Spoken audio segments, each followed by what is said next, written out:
Brown-haired man grits his teeth, clutching his injured finger, furious and shouting curses at the calm MC, who sips water like he owns the night, while light purple-haired and blue-haired men watch in stunned silence. Brown-haired man roars, "You fucking insect!" swinging his injured arm wildly, desperate to fight back despite the pain burning through him. The MC's voice cuts through the chaos, commanding, "Everyone get back! You'll get caught up in it!" As the man with glasses and blonde woman freeze, wide-eyed and terrified, clutching a water bottle like it's their last hope. The brown-haired man, pain and rage fueling him, snatches a water bottle and hurls it hard, drenching his own face with a sharp KUT, as if awakening himself to fight through the pain. With eyes blazing red, the brown-haired man unleashes a brutal kick that sends the calm MC crashing through the air, breaking his composed facade for the first time. The brown-haired man stumbles, clutching his injured leg in agony as the MC stays eerily calm, while the crowd erupts in shocked whispers, questioning if it was a twisted step or something else that brought him down. Suddenly, the brown-haired woman freezes, eyes wide with fear as she spots a man she never expected, her whispered shock cutting through the tense hush of the shadowy crowd around her. The MC's calm command slices through the chaos. Leave it at that, while the two suited men flank him silently, backing his unshakable authority without question. The MC locks eyes with the suited group, activating his LV.1 eye of truth, his silent power sending a clear warning. This fight with Father Kim Ki-tai just got real. The dark-haired man tries to unleash his skill, but the system slaps him down. No activation because he's under level 20, and that level gap just shut his power off cold. The MC stays calm, dropping a low-key bomb. Didn't realize the troublesome guy brought his nanny along, but hey, he's a handful for a reason, useful enough to tolerate. The MC smirks, calling out the real reason the troublesome guy's useful, supplying Korean ginseng to China, making his chaos a profitable game. The shocked man's mind races, struggling to process the ginseng connection as the crowd's stunned silence echoes his disbelief, while the man in the blue suit stays eerily calm and the brown-haired woman's fear spikes. The MC breaks the tense silence, challenging their focus on the details with a sharp question about handling the side effects of Korean ginseng, his calm, yet commanding presence cutting through the uncertainty. Kim Ki-tai unleashes his LV.3 blackout barrier, shrouding the night in an eerie darkness as the MC and dark-haired man lock eyes, tension crackling, while the light purple-haired man rushes in desperately shouting Hyung. The man with glowing eyes emerges, radiating pure menace as the crowd gasps. The woman in the red and black top urgently calls out Jinhyuk Appa, and the man in the brown jacket watches silently, tension thickening under the neon-lit cityscape. The dark-haired man demands proof about the dungeon exchange, eyes locked on the glowing barrier as the calm MC coolly questions his knowledge, the tension crackling like electricity in the dim, claustrophobic space. He reveals Korean ginseng, hyped as the ultimate stamina and magic power booster, making it clear this isn't just any herb, but a game-changer in the dungeon grind. But here's the catch. Eat it raw, and boom, instant magic poisoning hits hard, leaving the purple-haired guy sweating and struggling as that glowing poison symbol screams danger. But here's the catch. Eat it raw, and boom, instant magic poisoning hits hard, leaving the purple-haired guy sweating and struggling as that glowing poison symbol screams danger. The MC lays out the rare ingredients, Corasian's extract, moonlight stone, and the elusive mandragora root, and offers to reveal their hidden locations, testing the dark-haired man's trust with a sharp question. Well, do you trust me a little more now? The dark-haired man's mind races, sweat dripping as he connects the dots. This matches the guild's intel and the explorer's reports, but realizing the truth behind this man's identity hits harder than expected. The MC stays cool, dropping a deal that shakes the room, while the masked figure, eyes sharp, agrees to play along, because sometimes survival means playing the game on someone else's terms. The MC presses his glowing sword forward, eyes burning with warning, while the brown-haired man raises his shield defiantly, snarling that any trick won't slide, tension crackling as they brace for a fight neither plans to lose. The MC's face tightens with frustration as he lays it out. Asking for control over their top-earning dungeons isn't just bold, it's a damn steep price to pay. The MC's face tightens with frustration as he lays it out. Asking for control over their top-earning dungeons isn't just bold, it's a damn steep price to pay. The shocked man's eyes widen, anger bubbling beneath the surface, but the dark-haired man just smirks, cool and collected, insisting, "You're misunderstanding. I'm the one offering the opportunity here," flipping the power dynamic with icy confidence. The shocked man's eyes widen, anger bubbling beneath the surface, but the dark-haired man just smirks, cool and collected, insisting, "You're misunderstanding. I'm the one offering the opportunity here," flipping the power dynamic with icy confidence. The brown-haired man crashes back, pain and rage etched on his face, while the black-haired woman and gray-haired man lock eyes, bracing for the next move as chaos erupts around them, and the man in the blue suit watches coolly from the sidelines. The brown-haired man crashes back, pain and rage etched on his face, while the black-haired woman and gray-haired man lock eyes, bracing for the next move as chaos erupts around them, and the man in the blue suit watches coolly from the sidelines. The blackout barrier drops, and the MC steps forward with steady confidence, his calm voice cutting through the tension as he tells Yanawa to calm down, ready to take control of the chaos unfolding on the city streets. The MC raises his hands calmly, assuring the black-haired woman and gray-haired man that he's fine despite their frantic concerns and readiness to fight, his steady voice cutting through their panic with a cool, "I'm really all right." The dark-haired man turns his back, walking away with cold resolve, while the injured brown-haired man reaches out desperately, pleading, "He was a better listener than I thought. Please wait. Are you just going to let them go?" Tension thick as the crowd watches in stunned silence. Clutching his chest, the brown-haired man snarls, "If you give me one more chance, I'll go all out," before a brutal grip clamps down on his throat, cutting him off with a harsh kook. The man in the dark jacket hoists the brown-haired guy by his collar, coldly warning, "You're not someone the likes of you can handle. Act out again, and I'll make you regret it. Got it?" The brown-haired man gasps, struggling as the black-sleeved hand tightens around his throat, desperation and fear flashing in his eyes as he barely manages to choke out, "Why, yes, I understand." The brown-haired man collapses, clutching his side in pain as the man in the dark jacket and the man in the suit walk away calmly, leaving the shocked crowd behind, whispering, "What the hell happened inside the barrier?" Burning with rage and pain, the brown-haired man's eyes blaze red as he snarls a deadly vow. No matter what it takes, he's coming for the one who humiliated him. With the conditions met, the skill shallow breathing D is snatched, granting a minor boost in stamina recovery. Though saving it means risking failure, but the grind just got real. MC smirks like he owns the place while the shadowy figure lurks behind, red eyes burning. As he strides into the stunned crowd, whispers ripple. Everyone's caught off guard, daring him to take the test that could change everything. MC eyes the ranking screen, nods with a hint of amusement at the intern's top score, then coolly calls out for the next challenger like it's just another day at the office. The man in the dark jacket lays down the rules. Strike the magic stone with anything, weapon, ability, whatever, to measure your true potential, setting the stage for a test that's all about raw power and skill.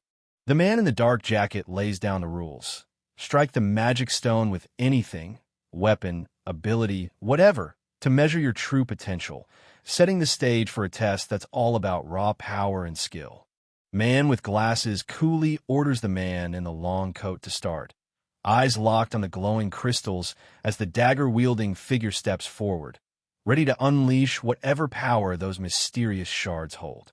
Man with glasses coolly orders the man in the long coat to start, eyes locked on the glowing crystals as the dagger-wielding figure steps forward, ready to unleash whatever power those mysterious shards hold.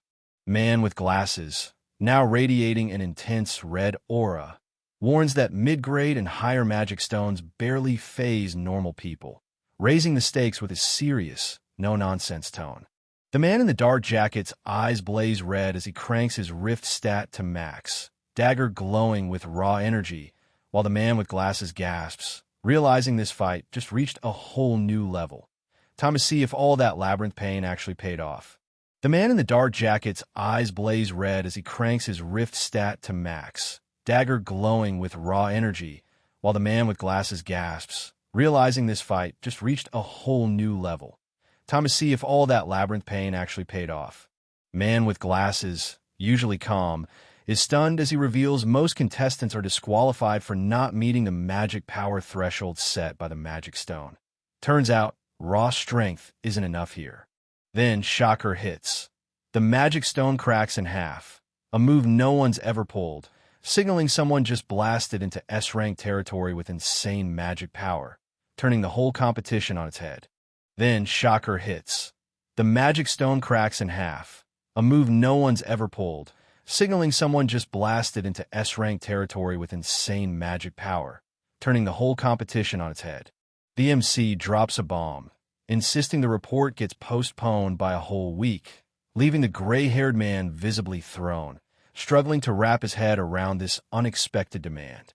The MC drops a bomb, insisting the report gets postponed by a whole week, leaving the gray-haired man visibly thrown, struggling to wrap his head around this unexpected demand. The MC grips a glowing knife, dropping a chilling truth. The threat in front of you beats any distant law, leaving the fearful guy drenched in sweat, realizing this lesson just got dangerously real. The MC grips a glowing knife, dropping a chilling truth. The threat in front of you beats any distant law, leaving the fearful guy drenched in sweat, realizing this lesson just got dangerously real. In turn, Park Hannah steps forward, holding out a glowing ring like it's the key to everything, coolly announcing she's got exactly what was asked for, raising the stakes big time for the brown-haired woman caught off guard. The MC casually reveals two glowing orbs, cool as ice, while the brown-haired woman, desperate and furious, demands he remove something. He just raises his hands, smirks, and says he'll judge everything based on her next move.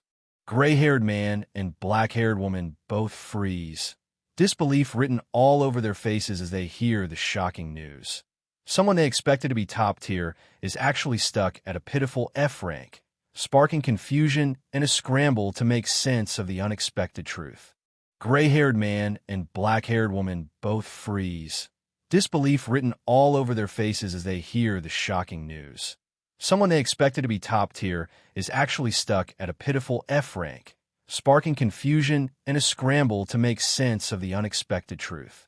The black-haired woman insists the MC must face the dungeon for the second test, but he stays cool, telling her to focus on climbing the tower while he searches for the dungeon. Just as the gray-haired man approaches, tension thickening around the orange car. The MC leans back, arms crossed, mentally breaking down the tests ahead. First, a magic power ranking, then the real challenge starts with a second test for those who pass. The large orc and smiling orc lay down the rules. Clear a dungeon in the Tower of Trials. No difficulty limits. So most pick goblin or orc-filled floors to prove their strength and survive the chaos ahead. The winged queen lounges on her throne of bones, revealing that the ruins she's targeting are the only ones on the first floor. An infamous, untouched domain no one has ever cleared, even since the Tower of Trials game dropped 11 years ago and its brutal reality emerged.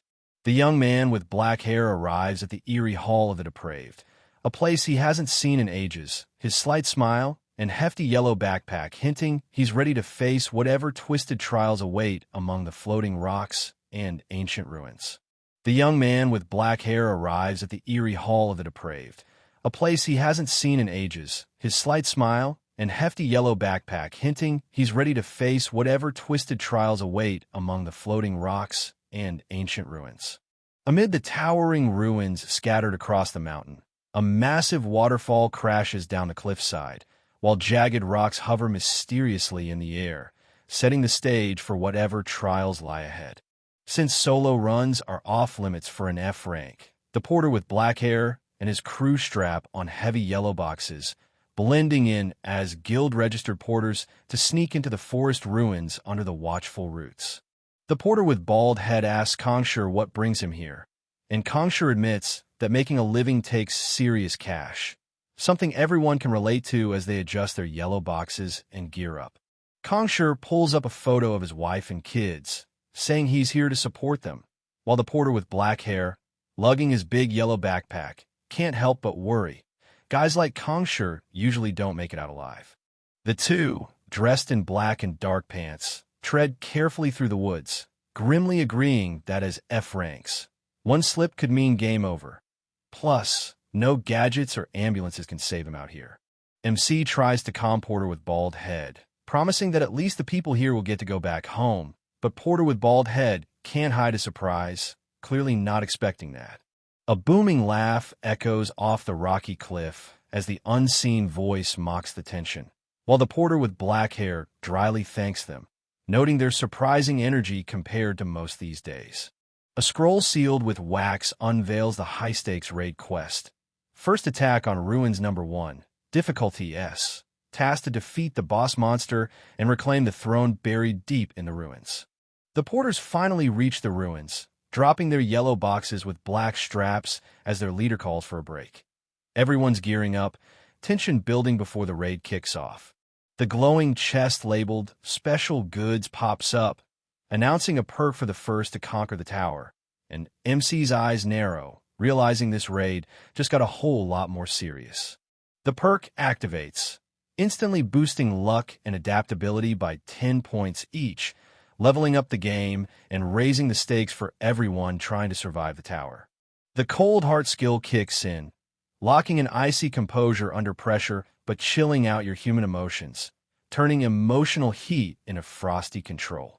Porter with black hair just triggered Monopolize, a passive skill that unlocks the ultimate prize if he can snatch the very last reward. Talk about playing to win, no holding back. MC's eyes go wild as he looks up, mind racing. This whole situation? Yeah, it's fucking crazy, and he's not backing down.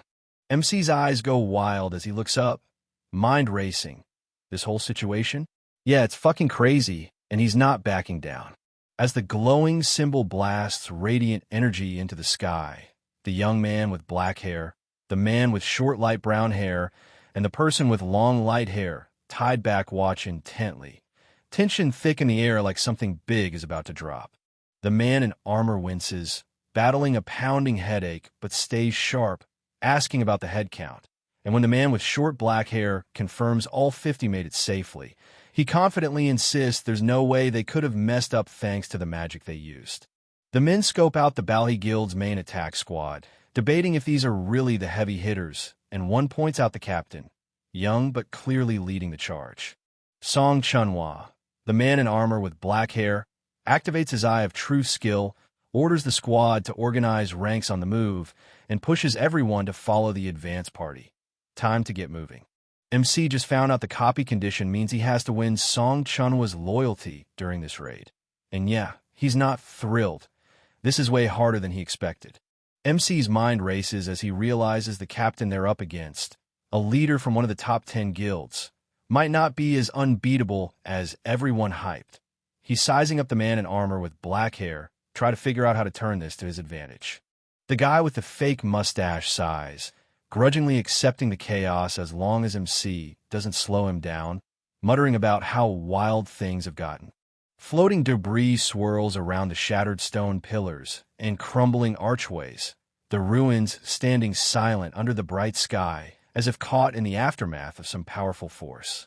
The robed figure grips a staff glowing with a red gem, warning the group that darkness ahead is deadly and orders everyone to stick close, stressing that losing their way means no rescue.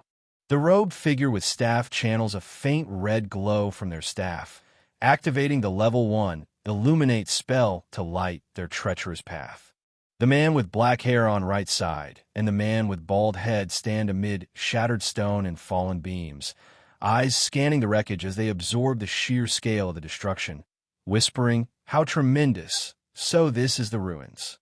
MC and the team tread carefully through the shadowy ruins, eyeing the smashed monsters left by the advance party and noting the crushing force that took them down, all while the heavy, eerie vibe of the place makes every step feel like a trap waiting to snap shut. MC appears carrying yellow boxes, catching everyone's attention as the man in armor and Song Chunhwa exchange tense words about the surprisingly low casualties, while MC silently sizes up the eerie aftermath of the brutal fight littered with smashed monsters.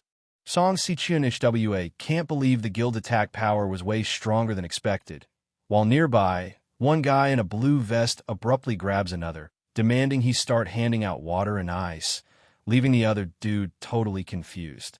The man with black hair on right side reminds himself he's still just a porter, while the other guy confidently assigns him to handle the foreigners, despite the porter's low-key phobia of them. The man in golden armor with helmet questions the meaning behind the cross symbol on the other's armor, while the observer with black hair leans in, intrigued by the mysterious emblem and a hint of foreigners stirring up tension. The Zion Guild finally shows up, their emblem, a shield with a cross and two swords, marking them as Europe's elite, instantly shifting the vibe with their arrival. MC spots a short figure in the group.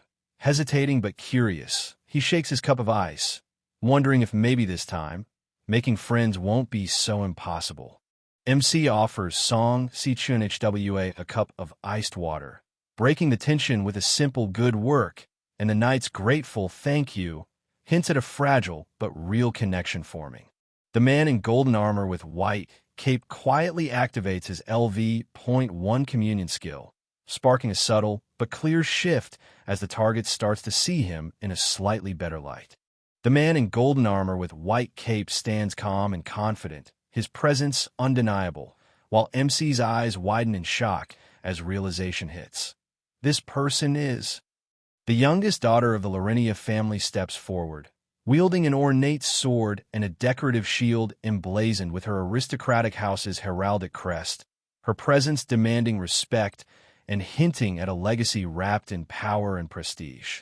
Teresa du Larinia stands ready, her sword gleaming as the legendary saintess who saved Amsterdam from ruin, a versatile powerhouse known across Europe for her divine attack, defense, and healing skills. The person with long light hair tied back sips from a cup, realizing why there were no casualties. Clearly, only someone skilled enough to handle the undead with precision would dare raid the ruins instead of facing the third-floor boss head-on. The person with long light hair, tied back, casually activates the LV.1 Eye of Truth skill while sipping from a mug, remarking how refreshing it feels. The skill activation totally flops because of a level gap, making him freak out. Could she really be over level 20? But then a message pops up saying luck and adaptability stats just canceled out that level difference. Porter with black hair activates Eye of Truth at level 2, instantly spotting the target's stats, while a stronger skill fizzles out from the level gap. Talk about turning a fail into a win. MC's eyes light up as the glowing stat window pops up, excitement bursting out. Finally, the hidden info is crystal clear. The blonde woman with blue eyes smiles gently as the text reveals the catch. To copy her skill, you must save a top 100 player like Teresa from a life-threatening situation. MC studies the glowing screen, impressed by Teresa's insane stats and her tough class quest, realizing why everyone's hype about her. Just as a female knight thanks him, and he nods back, ready for whatever's next. MC clutches the glowing blessing of the stars, gratitude flooding him as he admits he's the one truly thankful for being chosen to wield the strongest innate ability paladins can get. The armored woman grips her sword tight, eyes steeled as she wrestles with the impossible, how to put herself in danger and still find a way out alive.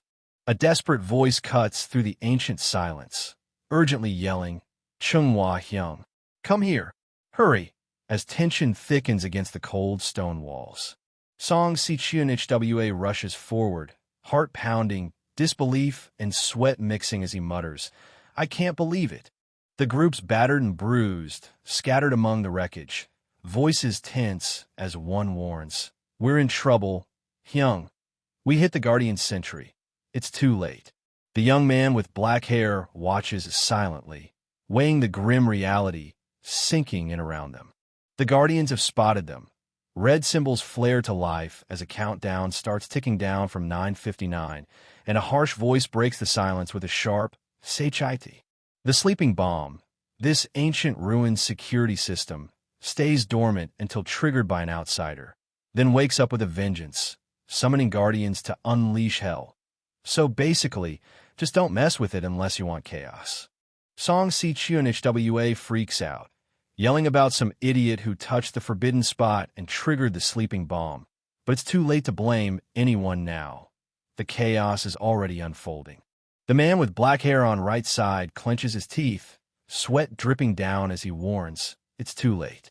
We only have 10 minutes left," the clock ticking louder with every second. Song Chunhwa's eye flashes red with fierce resolve, knowing charging the Guardian now is pure suicide. Half their team, maybe more, won't make it out alive. As the plan to evacuate non-combatants within 10 minutes is laid out, a fierce voice cuts through with a sharp and no, shutting down any hope of retreat and ramping up the tension. Man shouting upside down screams with fierce determination, refusing to accept defeat and reminding everyone how hard it was to finally become a captain, insisting this fight isn't over yet. Song Si Chunhwa pushes deeper into the fortress, ignoring his companion's frantic warnings about no backup and enemies closing in, determined to face whatever's inside head-on. Song Si Chunhwa cuts through the bickering, snapping that he'll take full responsibility and they don't need backup. Just follow him and trust he can handle whatever's waiting. Teresa the Saintess steps into the light, her calm presence cutting through the chaos as everyone turns their attention to her. Song Si Chunhwa stands firm, announcing the Guardians have awakened, sparking tense chatter about Bally's next move, while the man with black hair on right side brushes off the worry, confident no massive guild acts without a solid plan. The young man with blonde hair flexes confidence, insisting all solo players just need to follow the captain's orders, convinced the guild should have wiped out the Guardians by now. Just as Jinty's caught off guard by this massive mechanical hand looming over him, a brutal impact explodes nearby, someone urgently yelling his name like it's do or die. Song Si Chunhwa grips his sword tight, sweat dripping as two men close in, his eyes wide with fear. He knows this fight might be his last. Song Si Chunhwa grips his sword tight, sweat dripping as two men close in, his eyes wide with fear. He knows this fight might be his last. Song Chunhwa roars orders across the battlefield, rallying tankers to charge forward and commanding porters to retreat fast, all while warning, "They're the Guardians. Prepare for battle." The fighters spring into action as the fighter with yellow backpack shouts, "Move now," while commanding everyone to buff the tankers and healers to gather all their magic power for the fight ahead. Song Chunhwa shouts as he activates the Iron Shield Level 3, raising a glowing emblem-covered barrier that instantly boosts his defense for the brutal fight about to unfold. Song Chunhwa commands the squad as the Edge Formation Level 2 kicks in, with the fighter with shield and fighter with sword locking into their battle stances, shields raised and blades ready, gearing up for whatever's coming next.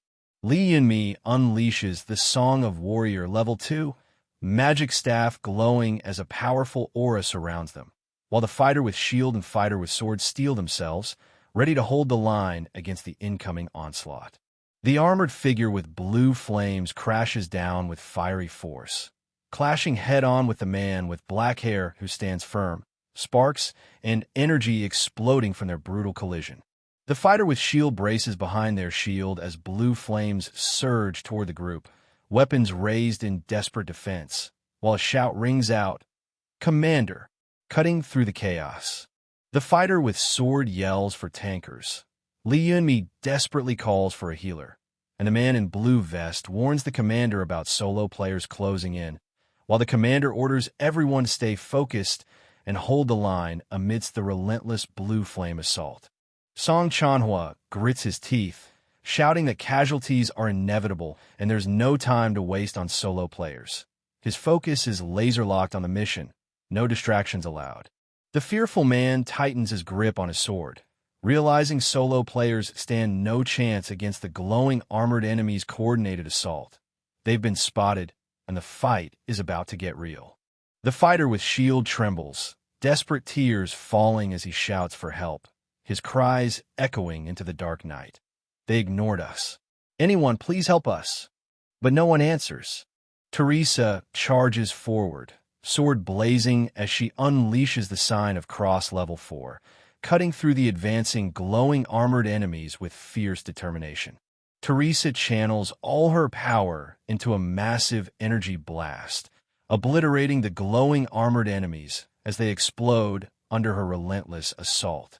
The fearful man spots Teresa, his voice trembling as he calls her name, while she stands firm, sword and shield glowing, ready to face whatever's coming through the chaos of flying debris. Teresa spots two glowing armored enemies slipping past the front lines, instantly knowing the non-combatants are in serious trouble, so she bolts toward the rear without hesitation. The man in blue vest sitting on the ground wipes sweat nervously, glancing at the ruined supply area and muttering, "Shit, who says we're safe?" despite being behind the line surrounded by scattered yellow boxes and busted walls. A glowing armored enemy swings a massive double-headed axe with deadly intent, but before the blow lands, they're struck down and collapse, sparking a tense exchange. "We're dying now." "What are you talking about, mister?" The grim reality setting in on the battlefield.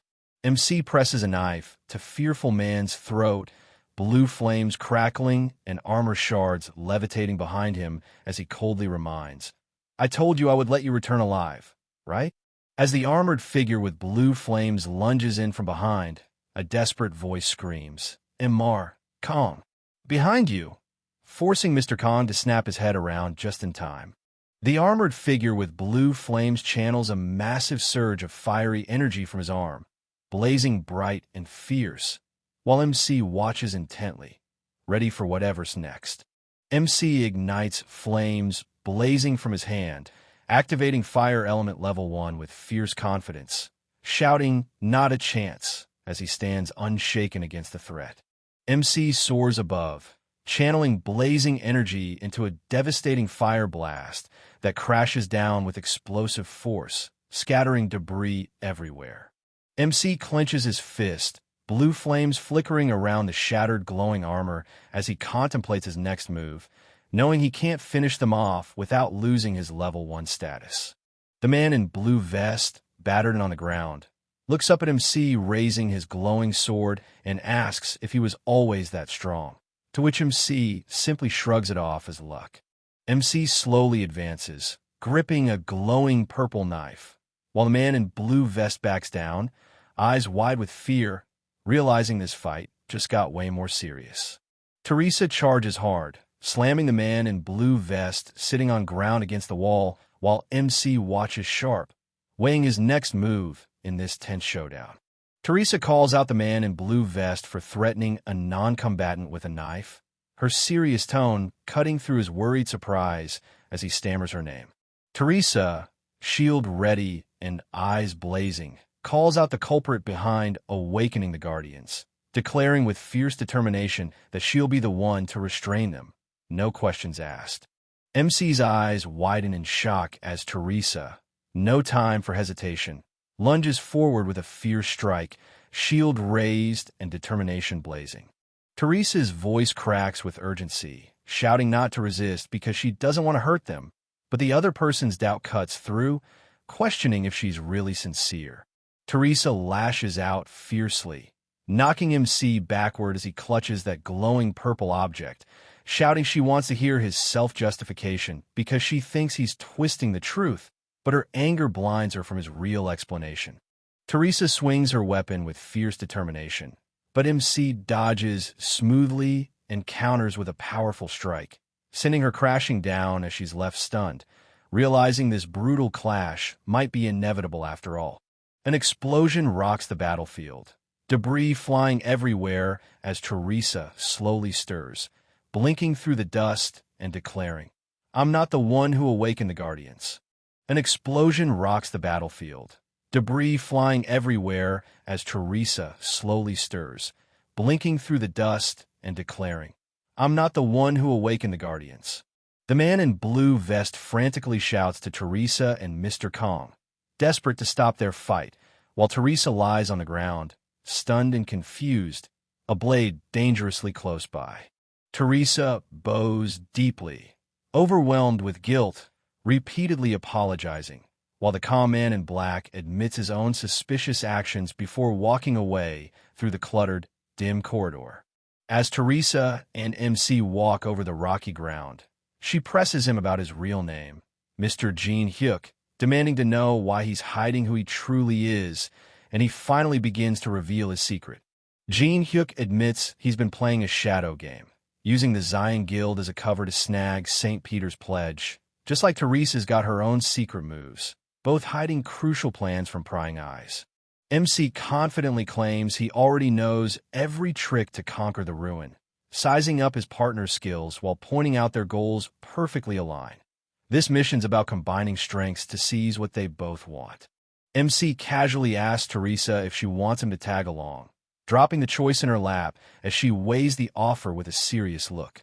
Song Chanhua erupts, shouting in frustration about the reckless idea of independent action, demanding clarity while Lee Yunmi grips her glowing staff. The tension in the room thick as everyone processes the high-stakes gamble ahead. Teresa steps up with fierce confidence, breaking down the battle plan and command rules, reminding everyone the ruin map's solid up to 20 kilometers and that the strategy's locked in. So no surprises, even if someone goes rogue without her. The man in blue vest stammers nervously, sweat dripping as he struggles to speak, while Teresa's serious gaze pins him down, making it clear she's not buying any excuses. The man in blue vest stammers nervously, sweat dripping as he struggles to speak, while Teresa's serious gaze pins him down, making it clear she's not buying any excuses. The fighter with sword asks if they can bring someone to help as a porter, and Teresa agrees, but stresses the importance of returning on time, while the fighter rubs their head, wincing in slight pain. The fighter with sword asks if they can bring someone to help as a porter, and Teresa agrees, but stresses the importance of returning on time, while the fighter rubs their head, wincing in slight pain. MC coolly steps up, raises his hand, and drops the bomb. He's the one going with her. No hesitation, no second-guessing, just pure confidence owning the moment. MC coolly steps up, raises his hand, and drops the bomb. He's the one going with her. No hesitation, no second-guessing, just pure confidence owning the moment. MC turns away, radiating silent intensity as the others nervously ask if he's ever felt that scorching heat from someone, because things just got way too real, and no one knows where this is headed. MC clenches his fist, hand on his chest, shouting that now's the time to burn for love, ready to risk death despite his doubts because his passion outweighs his skills. Suddenly, three men freeze in shock as electric sparks crackle around them, the air thick with tension and an unspoken warning. Teresa and MC stride away from the crowd, MC grumbling about the last romanticist of this era, while Teresa smirks, calling it youth, a bitter reminder of days long gone. MC drags his hands through his pockets, worn out and sighing about how tiring this all is, while Teresa walks beside him, eyes sharp and curious, silently waiting for him to spill what's really on his mind amid the crumbling stone ruins. Enemies and the large dark elf with red eyes suddenly spot something above, their glowing eyes sharp with alarm. As Teresa urgently calls out to MC from the balcony, tension skyrocketing inside the damaged fortress. The unknown figures huddle around the glowing red sarcophagus, one finger stabbing at it, as they argue over Peter's oath hidden right in the middle, while another insists they've already checked every inch. Teresa tells MC they need to remove the grain covering the sarcophagus, and MC confirms he's already aware. Suddenly, red warning holograms flash. The Lord of the Corrupted Corridor is looking for you, and both Teresa and MC freeze, the danger closing in fast. MC stares at the glowing red message, realizing this indirect warning from the boss monster is a rare sign. He's never cared about a player before, but now, MC's caught in his sights. Teresa points out the new status update flashing on the screen, both of them piecing together that the boss monster's eerie stare isn't just a glitch. It's a direct message, and whatever it means, it's way more personal than they expected. Teresa wonders if the boss monster actually acknowledged them, then shakes it off with a firm no. Whatever's going on, it's not a simple recognition game. MC drops the bomb that the boss actually acknowledged him, while the female can't help but question where he's getting all that wild confidence from. Teresa hits MC with a question about how well he really knows this place. And MC admits he's familiar, but it's been a minute since he last checked in. Teresa pauses, eyes sharp, and asks straight up, "Then what should I do?" Looking for a clear plan to move forward. Inside the shadowy fortress, the large dark elf with red eyes and the enemies lock eyes, tension thick as they brace for the chaos about to unfold. Teresa crashes down from above, sword and shield ready, as a horde of skeleton warriors closes in, dust flying with the force of her landing. The enemy's dark elf with glowing red eyes snarls, raising clawed hands to unleash some deadly magic, while skeleton warriors brace for the fight ahead. Teresa triggers her level 5 battle song, the golden emblem glowing as every stat boost by +3 for the next 10 minutes, turning the tide before the fight even starts. MC plots a straightforward move. Teresa just needs to lure the undead monsters, drawing their focus so the team can strike where it counts. Teresa charges headfirst, sword and shield ready, slashing through the snarling wolf-like monsters as they reel back, caught off guard by her fierce assault.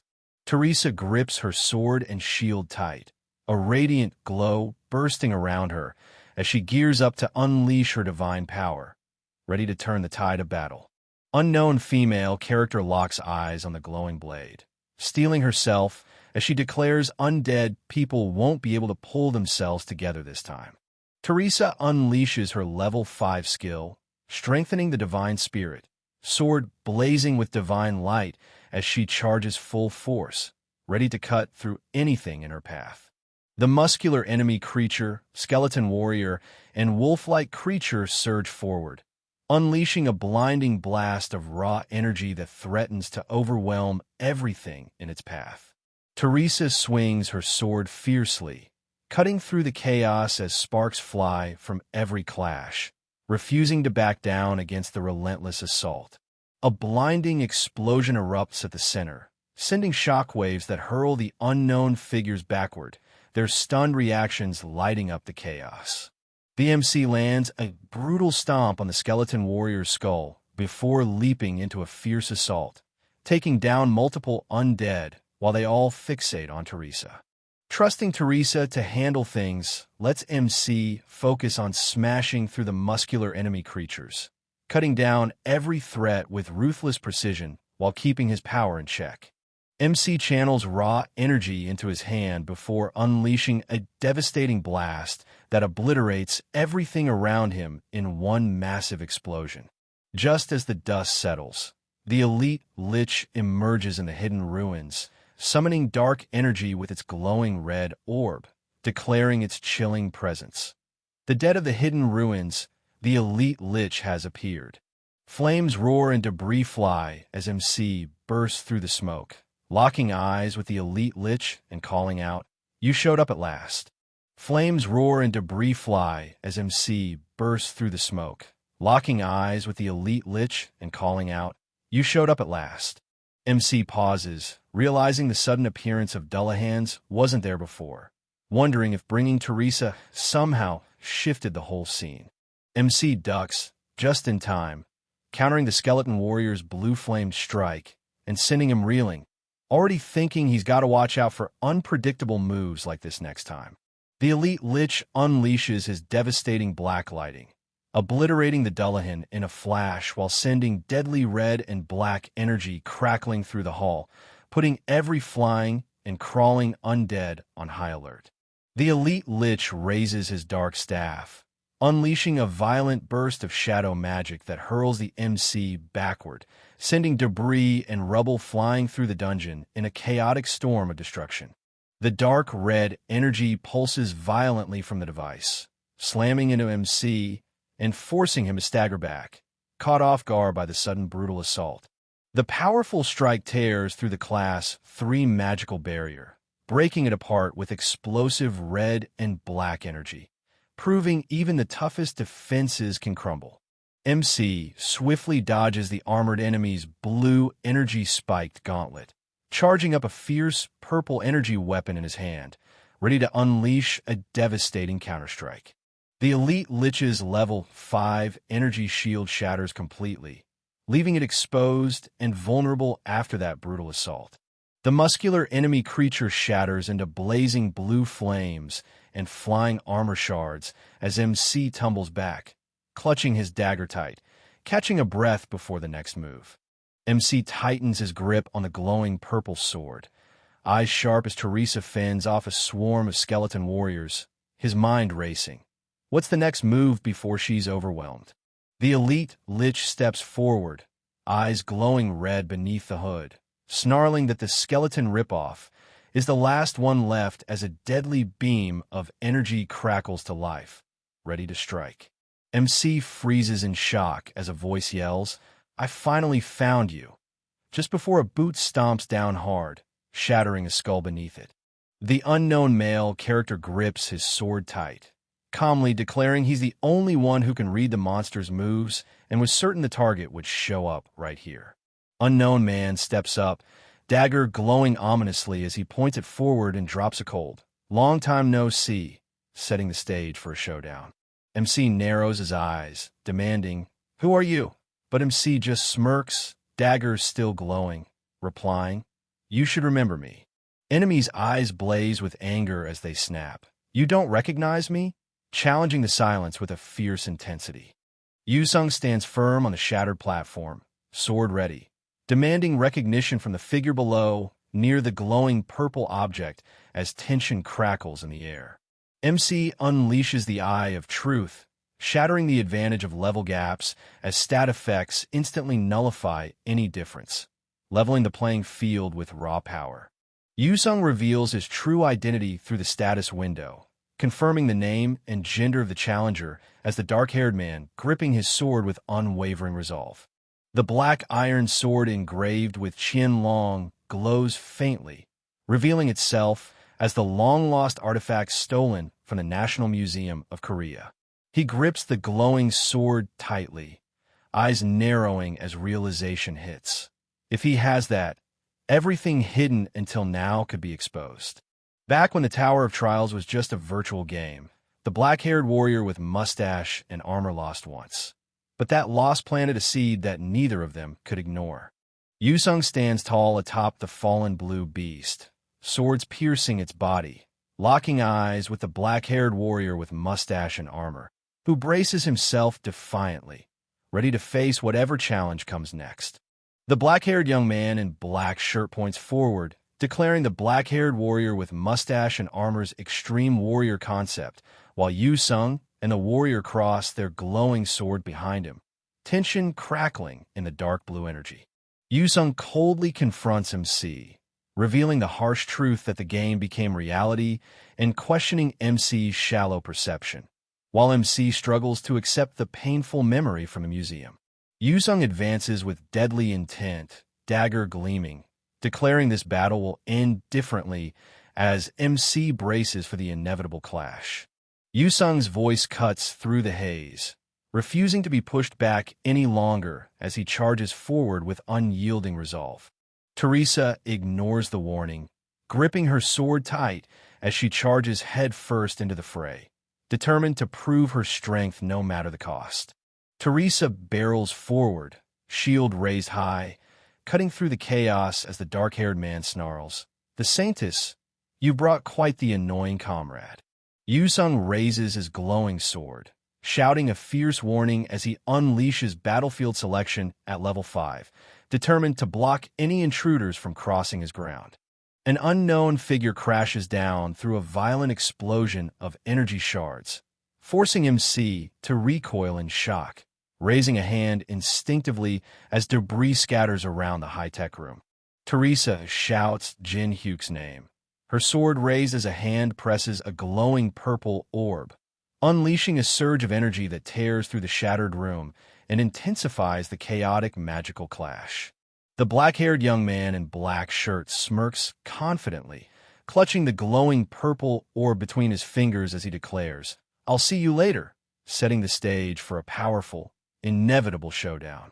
Teresa grips her sword tightly, eyes fixed on the glowing altar as a blue beam of light descends, her voice cutting through the silence with a single name, Jin Hyuk. Yusung rises from his knees, sword glowing fiercely as he locks eyes with MC, declaring, "There won't be anyone to bother us anymore. I challenge you again." Chun Yusung unleashes his level 5 skill one-on-one, boosting all his stats by 10%, ready to dominate the duel with raw power. MC watches as Kong Jin Hyuk's stats drop by 10%, turning the tide as power shifts sharply in this high-stakes duel. Yusung advances steadily, sword in hand, fully aware that Kong Jin Hyuk's crippling debuffs have pushed the battle into a dangerously uneven fight. The system detects Yusung's dire disadvantage and triggers the special condition of the skill fusion, signaling a game-changing move is underway.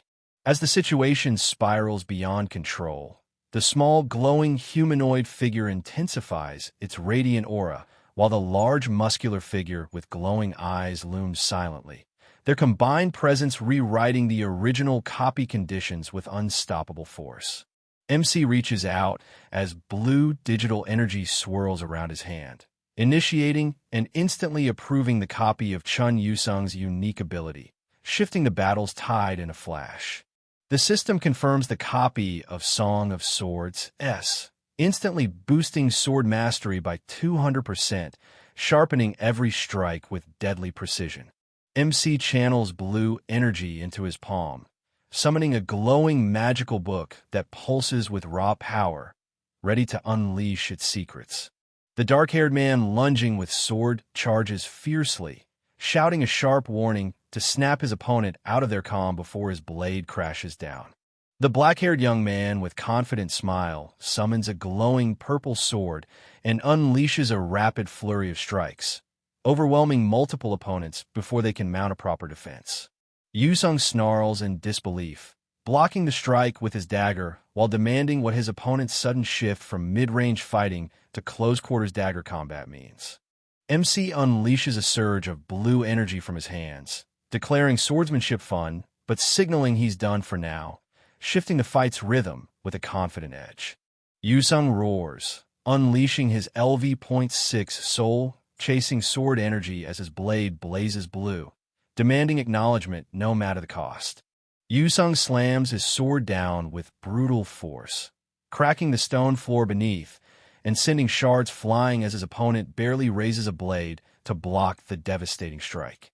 MC unleashes a blazing wave of blue sword energy, taunting his opponent for wasting power on a swordsman barely out of beginner's ranks.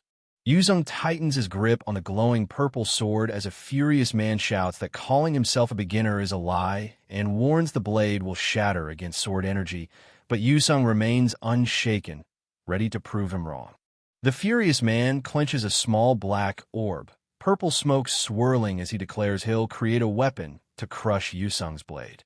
The black-haired young man in black shirt grips his glowing purple sword, fusing the Song of Swords with the demonic soul pill as energy surges, ready to unleash a power that can rival any sword energy. Pain flashes across his face as the black-haired man forces the fusion, over rank, merging Song of Swords with the demonic soul pill, igniting a devastating new power sealed within the hexagonal emblem of intertwined dragons. MC clenches the dagger as blinding energy erupts, sealing the Grave of Swords SS ability into his soul, ready to unleash a storm of blades unlike anything seen before. The Grave of Swords skill amplifies sword mastery by 500%, syncing body and senses to execute the perfect sword path instinctively, pushing combat to an unstoppable level. MC unleashes Grave of Swords, instantly sharpening his instincts and sword mastery, then triggers Night of the Black Moon, enveloping himself in a dark, pulsating aura that radiates lethal energy and unbreakable defense. MC clenches a glowing purple dagger as crimson and black magic surges uncontrollably through his arm. Realizing even a fraction of his power overwhelms him and vowing to ramp it up immediately. MC's dark, purple energy flares as he realizes this battlefield amplifies his power, and his opponent's restraint only fuels his determination to dominate without even using their full strength. The black-haired young man with confident smile grits his teeth, sweat dripping as frustration boils over. Everything should be his victory, so why does defeat slip through his grasp? The black-haired warrior with mustache and armor collapses, weapons piercing his back as a shadowy figure looms. Then the scene snaps to him outside the game, cold and silent, slipping on a VR headset like a soldier preparing for battle again. Yusung clenches two glowing objects, his face twisted in frustration as he vows he gave everything to defeat his unseen enemy amid a wall of tangled clues. The man's eyes blaze with fury as he shouts, fists clenched tight, desperate to break through the invisible barrier holding him back. The black-haired young man with confident smile roars his refusal, unleashing a violent surge of blue energy that tears through the bright space, refusing to back down. MC grips his glowing sword tightly, surging forward with a fierce, focused strike that slices through the swirling energy around him without hesitation. The black-haired young man with confident smile slashes upward, shattering every sword energy as the other dark-clothed man screams in furious disbelief. Yusung admits he faced someone faster and stronger until exhaustion, as MC silently appears behind him, eyes glowing with ominous intent. MC slashes forward, his glowing purple dagger colliding with his opponent's blade in a fierce burst of energy, neither willing to yield an inch in their deadly duel. MC roars, gathering a surge of glowing purple energy above his head, channeling every ounce of power into a devastating strike. The black-haired young man with confident smile unleashes a storm of swirling energy shards as a desperate hand reaches out to intercept the deadly assault. MC stands tall, gripping a glowing dagger, taunting the defeated man slumped on the floor beside a massive sword embedded in the ground, counting his victories coldly as the dark hall hums with tension. Yusung kneels, exhausted, begging to be killed for the 138th time, while the silent figure nearby offers only a faint, unsettling smile. The dark-haired man with serious expression coldly predicts Yusung's relentless cycle will drag on to a 139th desperate plea. The black-haired young man in black shirt warns that the Tower of Trials is deadly even for rankers who slip up, insisting they must gather as many strong players as possible to survive. Yusung offers his dagger, explaining it takes 60 days to copy a skill from the same strong player, emphasizing the value of powerful allies in the Tower of Trials. The black-haired young man in black shirt smirks confidently, declaring he won't have to chase down the target to copy his skills, turning the game in his favor. The man in black extends his hand, locking fingers with the kneeling figure as a vibrant symbol ignites between them, signaling the activation of Commune Level 1. The black-haired young man in black shirt admits defeat with a confident smile, but warns the serious man, turning away, that next time, the outcome will change, leaving a tense promise hanging in the night air. Yusung declares the battle selection deactivated, demanding MC's real name. But before MC can answer, Teresa urgently calls out, shattering the tense silence with a sudden warning. A massive sword crashes into the ground, shaking the air as MC's eyes widen in shock, barely managing to question the name just spoken with a trembling disbelief. Yusung stands firm, sword resting on his back, breaking the tension with a blunt, unexpected outburst that echoes through the hall. Teresa's curiosity spikes as the black-haired man awkwardly blurts out a name so ridiculous it leaves both of them frozen in disbelief. The hooded man with cloak questions the status of the monsters up front, but Yinsung's sharp reply reveals something's off. Those threats aren't gone yet.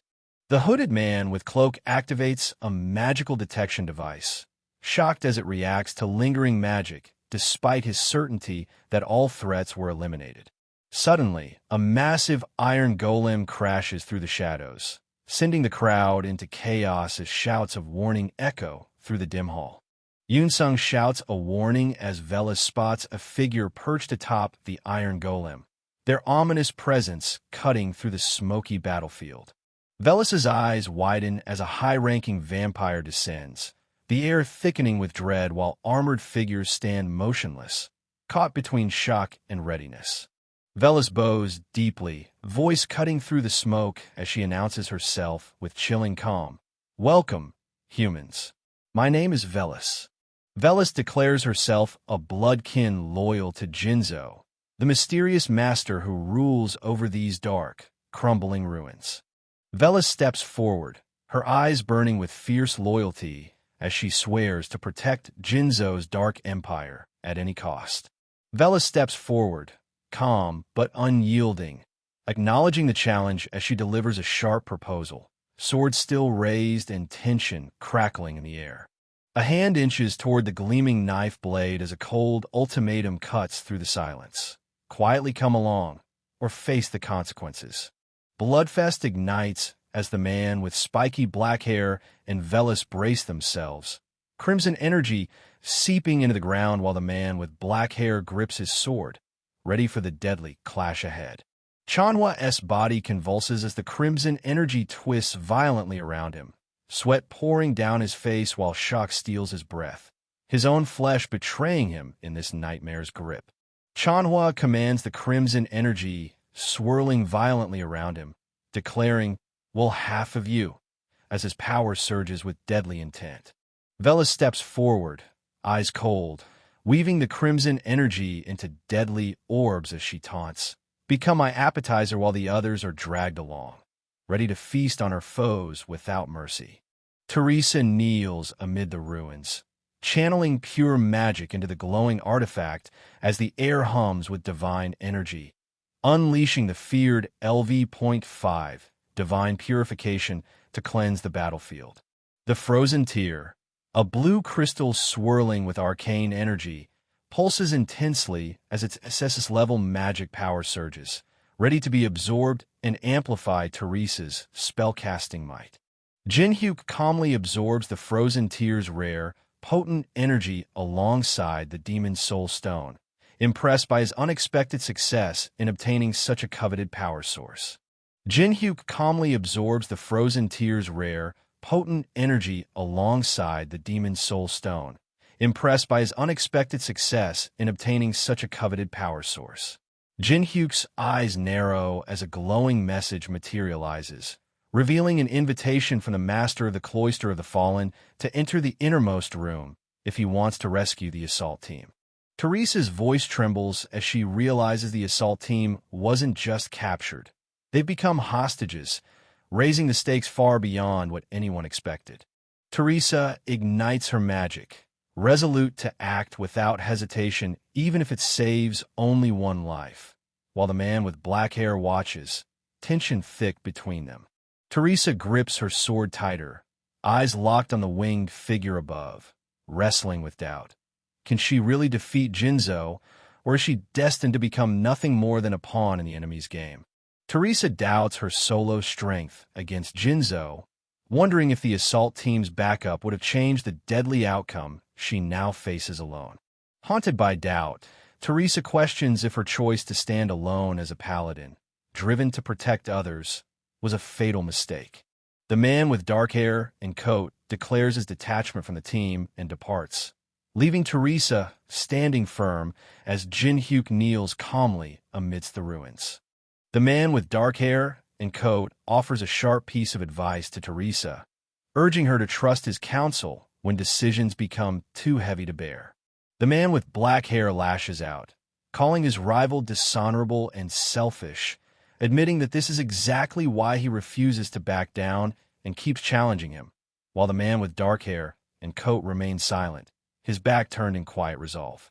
The man with dark hair and coat declares one thing for certain, while Teresa listens intently amidst the floating debris, tension thick in the dim light.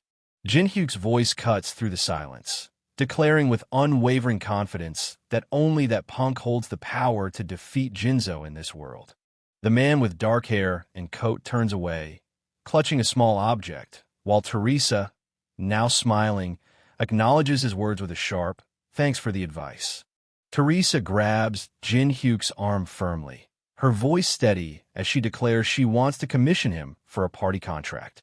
Jin Hyuk warns his fee won't be cheap, but Teresa counters with a pile of coins, insisting he help her take down Jinzo no matter the cost.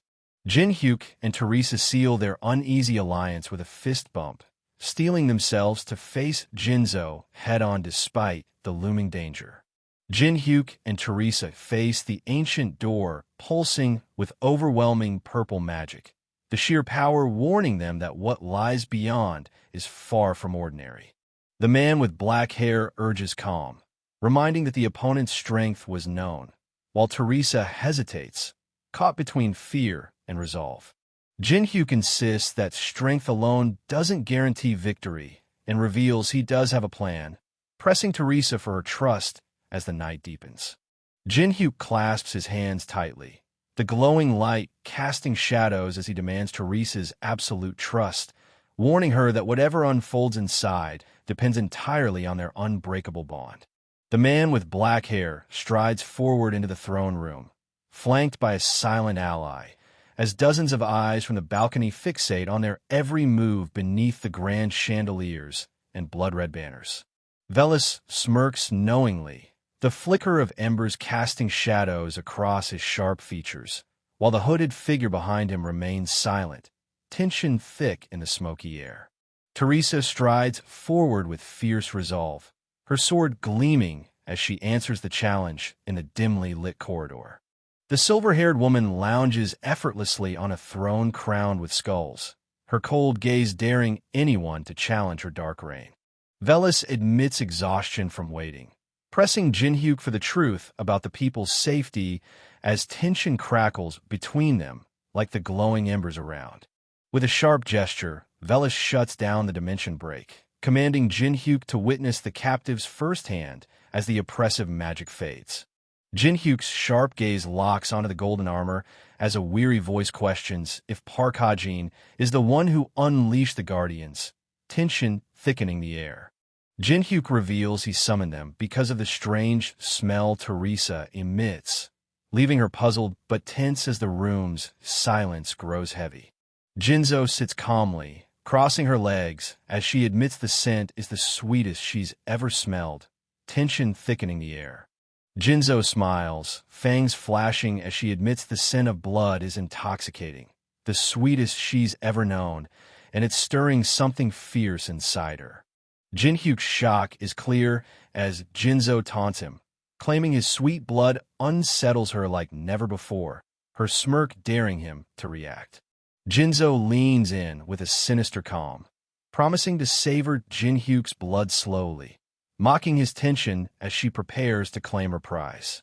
Jin Hyuk snaps back, refusing to be tethered like a trapped meal, his voice sharp with defiance as he rejects a life dictated by others' control.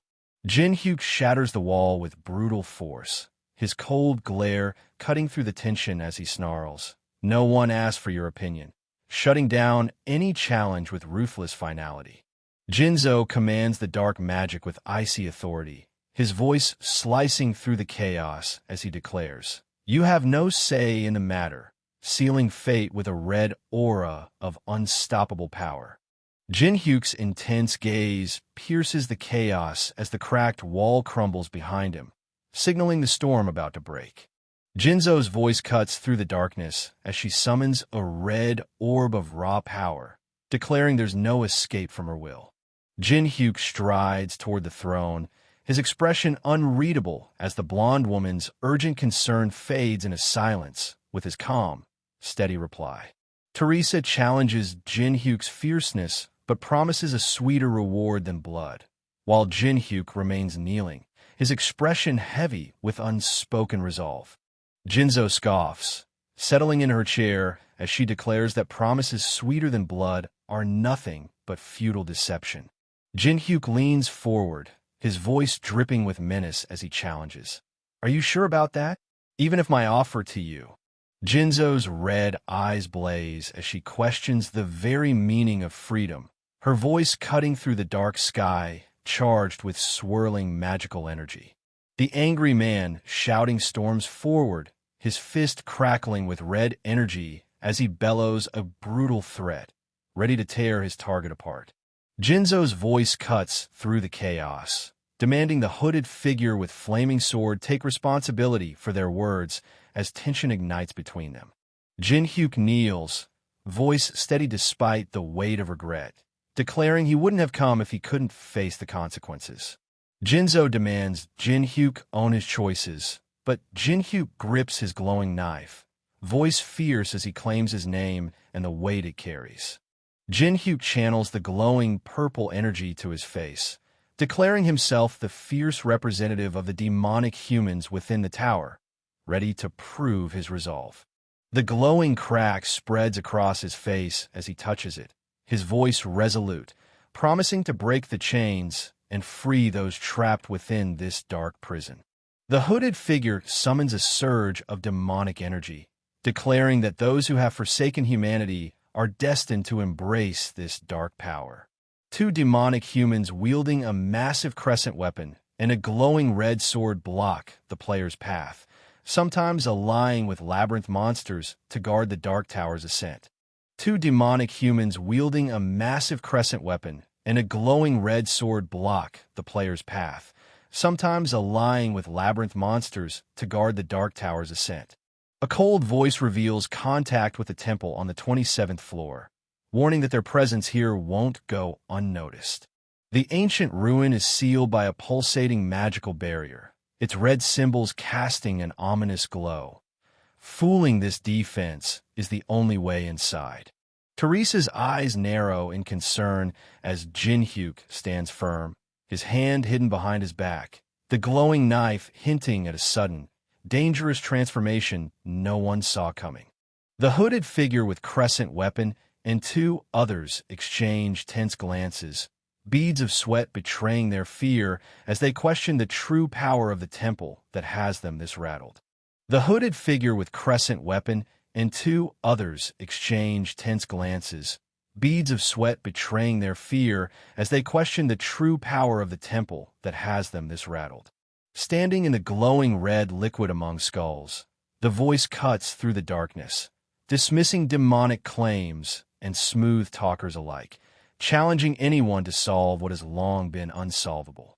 Standing in the glowing red liquid among skulls, the voice cuts through the darkness, dismissing demonic claims and smooth talkers alike, challenging anyone to solve what has long been unsolvable.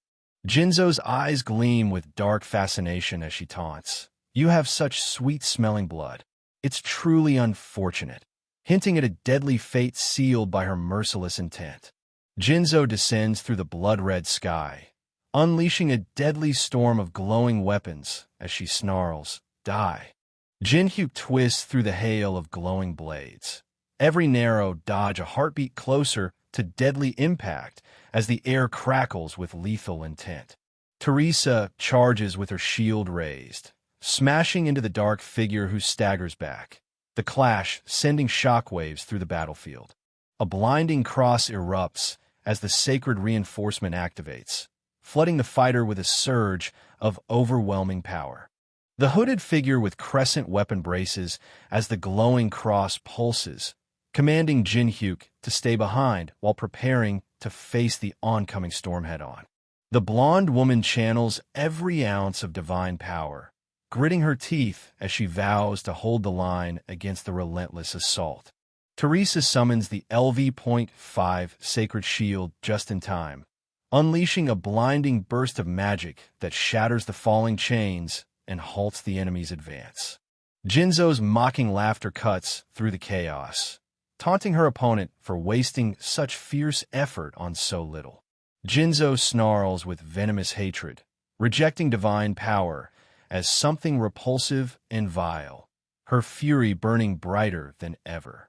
Jinzo unleashes a devastating blood explosion from the stairs, shattering the hall with flying debris and a fierce declaration to send everyone flying at once. The armored blonde steels herself, calculating how long she can hold the line while placing her faith in Jin-hyuk's backup to turn the tide. Teresa's defense shatters as a glowing purple knife plunges into her side, blood staining her armor while shock freezes her stance amid the chaos. Jin-hyuk cradles Teresa as she coughs blood, the glowing knife still buried deep, his expression hardening with grim resolve amid the dark, blood-stained chaos. Jinzo's eyes flare with fury as she summons a surge of crimson energy, her arm rising to unleash a devastating spell in the blood-soaked darkness. The standing figure presses the glowing knife forward, blood pooling beneath the fallen one as a tense challenge cuts through the silence. If I prove that it's not just a bluff, will you trust me then? Jinzo mocks Jin-hyuk's betrayal, standing tall on the throne as Jin-hyuk, knife still glowing, challenges her to prove his loyalty with actions, not words. The injured blonde woman clings to Jin-hyuk's pant leg, urging him to remember their plan to save the attack force together despite the chaos surrounding them. With a fierce glare, the attacker raises a glowing knife, demanding, "Was this your plan?" as tension crackles in the smoky air. Jinzo's cracked, glowing face reveals the toll of battle, but the smirking opponent shows no fear, ready to press the advantage in this deadly game. Jinzo's laughter echoes through the red-lit chamber as she mocks the humans' effort, coldly acknowledging their allegiance with a chilling grin. Jinzo's laughter echoes through the red-lit chamber as she mocks the humans' effort, coldly acknowledging their allegiance with a chilling grin. Jin-hyuk reveals a glowing ring, explaining that sealing Alice Nim's soul inside it will temporarily fool the barrier and buy them time. Jin-hyuk reveals a glowing ring, explaining that sealing Alice Nim's soul inside it will temporarily fool the barrier and buy them time. Jinzo shatters the barrier with fierce determination, admitting she sacrificed all the experience she could have gained since entering the Tower of Trials just to keep her soul sealed. Jin-hyuk unleashes the 7-star skill soul transfer, summoning glowing blue runes that swirl with raw energy, ready to rewrite fate itself. Jin-hyuk bursts forward, shattering debris with unstoppable force as the glowing runes blaze, his soul ready to rewrite destiny in a single, devastating strike. Jin-hyuk kneels, channeling raw magic through a glowing circle beneath him, defying the warning that it can't be used unless you're level 1. The level 1 condition triggers flawlessly, unleashing the 7-star soul transfer skill with unstoppable force. The level 1 condition triggers flawlessly, unleashing the 7-star soul transfer skill with unstoppable force. Jin-hyuk's magic circle pulses with energy, warning it vanishes in a minute and will trigger instantly once the target consents. Now, the choice is theirs alone. Jin-hyuk's magic circle pulses with energy, warning it vanishes in a minute and will trigger instantly once the target consents. Now, the choice is theirs alone. Jinzo's voice cuts through the dark as she summons Bellis, confessing her doubts about trust while the magic circle pulses ominously beneath her. Jinzo's voice cuts through the dark as she summons Bellis, confessing her doubts about trust while the magic circle pulses ominously beneath her. Jinzo steps onto the glowing circle, extending her hand with fierce resolve as she demands one last answer. Can she truly trust the unseen force holding her captive in this underground palace? A hand reaches out, promising unwavering loyalty and honor, daring the other to accept and never look back. Kong Jin-hyuk activates LV.1 commune.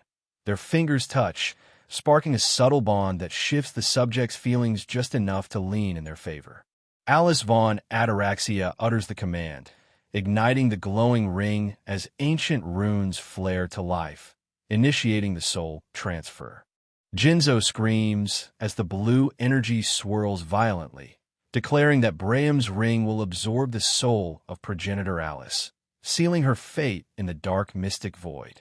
The ring's blue smoke curls as a hand grasps it, the holder murmuring about the unexpected comfort within its eerie glow.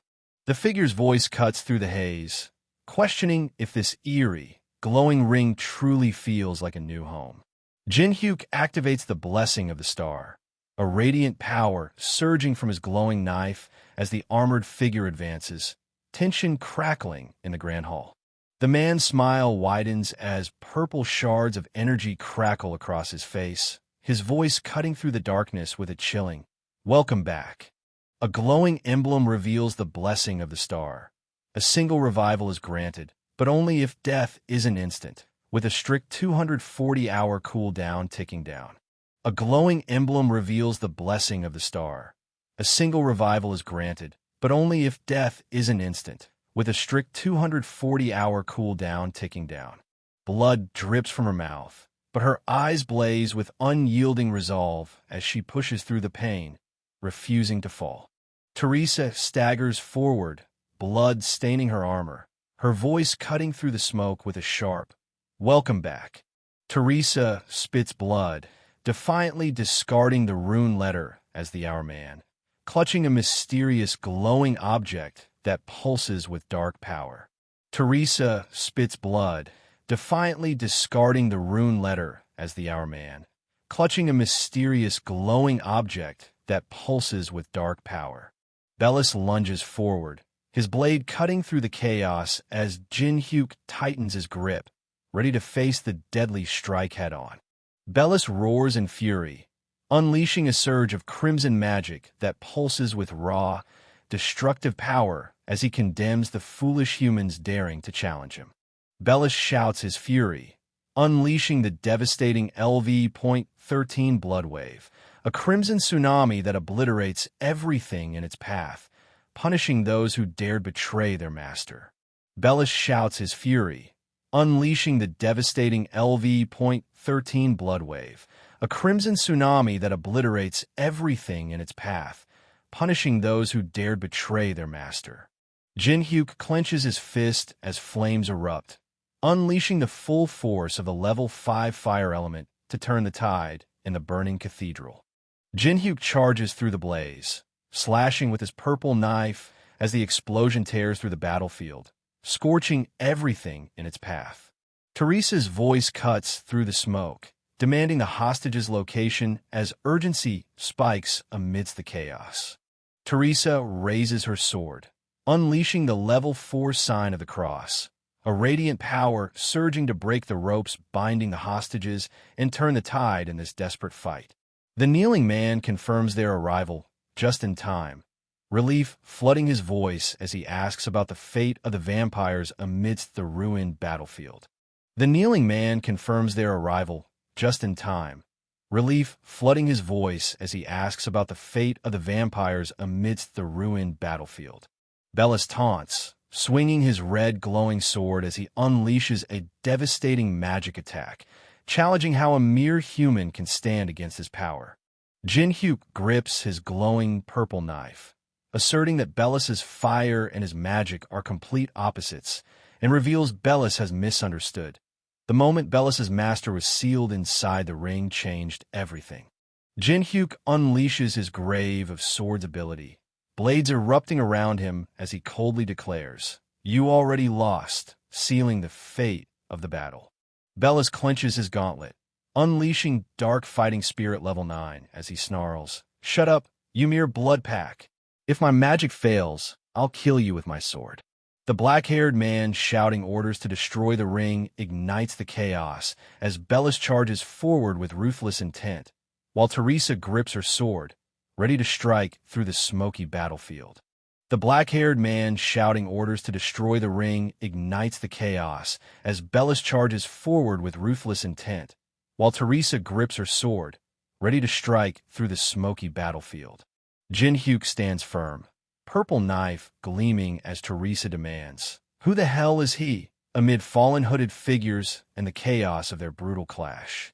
Teresa narrows her eyes, revealing she met the masked man by chance and suspects he hides his identity for a reason as the eerie purple symbol on his mask glows in the dim light. Jin-hyuk advances with his purple hand glowing ominously while Teresa, armored and resolute, admits the sting of betrayal. Her first death came in the hands of an ally. Teresa's tears fall as she lets out a relieved smile, whispering, "Yes, we really did it." The weight of their victory sinking in amid the smoky aftermath. Teresa's tears fall as she lets out a relieved smile, whispering, "Yes, we really did it." The weight of their victory sinking in amid the smoky aftermath. They fulfill the conditions, successfully copying the unique ability, blessing of the star, and instantly saving it, unlocking new power in an instant. The screen reveals the blessing of the star, with SS acquisition difficulty, granting the wielder divine power and the ability to return from the brink of death. The screen reveals the blessing of the star, with SS acquisition difficulty, granting the wielder divine power and the ability to return from the brink of death. Jin-hyuk confronts Teresa, accusing her of knowing he could revive, his voice sharp as the glowing text confirms the chilling truth she tries to deny.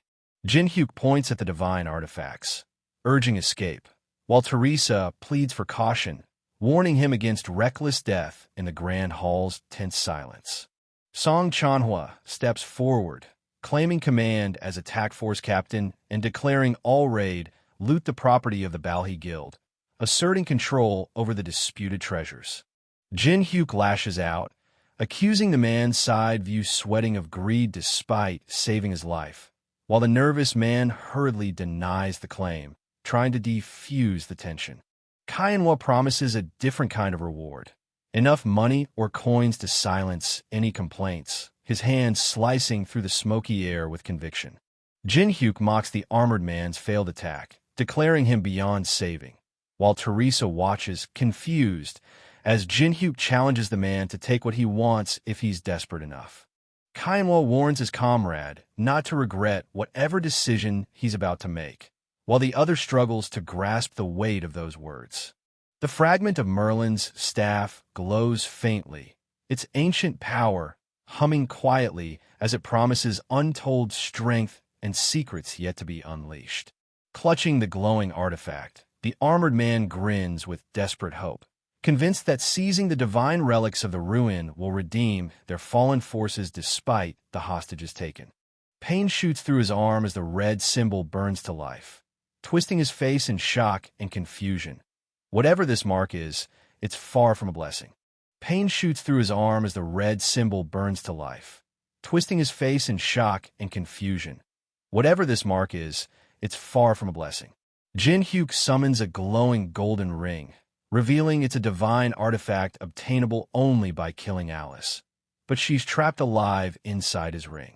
As dusk settles, the armored man reels in shock, caught off guard by the sudden twist unfolding before him.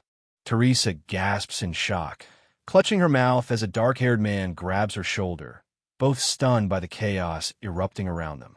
At the Tower of Trial's entrance, three figures debate the truth behind a mysterious claim, questioning if the intel they've received is nothing but a dangerous lie. One lights a cigarette, insisting on patience, while another argues they must act on the information before it slips through their fingers. Jin-hyuk pushes back, citing the expert's warning that whatever they're chasing won't take less than 3 weeks to surface, forcing them to weigh urgency against cold, hard timelines. Yunsun warns that the ruined subjugation will end soon, expressing unease that the target wasn't part of the Balhi Guild, but insists his gut tells him this is far from over. As the cigarette sparks to life, a sharp notification cuts through the tension. The ruined hall of the depraved has been cleared. The glowing portal pulses as the Balhi Guild steps through, drawing gasps and flashes from onlookers eager to capture their arrival. The glowing portal pulses as the Balhi Guild steps through, drawing gasps and flashes from onlookers eager to capture their arrival.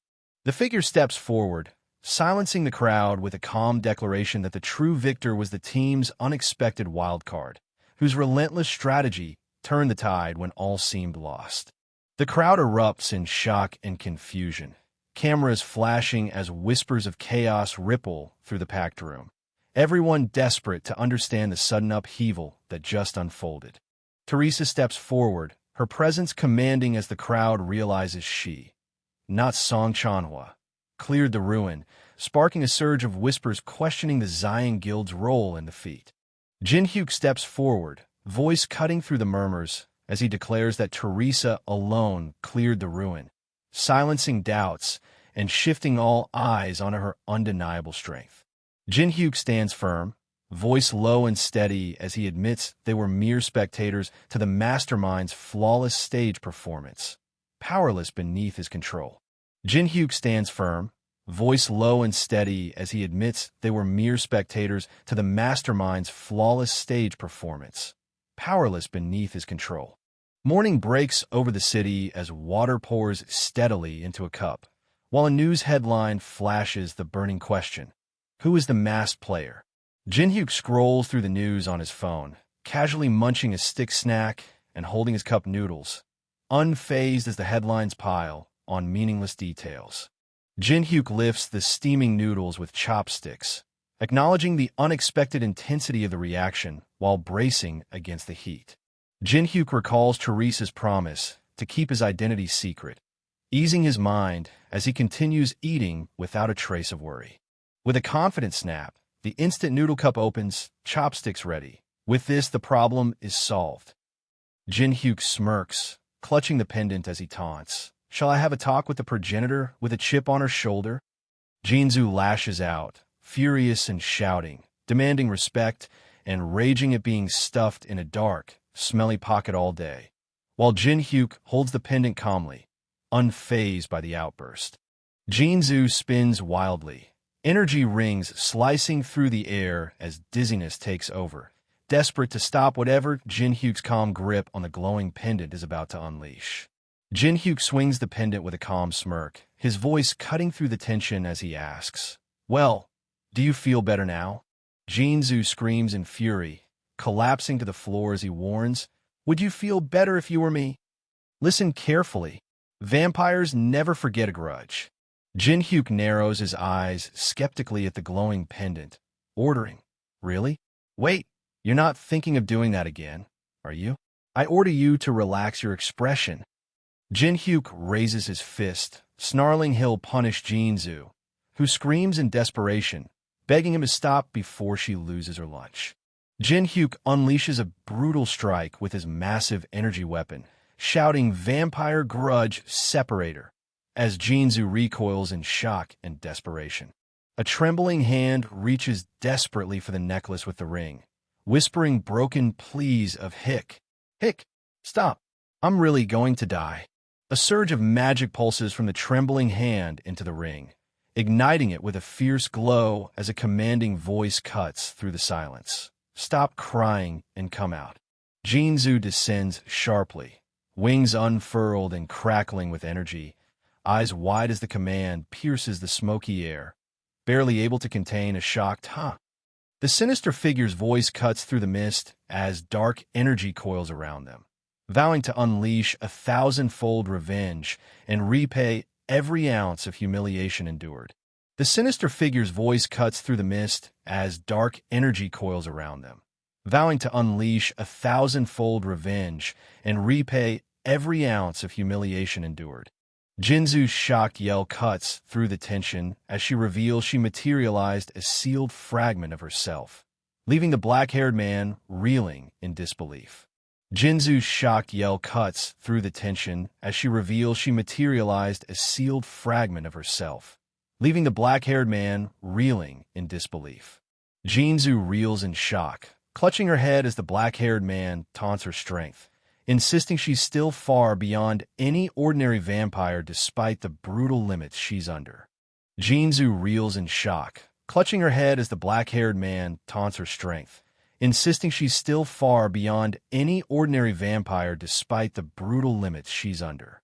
He challenges the very notion of freedom, promising to help her seize the freedom she truly desires, reshaping her fate with unwavering resolve.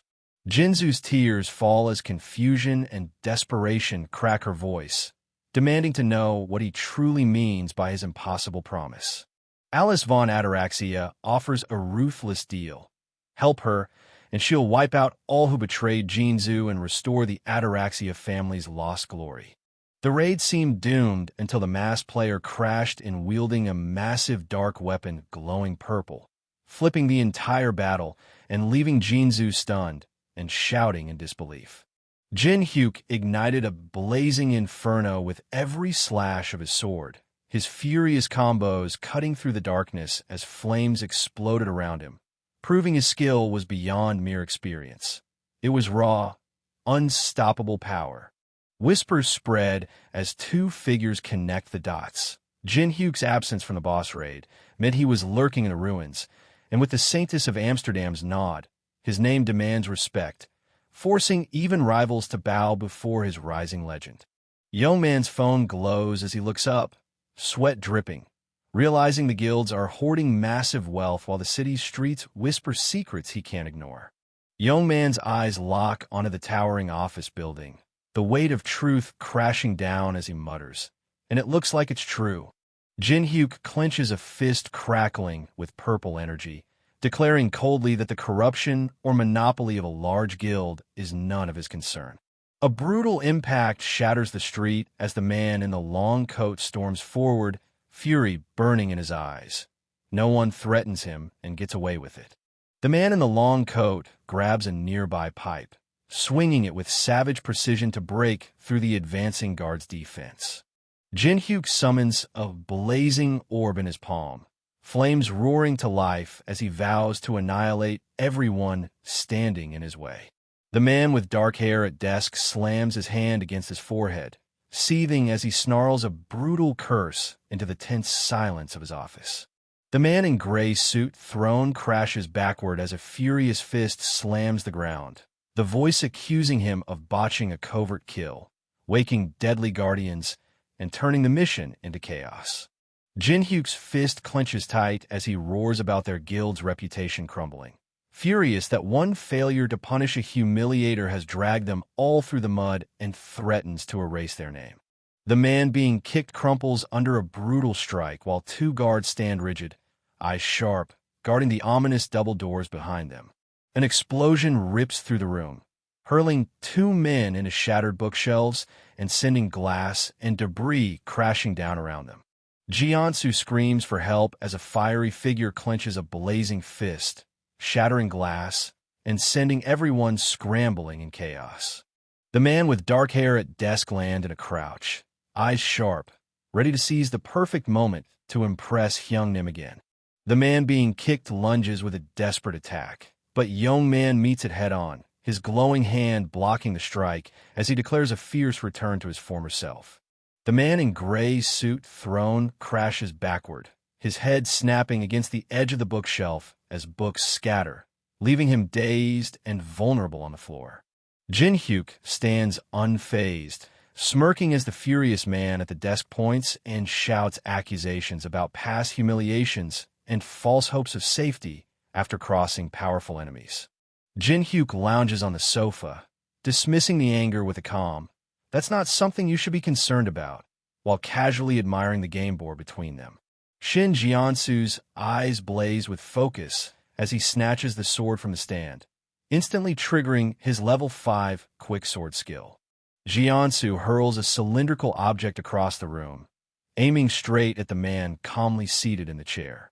Jiansu lunges forward, slashing with his sword at lightning speed, taunting that his quick sword move is faster than sound itself. Jin Hyuk lies still, eyes calm as a massive weapon crashes down, the chilling threat echoing. "Then you should die." Jin Hyuk smirks, unfazed as the Jiansu swings his sword in shock, stammering about a go piece, but the strike cuts through nothing but air. The man leans back, casually placing white stones on the board while holding a small glowing object, declaring, "You had something perfect for me to throw."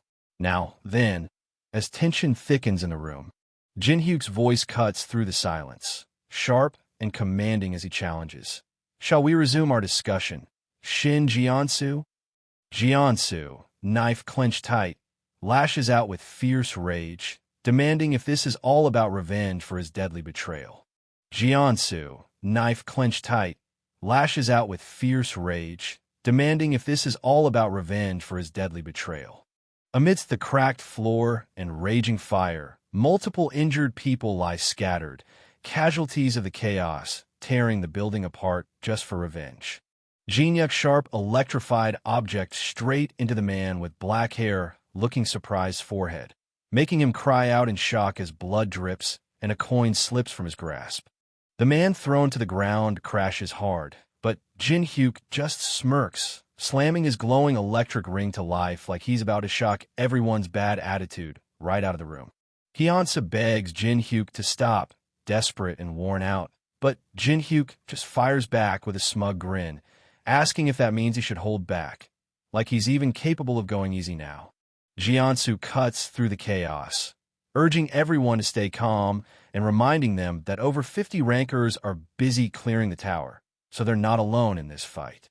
Jinyuk challenges the older guy with a cold so, but the older man fires back hard, warning that killing him means everyone else will hunt the killer down without mercy. No escape, no second chances. The armored knights clash fiercely, spears dripping with blood, trapped in a brutal cycle where every strike demands revenge and forgiveness is a stranger. This war won't end until one side breaks the chain. The unknown hand casually scoops coins from a bowl, mocking how talk of blood and revenge disrupts their peace. Like those words don't haunt everyone else too. Jin-hyuk clenches his fist so tight metal rings slip through his fingers, declaring they should just end things cleanly, catching the other character completely off guard. Jin-hyuk's eyes blaze red as flames roar around his fist, vowing he'll be the last to take revenge and demanding forgiveness like it's the final word. Jin-hyuk clenches a glowing energy in his hand, while the other guy freaks out, yelling, "Wait, how does that make any sense? And what do you mean?" as confusion and frustration hit hard. Jiansu's eyes snap open as he shouts, "Wait," desperately trying to keep up, insisting, "I'm just following your logic," but the tension is way too thick to ignore. Jin-hyuk gets slammed by a fierce purple-pink energy blast, the force blasting him backward like a rag doll caught in a storm. Jongsu crashes through the massive glass window, shards flying everywhere as purple energy pulses violently around him, turning the room into chaos. Jin-hyuk stands firm among the shattered glass and fallen chandelier, his intense gaze cutting through the chaos like he's ready to finish what just exploded. As the man lies defeated, Jin-hyuk looms over him, dropping the bomb that Ha-jin's survival is all thanks to his sister, and she's clearly been pulling some serious strings behind the scenes. The man in foreground stands tall, hands in pockets, staring down the defeated man in the gray suit, and coldly warns him to stay out of sight until he dies naturally. No second chances. Jin-hyuk, sharp and commanding, snaps at the guy faking death among the rubble to get up, and the man wastes no time answering with a determined yes. Jin-hyuk's intense gaze cuts through the tension as he demands a self-introduction, making it clear survival hinges on proving your worth. No uselessness allowed. Kim Hee-woong steps up, no hesitation, dropping his name, age, and flexing his resume. Ex-leader of the Black Crow Guild's operations, Stanford grad in comp sci and accounting, making it clear he's not just talk, he's the real deal. Jin-hyuk admits he's impressed by Hee-woong's skills, but both agree the situation is seriously grim, no sugarcoating the stakes they're up against. Hee-woong gets hit with a heavy responsibility as the confident man declares the guild won't be destroyed, but handed over, leaving Hee-woong nervously accepting the daunting task of running one of the top guilds. Jin-hyuk downplays the whole guild master role, saying it's just for show while Hee-woong doubts anyone would actually follow him, making the weight of fake leadership feel even heavier.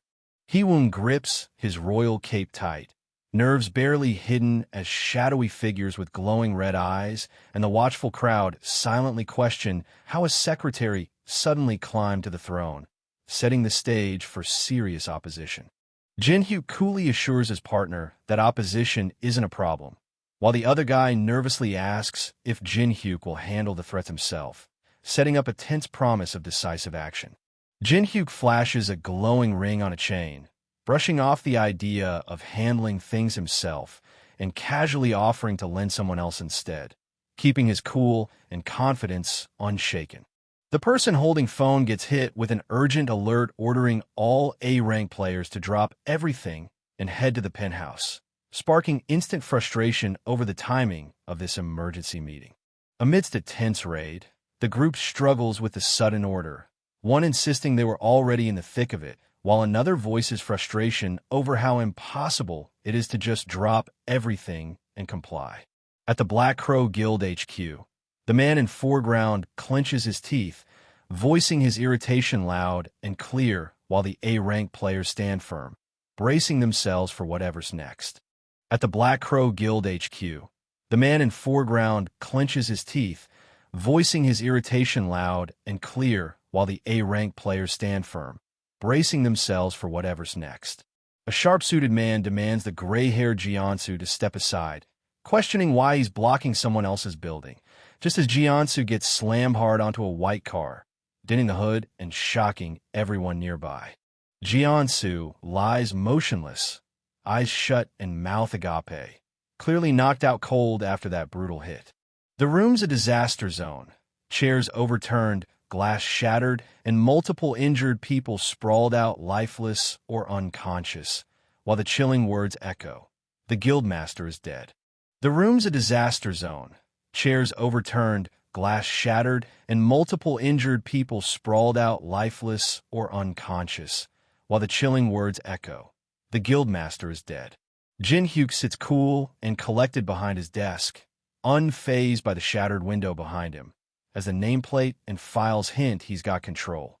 Even as someone yells, "Kim Hee-won," the man in foreground, frustration written all over his face, yells, holding up a glowing blue object like it's proof of some wild accusation, demanding, "Why are you sitting there?" The man in suit with wavy brown hair grabs the man with black hair and sunglasses by the collar, shouting for every single detail while the nervous guy stammers, clearly overwhelmed and sweating under the pressure. The person with reddish hair and the man with black hair and sunglasses watch a mysterious figure with long white hair outside as the man with black hair notes that new consignees have arrived, while the white-haired figure mutters something barely audible. The man with black hair grabs his colleague by the collar, frustrated as more new consignees stream into the office, making the whole situation even more of a headache. The man with black hair grabs his colleague by the collar, frustrated as more new consignees stream into the office, making the whole situation even more of a headache. Jin Hyuk stares in disbelief, struggling to wrap his head around the claim that a child is actually behind all this chaos.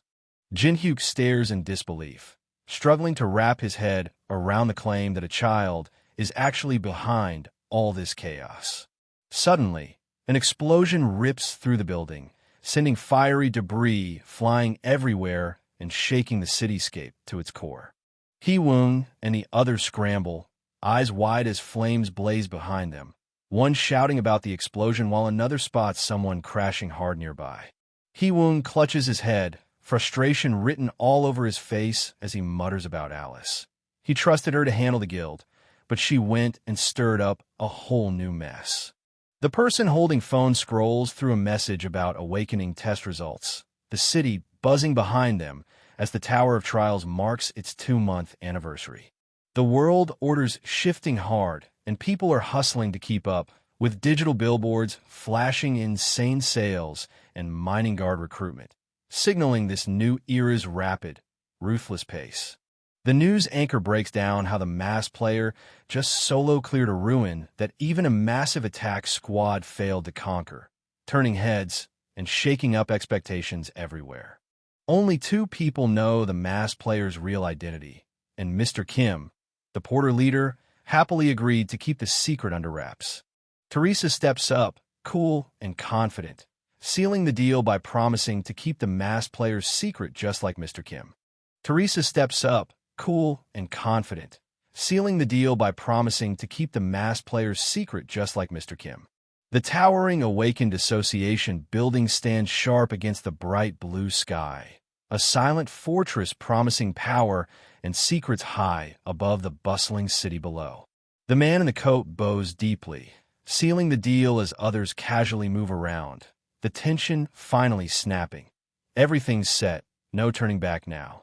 Jiansu steps into the light streaming through the open door, declaring loud and clear. There are no more restraints binding him. The young man in hoodie, eyes blazing with resolve, declares it's finally his moment to take control and monopolize everything. Sunlight bounces off towering skyscrapers as the Awakened Association stakes its claim on the city. The Jinhyuk with phone studies the mobile Awakened certificate, noting its surprisingly ordinary appearance while a voice calls out, "Jinhyuk Appa." Jinhyuk turns sharply toward the voice, his expression shifting as recognition and surprise flash across his face. The woman gestures as she explains the people claiming to know him, while he descends the stairs, processing the unexpected news. Jinhyuk smiles slightly and declares, "I'll introduce them to you." Alice crosses her arms and glares, revealing she's a Northern European player and a progenitor stirring inevitable chaos. The man in sunglasses introduces Kim Hee-wong as the new manager of the Black Crow Guild, promising to handle dungeon scouting and support allies of Representative Khan. Tears stream down as the man finally feels recognized, calling this moment a reward compared to working under Shin Jiansu's harsh rule. Jinhyuk declares he's the true master behind the Black Crow Guild, not the figurehead everyone thinks, daring others to ask him for favors whenever they need. They smile brightly, promising to get along even better from now on. They clasp hands firmly, sealing their newfound bond with unshakable determination. Jinhyuk lashes out in anger, shouting that it's their fault for pushing him too far, though he claims he never meant to go that far. Jinhyuk snaps back, accusing his opponent of failing to endure provocations despite living for thousands of years, only to be met with a cold denial that no one has ever provoked him like that before.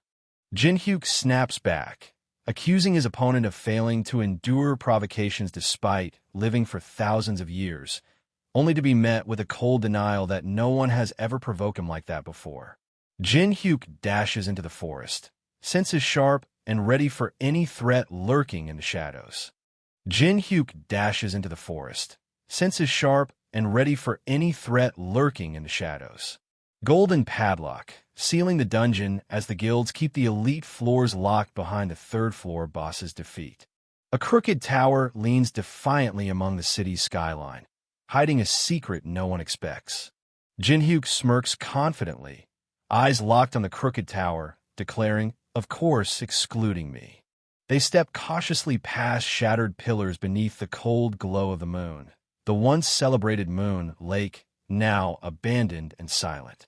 He walks the rocky path beneath the purple sky, recalling a time long past while humanity races toward extinction. Jinhyuk places a hand on his chest and steps into the lake, promising a hunt unlike any other. He strides through the water, passing 12 animal statues that guard the tranquil moonlit lake. He fixes his gaze on the distant statue, realizing it holds a secret purpose beyond guarding the lake. Jinhyuk inspects the fish-shaped statue, questioning if a secret button hides within, but doubts it's that obvious since no one's found it yet. Players debate the groove on the carp statue at Moon Lake, but no one has found the key to unlock its secret. Jinhyuk holds the cold metal object under the full moon and realizes the key isn't just a piece of metal, it's moonlight itself. He presses against the device, adjusting the moonlight's flow and with precise control over the groove's entry. The sequence stone glows intensely as the hand presses firmly, aligning the groove's pattern perfectly with the engraved code. Jinhyuk pries open the glowing crystal object with painstaking precision, revealing a mysterious light that pulses from within. The heavy door creaks open, revealing a dark stairway plunging underground as they step forward without hesitation. Jinzu descends the stairs while the other marvels aloud at the hidden space deep within the Tower of Trials. She their hand against the glowing wall, breathing in the long-lost feeling of freedom that floods their senses. Jinhyuk challenges with a sharp question, pushing for a reaction on their contract, expecting satisfaction, demanding truth. Jinzu admits the claim isn't entirely baseless, conceding it's somewhat believable despite the doubt. Jin-hyuk manifests divine power with a surge of glowing blue energy, absorbing the frozen tear to trigger the second defrosting and boost his mana by 18. Jin-hyuk exhales with relief, realizing it's become much easier to retain Alice, while the Jinzu hovers nearby, silently questioning. Jin-hyuk summons fire in his hand, the small winged figure hovering close as they discuss the beings in the tower, and the game turned reality. Jinzu leans forward, eyes sharp as she demands, "What are you doing all of a sudden?" Jin-hyuk cuts through the tension, locking eyes as he demands, "Alice, I want to ask you something." Jin-hyuk's words glitch violently, his form distorting as incomprehensible symbols spill from his mouth. Jin-hyuk processes her frantic shout, realizing vital information about the tower is being completely blocked. He strides deeper into the cave, clutching a light as he admits he can't share what he's learned with the tower's inhabitants.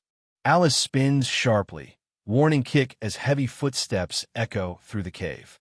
Jin-hyuk slams his claw weapon into the ground as flames ignite in his palm, declaring the tower's first floor a deadly spawning ground.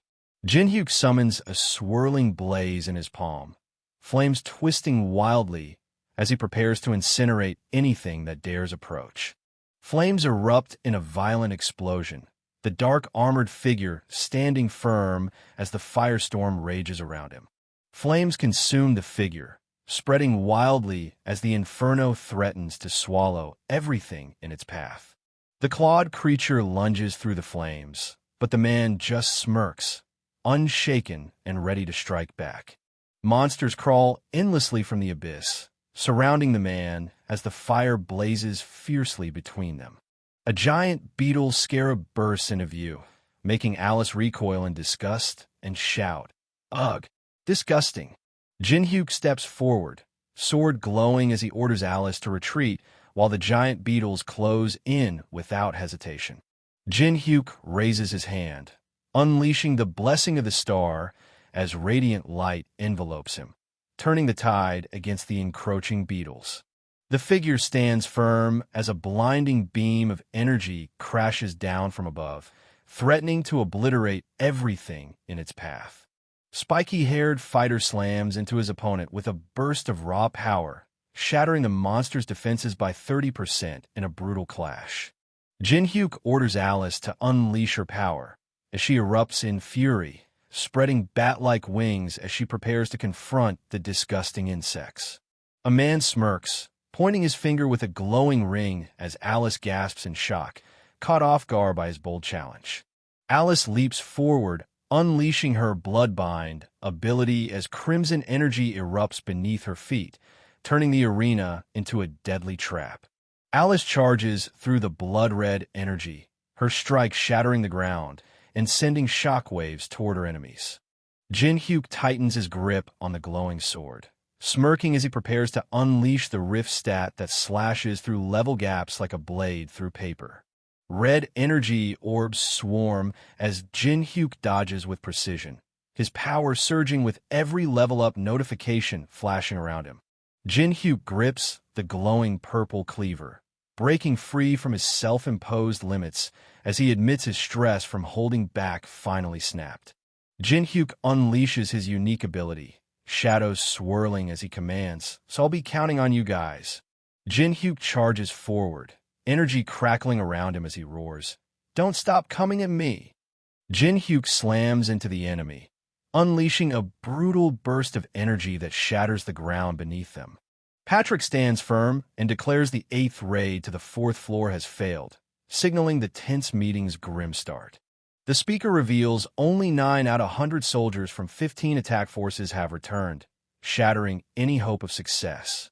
The figure cloaked in orange summons a blazing red aura as countless armored statues stand motionless, ready to unleash devastation. T-Win slams his fist down, frustration boiling over as he demands a strategy to break through the overwhelming force despite the divine artifact's power. Maria points out the problem. The 2nd and 3rd floor raids went too fast, leaving players with no time to level up. Teresa nods, realizing the rush cost them crucial growth. Jinho voices frustration over the lack of players above level 15 and blames guilds like Junghwa for the guild's current crisis. Jinho crosses his arms, refusing to overlook the harsh truth, while Jinhyuk challenges him, demanding if he said anything wrong. Jinhyuk shouts accusations, refusing to accept baseless humiliation, while Jinho raises his hand in frustration, defending their climb up the tower for humanity. Patrick slams his hand down, demanding silence and order as tensions threaten to tear the group apart. Patrick's glare cuts through the chaos as he orders everyone to focus, refusing to let the mission crumble. Jinho crosses his arms, locking eyes with Maria as he demands, "Have you thought of something?" Patrick grips his head in distress as the old man looms behind, revealing they received word from the demonic humans just before daybreak. Jinho, Maria, and Jinhyuk exchange shocked glances as Jinho reveals the demonic humans' help comes with a dangerous condition they must accept. Jinho shouts his refusal to ally with the demonic humans, condemning them as globally wanted criminals and vulgar bastards. Maria and Teresa exchange serious words about the world's distrust of demonic humans and the overwhelming power of the large guilds over governments. Teresa clutches her necklace, warning that with growing influence, every word and action must serve a just and great cause. The chandelier's flames flicker wildly, then surge as a furious voice demands, "What do you mean we're trash?" Patrick leans forward, voice sharp as he defends the wounded pride of the so-called trash, flames roaring beside him. The old man grips his skull-topped staff, voice dripping with dark power as he taunts. "But don't you already know that you can't do anything with your strengths alone?" The old man slams his staff into ground, unleashing a shockwave that tears through the battlefield, forcing everyone to brace for impact. Jinho slams his hand on the wooden table, eyes blazing as he snarls, "You demonic human trash! What do you think you are?" Jinho launches a fierce punch, snarling, "Since you showed yourself to me, I'll kill you." The man in the red jacket swings his glowing sword with deadly precision while hurling a massive object, declaring, "We finally agree on something, Beck Jinho." The old man leans forward, voice dripping with menace as he warns, "You're all quite hot-blooded. However, you might change your mind after hearing my proposal." Old man commands to join forces, promising the power to take down the third floor's boss. Jinho shouts in disbelief, tearing apart the claim that the demonic human association's tiny force could break through the army. Old man grips his skull-top staff and declares, "We just need to have quantity, don't we?" Old man slams his skull-topped staff down as purple energy swirls, unleashing the gravekeeper of the Black Tomb. A massive skeletal hand crashes through the floor as Patrick's eyes widen in alarm. Skeleton warriors clad in armor burst from the earth, their shields raised as they rise to join the fray. They glare at the towering building, voice dripping with disbelief as they confront the necromancer's terrifying power to command such a massive undead army. Patrick's eyes widen as he spots the skull-topped staff in the old man's grip, realization hitting hard. The old man raises the skull-topped staff, declaring it the legendary Staff of Greed, forged from 99 rare materials. Tiwin wipes sweat from his brow, piecing together the deadly potential if the Staff of Greed merges with necromancer powers. Tiwin declares the third boss raid isn't impossible, but Maria's shock reveals the ruthless truth. They're facing evil demonic humans. Jinho insists they should be tearing the old man apart right now, his frustration barely contained as the hooded figure stands firm with his skull-topped staff. Jinho weighs the stakes, deciding that if the price is a secret the public must never learn, then it's a risk worth taking. Teresa grips his sword and shield, firing back with a fierce question that leaves no room for doubt. Teresa tightens her grip on sword and shield, her voice sharp with disbelief as she condemns the alliance with the demonic humans. Teresa grips her sword tighter, eyes scanning the dim room as the armored woman clings to Jinhyuk's absence, desperation thick in the air. Teresa's eyes lock on the incoming video call from Kong Jin-hyuk, hesitation flickering as she debates whether to answer. The tower announces that a single rookie cleared the first floor alone. His identity is listed as unknown. The rookie finally appears in front of the guild representatives through a screen call. The people who were searching for him realize the super rookie is right in front of them. An experienced summoner reacts calmly and says he has heard about the rookie who cleared the first floor. The summoner warns that a boss raid is completely different from a normal floor run. The rookie confidently replies that he can still handle it. The summoner reveals a large number of summoned skeleton soldiers and questions what couldn't be done with that many summons. The guild representatives agree, believing the summons are enough to challenge the boss.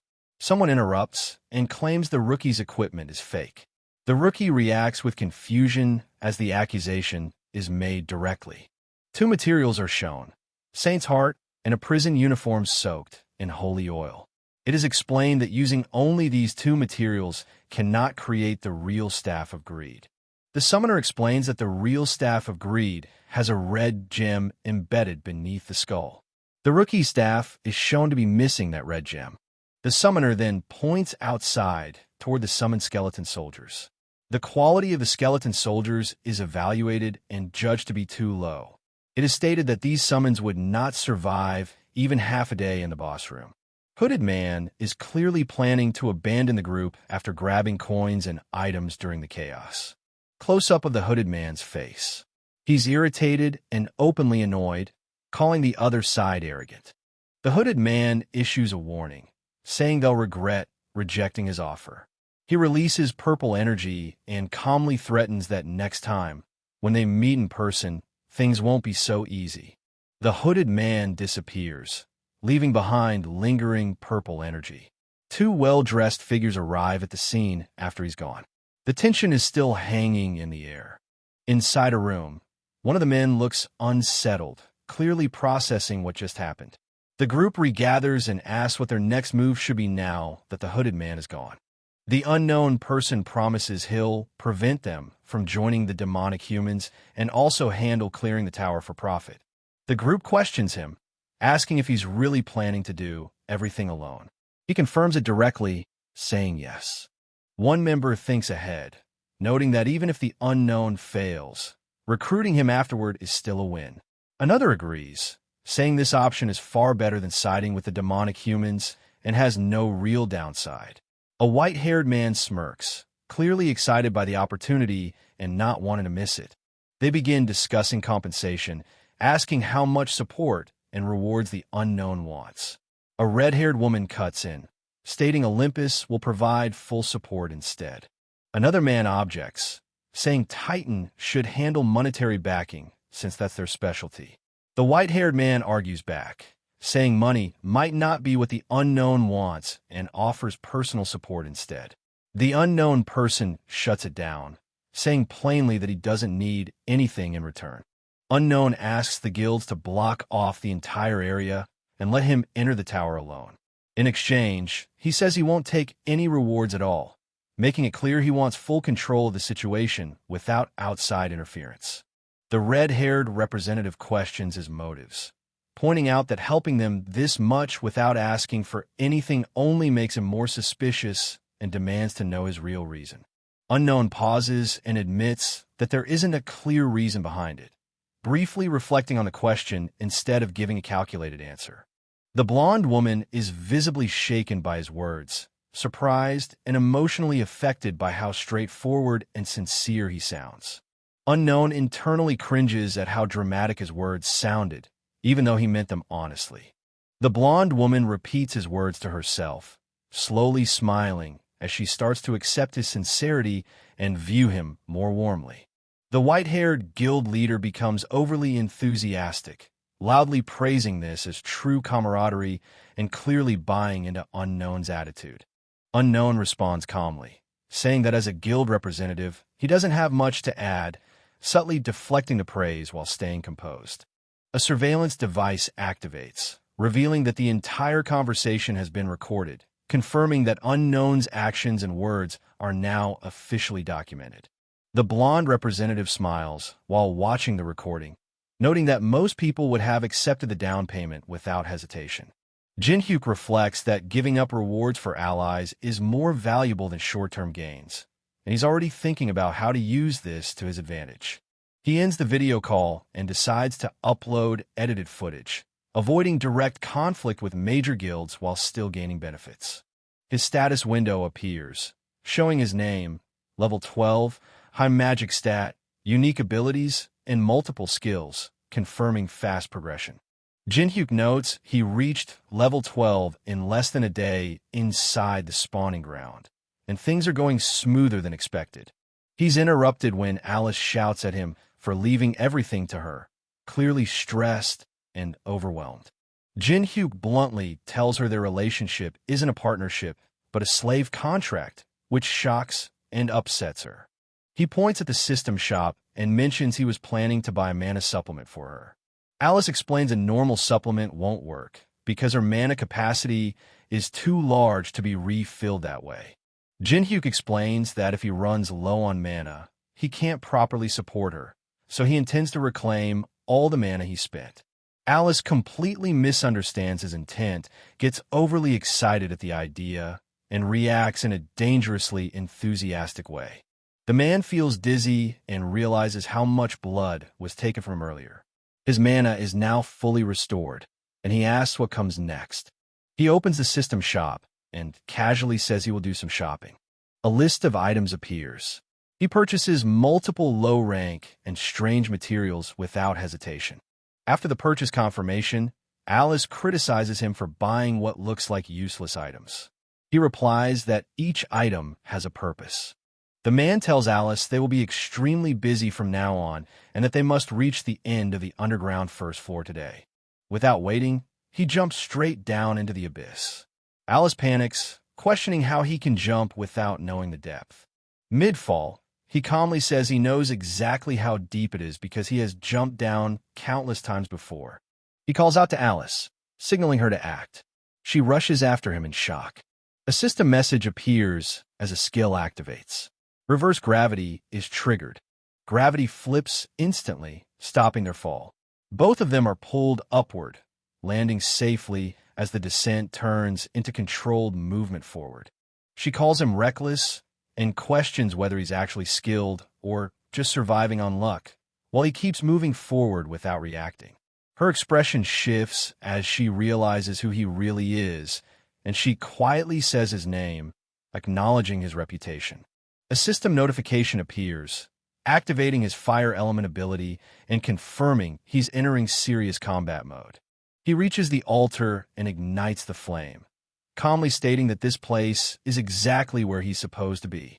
Insect monsters swarm the area, but he dismisses them as insignificant and directly challenges the real enemy to come out. A massive presence emerges from behind the altar, revealing the boss of this floor and setting the stage for the real fight. Anunis taunts Jin-hyuk, mocking his eagerness to die, but Jin-hyuk stands firm, ready to fight without wasting a word. Anunis laughs, mocking the idea of lowering himself to fight personally, calling it absurd to battle a mere mortal. Alice lunges forward with her scythe, while Jin-hyuk braces himself, vowing to hold the threat back so she can escape. Jin-hyuk smirks confidently, brushing off Alice's urgent warning as she reaches out, demanding he take the threat seriously. Anunis looms over the man, voice dripping with menace as he declares, "Let me show you what kind of person you made a contract with." Anunis tightens his grip on the curved hook, voice laced with dark amusement as he taunts, "How amusing." Anubis summons the judgment of Anubis, purple flames swirling as he demands, "Did you hear about me from that vampire you brought with you?" Judgment Girl activates the judgment of Anubis, summoning the towering scales as the first question echoes through the air. Jin-hyuk stands firm, ready to face the absolute trial. Jin-hyuk answers with unwavering confidence, acknowledging the ruthless rule. Patience lost grants the power to demand any question, truth irrelevant. Anunis narrows his eyes, accusing the target of seeking the elusive hive and confirming his every suspicion. Jin-hyuk flashes an OK sign and grins, boasting about the black market value of the hive.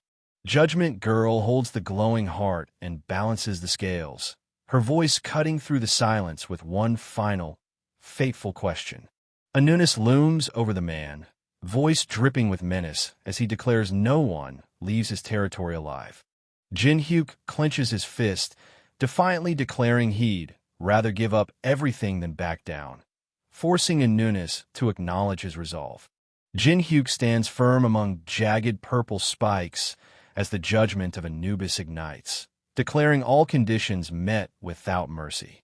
Jin-hyuk staggers as his stats plummet by half and his innate skills seal, the spectral beast looming like a dark curse behind him.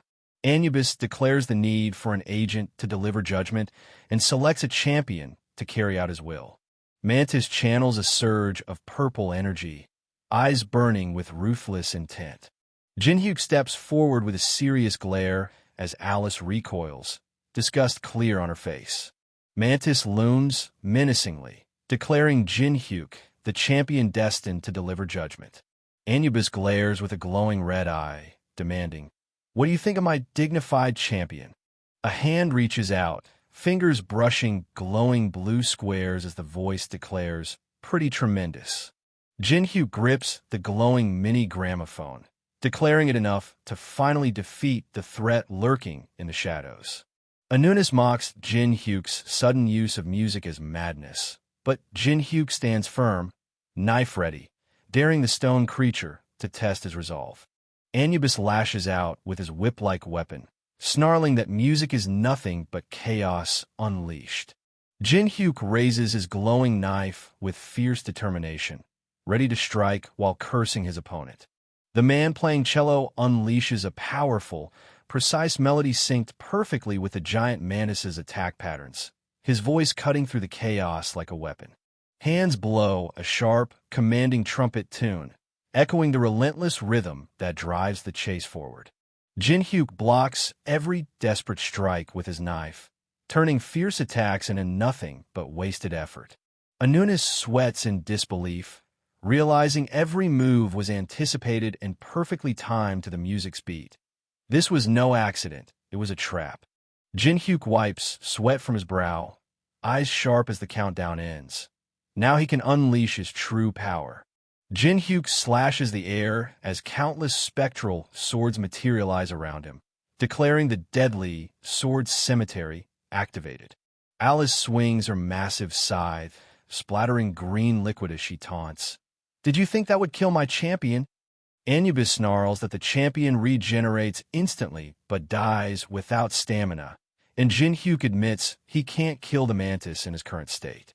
Jin-hyuk grips his knife with a menacing smile, vowing to make the mantis lose its will to live. Mantis bursts forward, radiating a deadly energy that fills the dark space with menace.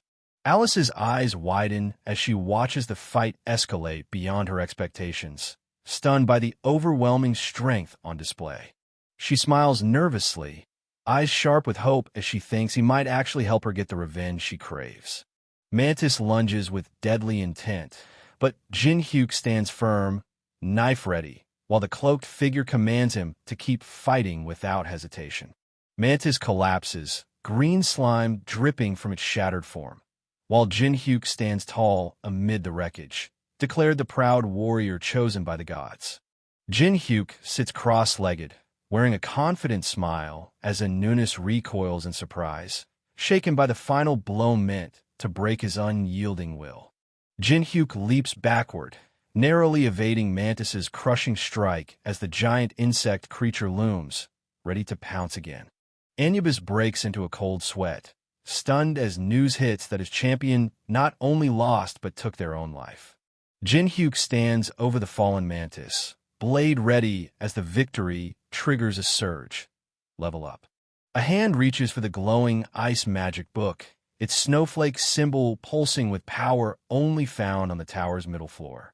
The character's eyes widen as a new skill icon with a crescent moon and star flashes, and the words, "Is this the effect of monopolize?" echo in their mind. Jin-hyuk summons jagged ice shards with ice molding activated, turning the tide with a power no one expected.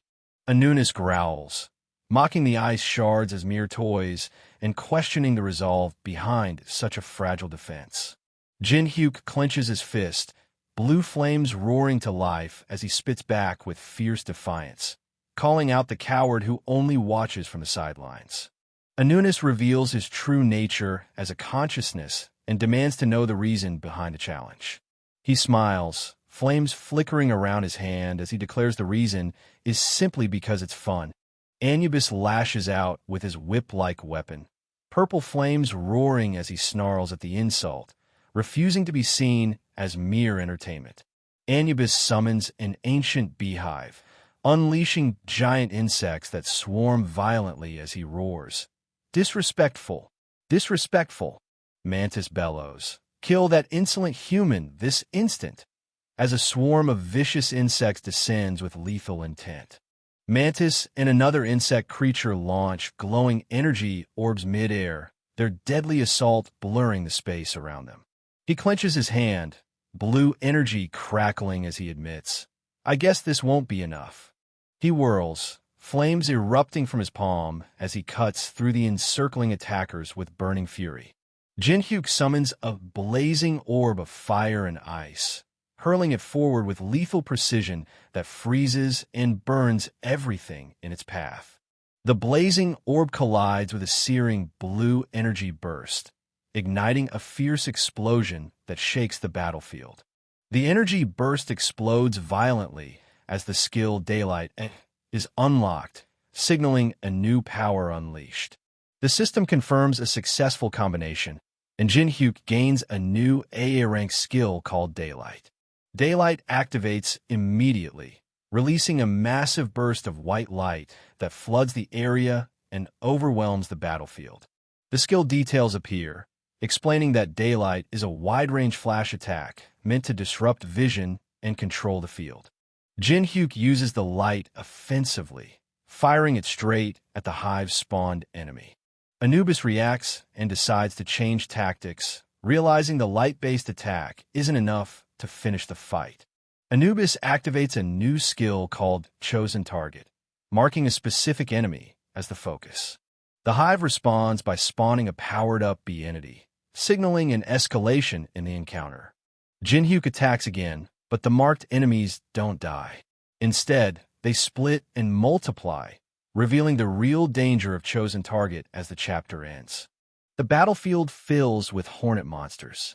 No matter what skills are used, they keep coming, showing that brute force alone won't solve this. The protagonist spots what he's been waiting for and pulls out a special item. A system message confirms it's a giant pill that can massively increase size. He throws the pill forward while moving in, forcing the hornets to react without fully understanding what he just used. The hornets attack immediately, but the system clarifies that the pill's effect has a delay.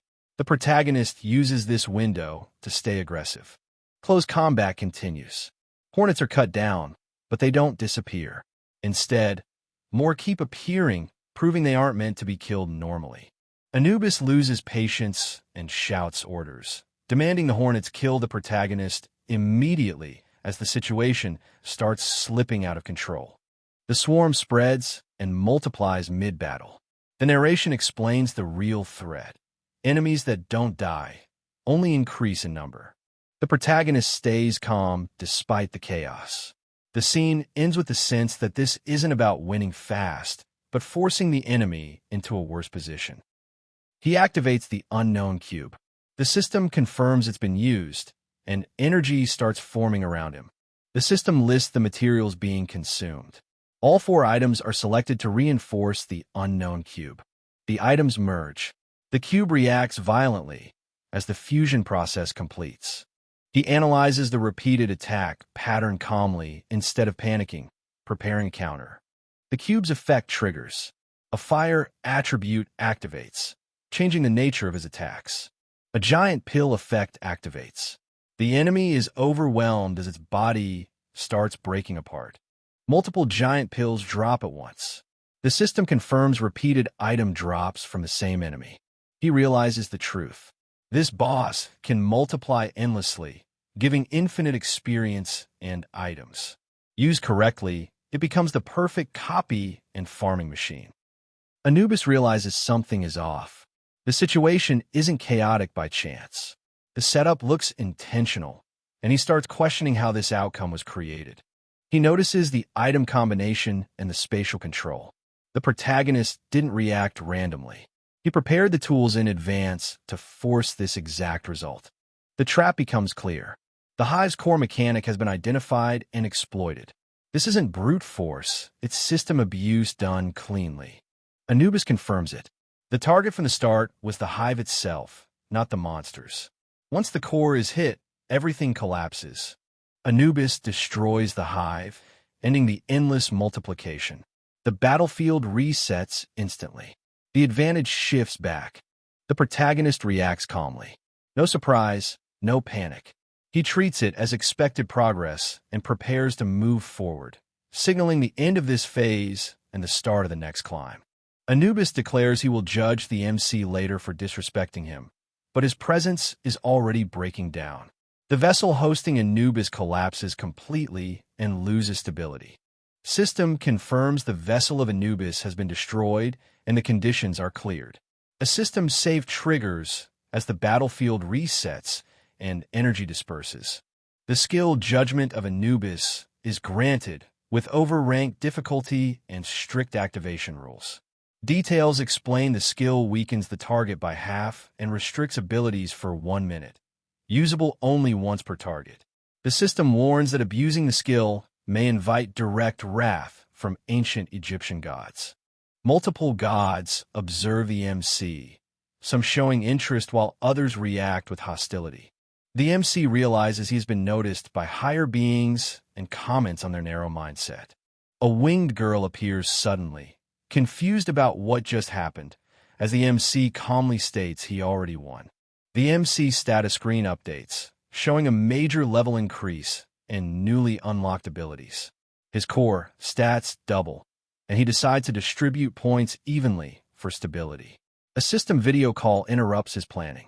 His core stats double, and he decides to distribute points evenly for stability. A system video call interrupts his planning. The caller reveals himself as Cheon Yu-sung, surprised that the MC remembered him. Cheon questions where the MC is and whether he has entered an unknown zone. The MC shuts the question down and refuses to explain his location. Cheon Yu-sung calls Kong Jin-hyuk and says he has a proposal for him, which immediately puts Jin-hyuk on edge.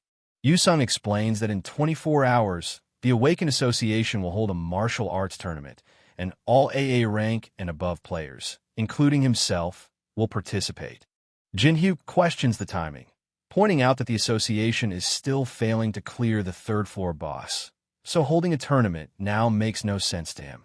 Yu-sung directly invites Jin-hyuk to join the tournament so they can settle things with a final fight to decide who wins and who loses.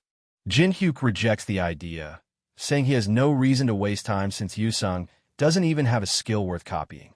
Yu-sung reveals his leverage by showing an invitation ticket to the black market, making it clear this is the real reason Jin-hyuk won't be able to refuse. The auction hammer comes down hard. The item is sold, and the crowd reacts instantly. This isn't a normal market. This is power changing hands. The auctioneer smiles confidently, announcing the sale. Every bid here carries weight because everyone knows where they are. Cheon Yu-sung explains the truth. This place isn't a player coin exchange. It's a hidden black market. Only invited members can enter. Real money is used here, and the items are far beyond what ordinary players can access. Since the Tower of Trials became real, secret places like this started appearing.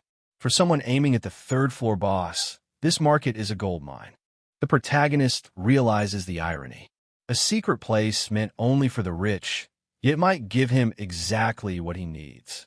Suddenly, a system message appears. His uploaded video has been chosen as a hot issue. The spread is faster than expected.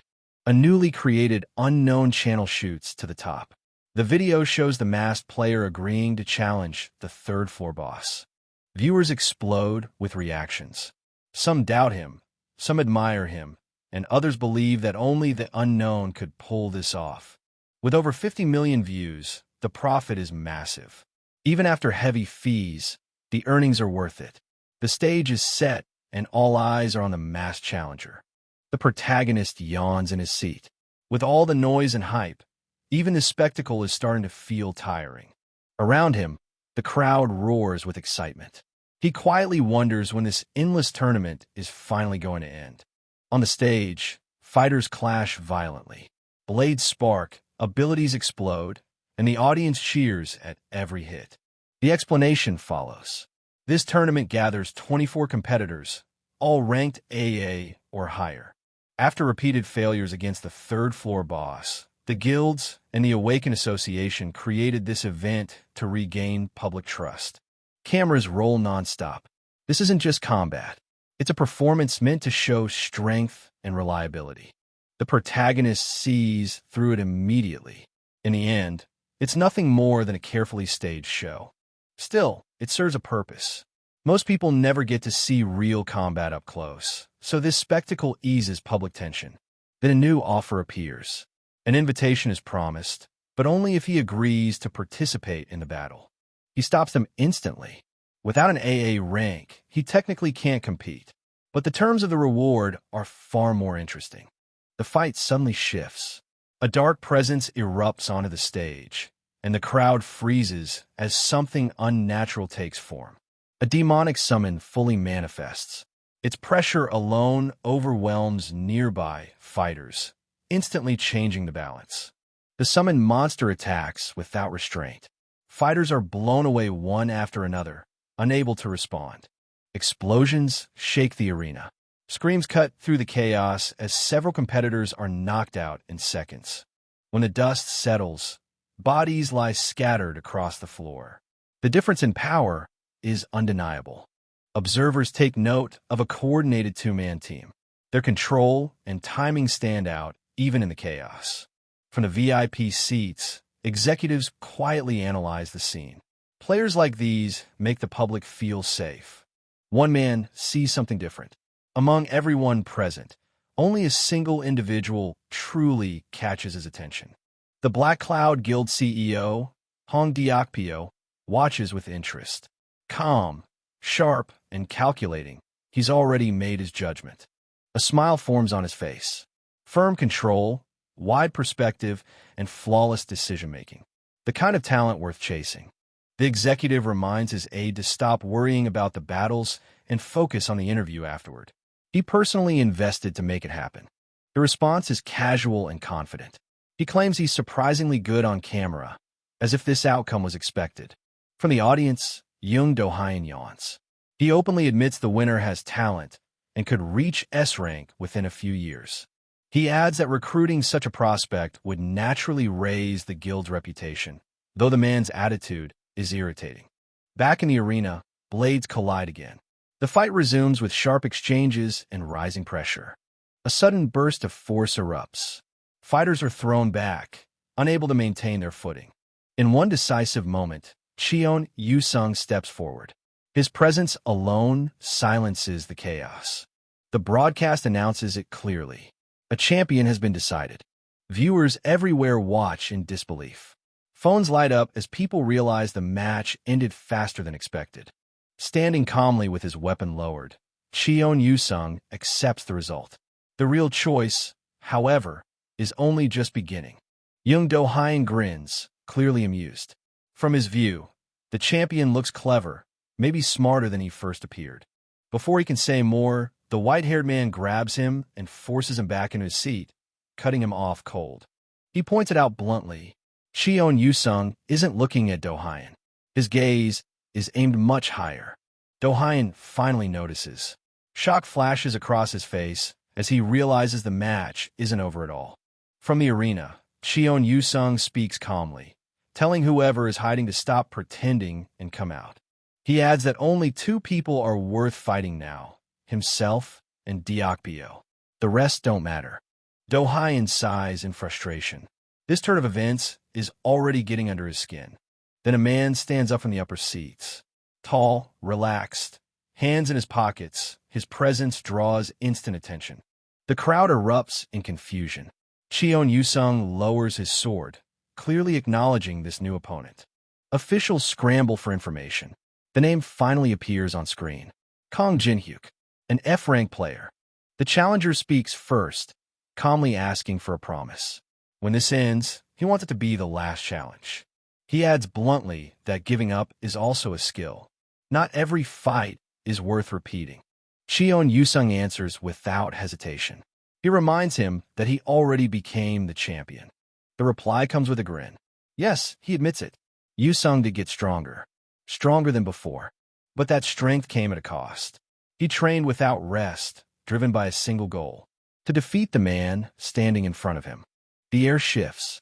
Yusung tightens his grip and declares that this fight will decide everything, including the invitation. Blue energy erupts as his skill activates.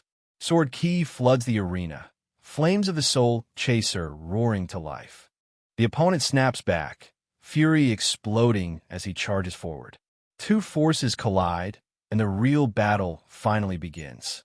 An explosion rips through the street as an energy beam slams into the nearby building, sending debris flying and forcing everyone to take cover. Concrete and metal rods crash down as the ground splits open beneath the ruined ceiling, threatening to bury anyone caught in the collapse. The man in dark clothes grits their teeth, standing firm as they demand how many damn skills their opponent has left to unleash. Jin-hyuk watches silently as the man crashes through the shattered glass floor, the sword clattering beside him, signaling the fight's brutal escalation. Jin-hyuk kneels beside the unconscious figure and claims the black market ticket, insisting this isn't stealing, but a promise kept. The man unleashes a giant ice missile that shatters the arena floor and follows it up by destroying the ceiling with a powerful light ray, shocking the audience who can't believe an F rank could cause such destruction. Jin-hyuk crouches and breaks the silence with a cold greeting, prompting the older man to acknowledge their last tense encounter at the museum. The older man admits their savage first meeting is water under the bridge. The Lee Yuri hesitates but agrees. An uneasy truce begins to form. Jin-hyuk squats on a ledge and breaks the uneasy silence by asking Lee Yuri, SSI, for a number, pushing their truce towards something more personal. Jin-hyuk offers his phone with a clear out. You can refuse if you don't want to, forcing the Lee Yuri to either accept the gesture or admit defeat. Jin-hyuk holds up his phone with a challenge. Of course, that's only if you can handle the consequences. Lee Yuri reveals the smartphone's true power, warning it's more threat than favor as she prepares to unleash it.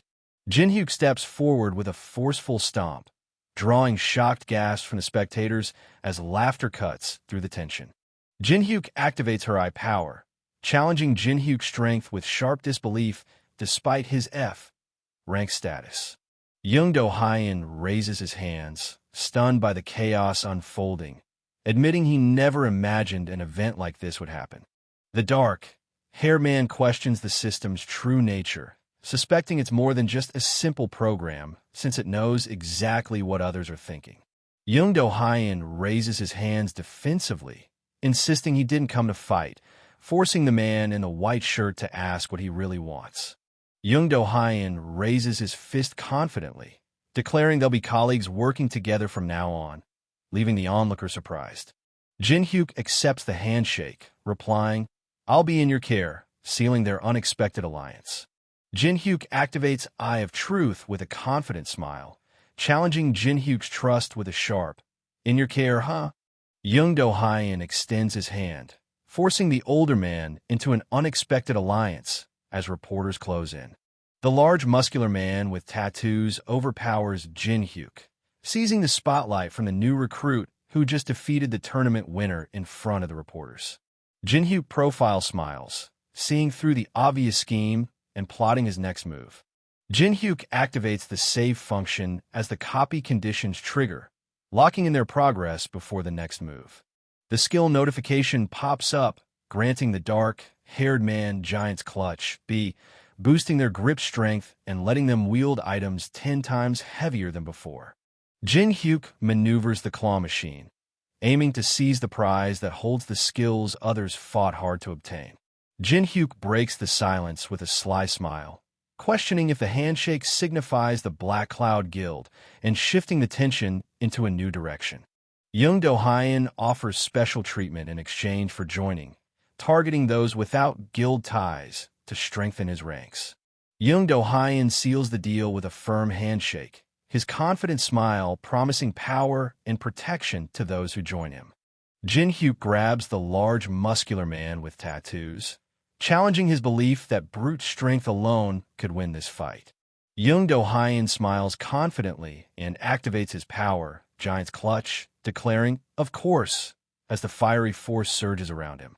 The man laughs loudly, mocking Young Do-hyun with, "Isn't that obvious?" challenging their confidence head-on. Young Do-hyun and Jin Hyuk clasp hands, unleashing the judgment of Anubis that shatters the space around them. The woman unleashes her scaled power, but Young Do-hyun stands frozen, unmoved and tense, defying all expectations. Jin Hyuk grips the large muscular man with tattoos hand firmly, forcing him to struggle and grimace under the intense contest. Jin Hyuk taunts the large man's exaggerated pain, challenging his confidence despite the intense struggle. The large man grips Jin Hyuk's hands with fierce purple energy, shouting as they fights to break the hold. Jin Hyuk shocks the large muscular man with tattoos by shaking his hand mid-fight, forcing him to shout, "Stop! How dirty!" Jin Hyuk lands a solid punch, sending the large muscular man with tattoos crashing backward and shifting the fight's momentum. Young Do-hyun shouts and lands a brutal hit, sending his opponent crashing back into the debris. Jin Hyuk clenches his fist over Young Do-hyun's fallen form, mocking his betrayal with a brutal taunt that cuts deeper than any wound. An explosion rips through the plaza, sending spectators flying, but Jin Hyuk stands unfazed, eyes locked on the chaos he's unleashed. Dark-haired man activates Eye of Truth, piercing through every hidden lie and secret in the chaos below. Hong Daokpyo shouts in furious defiance, unleashing power from his hand as he demands respect for the sacrifice behind Do-hyun's fall. Jin Hyuk steps forward, urging to pause the fight despite the rising tension, trying to prevent more bloodshed. Hong Daokpyo erupts in fury, shouting down Jin Hyuk's plea and daring them to back out after coming this far. Jin Hyuk raises his hand calmly, refusing to escalate by targeting guild masters just yet. Hong Daokpyo lunges forward, unleashing his power with a furious shout that breaks the tense silence.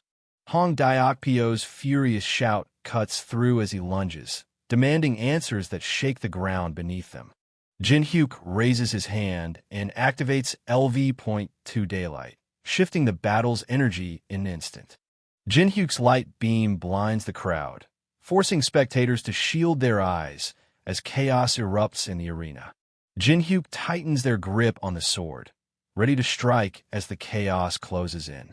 Jin Hyuk blocks the large muscular man with tattoos punch just as the rift stat activates, slashing the level difference by 33 with 99 points used. Hong Daokpyo unleashes his blood demon chi in disbelief as Jin Hyuk shockingly withstands the attack. Hong Daokpyo and Jin Hyuk clash, their red energy crackling as Daokpyo admits Jin Hyuk matches the vanguard strength. Hong Daokpyo scoffs loudly, refusing to believe anyone could stand against the second floor's boss, the Colossus. Jin Hyuk grips his dagger just as Hong Daokpyo activates his power and urgently demands, "Please stop." Young Do-hyun taunts the black-haired man in coat to act more dependable in front of the martial arts tournament crowd, raising the stakes between them. Han Sang-jin steps forward, raising their hand to command everyone's attention with a single, sharp declaration. President raises his hand, signaling authority as the room falls silent under his command. Jin Hyuk in the white shirt steps forward, confirming they's the one who leads Korea's Awakened. President reveals his identity as Han Sang-jin, the Awakened Association leader, shifting the power dynamics instantly. Hyok-pyo accuses a rival of brutalizing a guild player, forcing the president into a tense confrontation that could ignite a full-scale conflict. The president challenges the Hyokpyo excuse for the injuries, refusing to let the brutalization slide as tensions escalate. The president steps forward, revealing his identity as Han Sang-jin and directly addressing player Kong Jin-hyuk, raising the stakes in the confrontation. The president admits he only learned about Kong Jin-hyuk 20 minutes ago after a call from Department Head Park, shifting the power dynamic with this new information. The reporter urgently relays that he was told to come immediately because something unbelievable is happening, sparking tension among the seated men in suits. The president confronts Jin-hyuk about irregularities in his test results and the pressure he put on the examiner, raising serious questions. Men in suits bowing publicly accept responsibility for the misassessment and apologize as the new 16th S rank is officially announced. Voices erupt as the crowd points and shouts about the new S rank player, while orders fly to summon everyone in the Someone conference room immediately. The crowd surges forward, pushing past barriers as the reporter shouts for space, while the Black Crowd Guild CEO watches the chaos unfold with a serious gaze. Jong Do-hyun collapses backward, eyes rolling back as his body goes limp, signaling a sudden and severe blow. Black Crowd Guild CEO's shock breaks as he realizes the tournament is slipping away, his confidence crumbling with every devastating loss. CEO urgently calls for a last-ditch plan, refusing to let the tournament slip away completely. The Black Crowd Guild CEO grabs the reporter's arm mid-sentence, cutting off the announcement about clearing the third-floor boss. A fist lands hard, sending the man in the white shirt crashing backward as they pleads for a call next time. The Black Crowd Guild CEO stands firm, his serious gaze cutting through the chaos as the fight pauses. Jin-hyuk confidently as reporters swarm with cameras and microphones, demanding answers that could change everything. Black Crowd Guild CEO walks away from the fallen man as the crowd gasps, the silence breaking with shock and disbelief. The ability acquisition message pops up, confirming the unique Blood Demon Chi has been unlocked and prompting the save option. President reveals the official results of the Super Rookie, sparking a flood of speculation and debates in the comments section about Kong Jin-hyuk's next move. Jin-hyuk scrolls through reactions on his phone, noting the positive responses that could shift the game. President confirms the trip to Las Vegas and offers a plane as an apology, shifting the stakes with unexpected support. Jin-hyuk settles into the chair, realizing high rank means a completely different level of treatment. The airplane dives sharply toward the rocky cliffs, forcing everyone on board to brace for impact. Air hostess pushes a cart while politely excusing herself, signaling a shift in the tense moment. Hostess tries the food and wine, realizing this is their first taste of first-class luxury. The young man tastes the food with a cautious spoonful, searching for a sign this luxury is worth the risk. Jin-hyuk calls out, breaking the tense silence, and CEO Hyokpyo responds, their brief exchange shifting the focus back to the uneasy meal. Alex Jadro points sharply at the man in front, sparking a quick confirmation from the black-haired man, while the brown-haired woman in blue suit laughs, breaking the tension. Alex Jadro emits a strange, unsettling scent that reeks of blood, making everyone instinctively recoil and refuse to engage. Alice questions Jin-hyuk's claim, but she insists the man isn't an ordinary human, raising the stakes of their tense exchange. Jin-hyuk realizes Alice's brutal judgment means they're far from ordinary, forcing them to reconsider their own hidden threat. Jin-hyuk activates Eye of Truth, instantly revealing a hidden layer beneath Alice's brutal judgment that shakes their understanding completely. Alex Jadro reveals the copy condition, calling out a demonic human and turning the mystery deeper with his confident smile. Jin-hyuk sweats, shaken by the revelation that the calm, demonic human was just an act. Alex Jadro breaks the silence with a sharp, huh, catching the black-haired man off guard and shifting the tension between them. Alex Judreau points directly and calls out player Kong Jin-hyuk by name, revealing he knows about the recent rank assessment in Korea. Jin-hyuk, the dark figure behind him, isn't a coincidence, and that others beyond the big guilds are now watching him after the S rank announcement. Alex Judreau confirms his recent S rank reassessment, catching CEO Diokpyo off guard with news of the martial arts tournament coverage. Alex Judreau steps forward, handing over a business card and formally introducing himself to Diokpyo. Alex Judreau leans forward with a thumbs up, suggesting they celebrate their chance meeting with a drink to pass the long flight. Alex Judreau leans forward with a thumbs up, suggesting they celebrate their chance meeting with a drink to pass the long flight.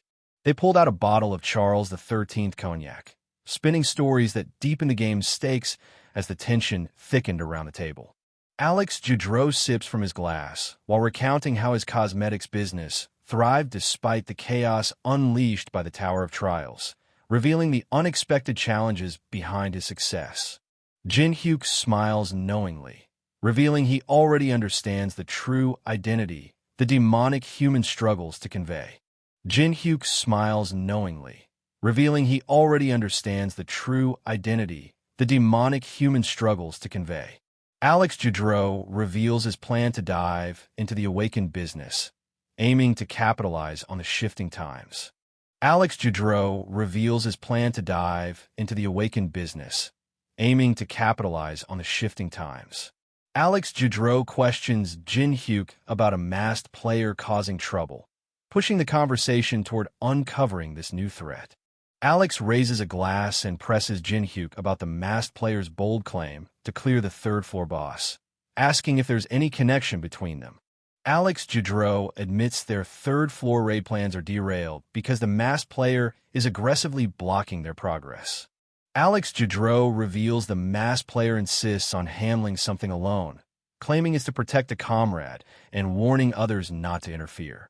Jin-hyuk challenges Alex Judreau's claim of knowing the unknown, and Alex casually confirms it, raising the stakes in their tense exchange. Alex Judreau laughs off the blatant greed of unknown Sasai, mocking how calmly he lies right to the person's face without a flicker of doubt. Alex Judreau laughs off the blatant greed of unknown Sasai, mocking how calmly he lies right to the person's face without a flicker of doubt. Alex Judreau pours a drink and extends a sharp invitation to join them in the third-floor boss room, promising it'll be a great help. Alex Judreau pours a drink and extends a sharp invitation to join them in the third-floor boss room, promising it'll be a great help. Alex Judreau assures that as an S rank, no one can interfere with the solo raid and hints at a hidden item waiting in the third-floor boss room. Jin-hyuk refuses the offered bottle, insisting, "I'm okay," keeping his focus sharp despite the brief pause in their flight. Jin-hyuk refuses the offered bottle, insisting, "I'm okay," keeping his focus sharp despite the brief pause in their flight. Alex Judreau pushes back with a confident promise. The tougher the challenge Kong Jin-hyuk faces, the greater the reward waiting on the other side. Alex Judreau reveals the legendary potion said to cure any disease and heal even a broken heart, raising the stakes in their desperate fight. Alex Judreau reveals the bottle contains an elixir, a game-changing secret weapon in their fight. Jin-hyuk's surprise reveals the elixir's unexpected potency, shifting the stakes in an instant. Jin-hyuk clutches the rare blue vial, questioning the demonic human association's power while temptation creeps in. Alex Judreau confidently offers an elixir as advance payment, claiming anyone would desire such a valuable item. Alex Judreau activates the contract's power by pointing at it and pressing the pin, forcing the stakes higher with his challenge to sign. The man's gaze fixes on the dark smoke rising from the table as the contract of the dead's power begins to manifest. Jin-hyuk reads the contract carefully, noting that though it looks ordinary, breaching its conditions carries severe consequences. The dagger floats, releasing purple smoke as the warning, "Death will come to you," appears on the paper, sealing a deadly fate. The man firmly refuses to sign the cursed document, holding a small object as they warns that making enemies of the large guilds is too risky. Alex Genre taunts his opponent's stubborn refusal, revealing his disappointment as hopes for cooperation fade. Men in suits bowing offer a water bottle as Alex Genre coldly dismisses the elixir deal, forcing the conversation into uncertain territory. Holding the bottle, Alex admits caution, but hints this blue liquid might be their only option left. Holding the bottle, Alex admits caution, but hints this blue liquid might be their only option left. Alex Genre lashes out in anger, demanding an explanation as his control starts slipping. Alex leans forward, gripping the armrest as he pulls out an insane amount of mana. Everyone's convinced he's ready to crash this plane if it comes to that. The pilot announces sudden turbulence, ordering everyone to buckle up as the seatbelt sign lights up, forcing a tense pause mid-flight. Alex questions the Jinhyuk about knowing the announcement in advance before preparing to sit back down. Alex slouches in the chair, admitting he had a rough idea about the announcement while calling out the other skill at acting. Alex snaps a sharp warning, threatening that unknown SSI will make them pay no matter the cost. The man with eyes smirks and points, calling out the lie and accusing Alex of being on unknown side after their humiliation at the Olympus meeting. Alex's shock and sweat reveal his panic as the man's accusation hits too close to home. Could he really be tied to unknown? The hand slams down as doubt creeps in. Maybe the man's bluffing, or maybe the large guilds really did share intel since they hit S rank. Jinhyuk a small object, teasing that he might spill info if the other man plays nice, raising the stakes with a risky gamble. The airplane lifts off the runway, wheels leaving the ground as Alex vows, "I'll see you next time," cutting the chase for now. Alex slips into a crowded casino, blending in as the city's neon chaos hides the next move. The red-haired woman in red top poses on a towering billboard, launching the new Fire Blossom perfume that's about to stir the city's undercurrents. Tiny Girl navigates the crowded indoor market, cautiously noting it's a human city while reminding to keep the promise of no trouble. Tiny Girl navigates the crowded indoor market, cautiously noting it's a human city while reminding to keep the promise of no trouble.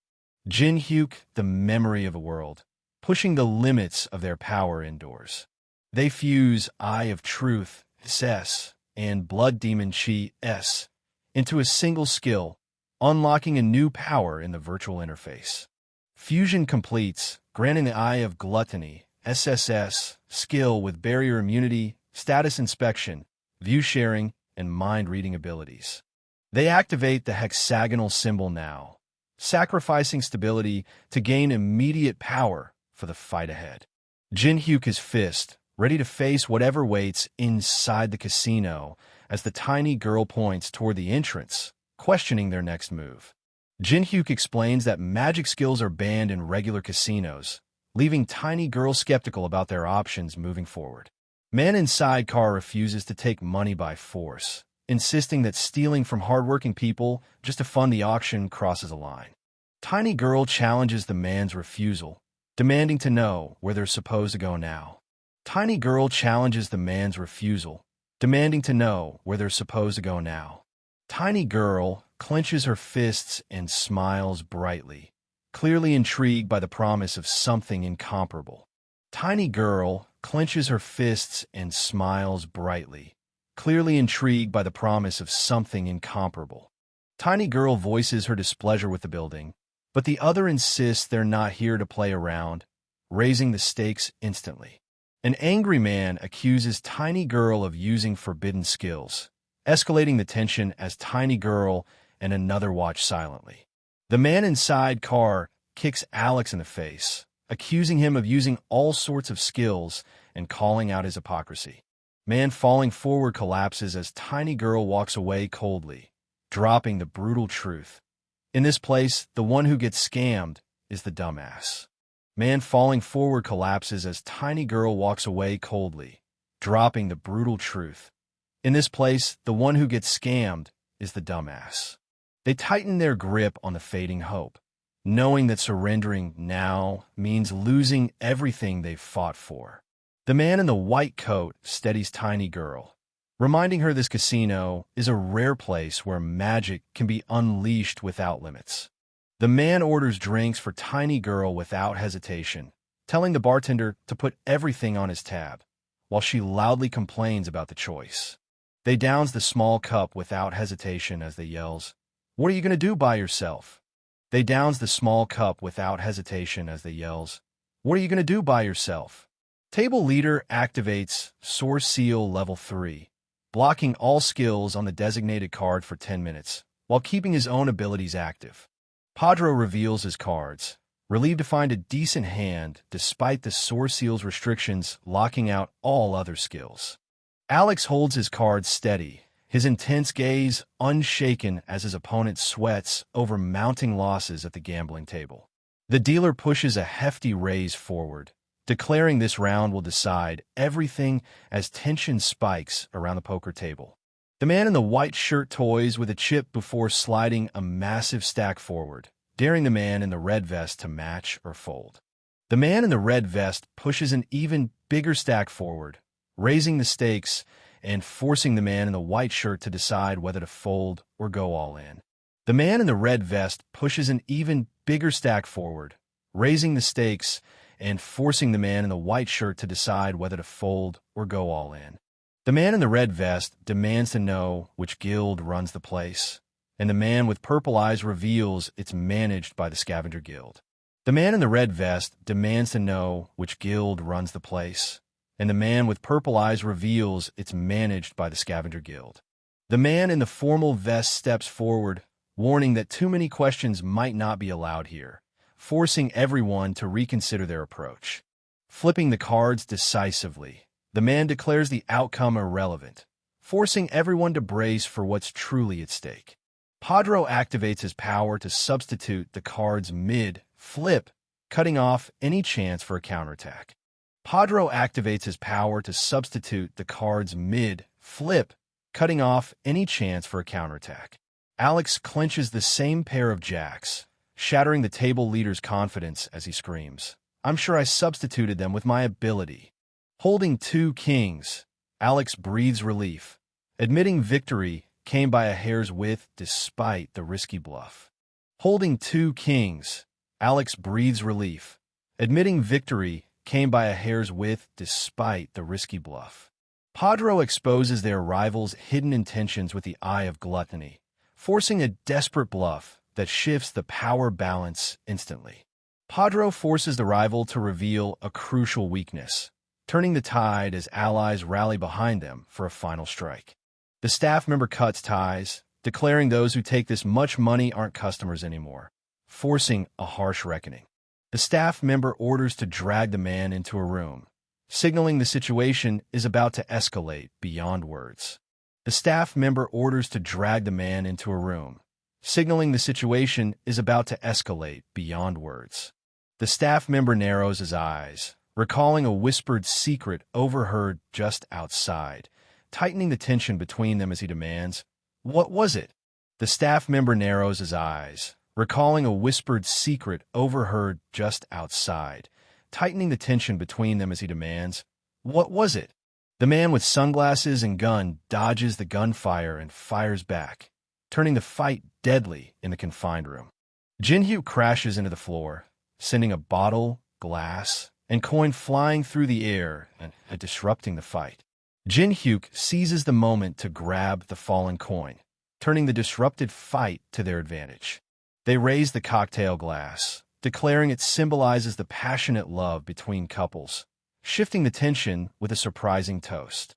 They raise the cocktail glass, declaring it symbolizes the passionate love between couples, shifting the tension with a surprising toast. The someone shatters them glass on the ground, daring anyone to challenge them cold dismissal of love's worth. Section Chief senses an urgent threat despite the chaos, warning that no lawlessness justifies what's about to happen. The black-haired man lands a brutal punch, sending the brown-haired man reeling as the warning echoes. No one goes wild like this all by themselves. Padro urgently shows the red object to Section Chief, who snaps back angrily, refusing to believe anything could be more serious right now. Section Chief's shock deepens as he reads the message on his phone, realizing the situation is far worse than he thought. The smartphone reveals a photo of Jin-hyuk with a caption confirming him as a newly assessed S-rank player in South Korea just days ago. Section Chief's shock deepens as he realizes an S-rank player, rarer than even America's elite, is standing right before him. They stand atop the casino rubble, a single eye flashing as they threatens to obliterate the entire building if they chooses. They stand atop the casino rubble, a single eye flashing as they threatens to obliterate the entire building if they chooses. Chief kneels, apologizing for their rude behavior and begging for forgiveness as scattered cards lie forgotten on the floor.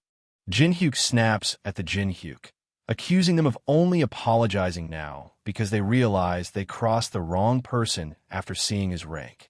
The section chief kneels, stammering a defense, but the other man dismisses it as absurd, showing no mercy. Jin-hyuk leans in, taunting that in this game, only the fool gets scammed, leaving the red-haired man trapped by their own fear. The reddish-brown-haired man demands their winnings and mental damage compensation, refusing to back down despite the accusing fingers pointed at them.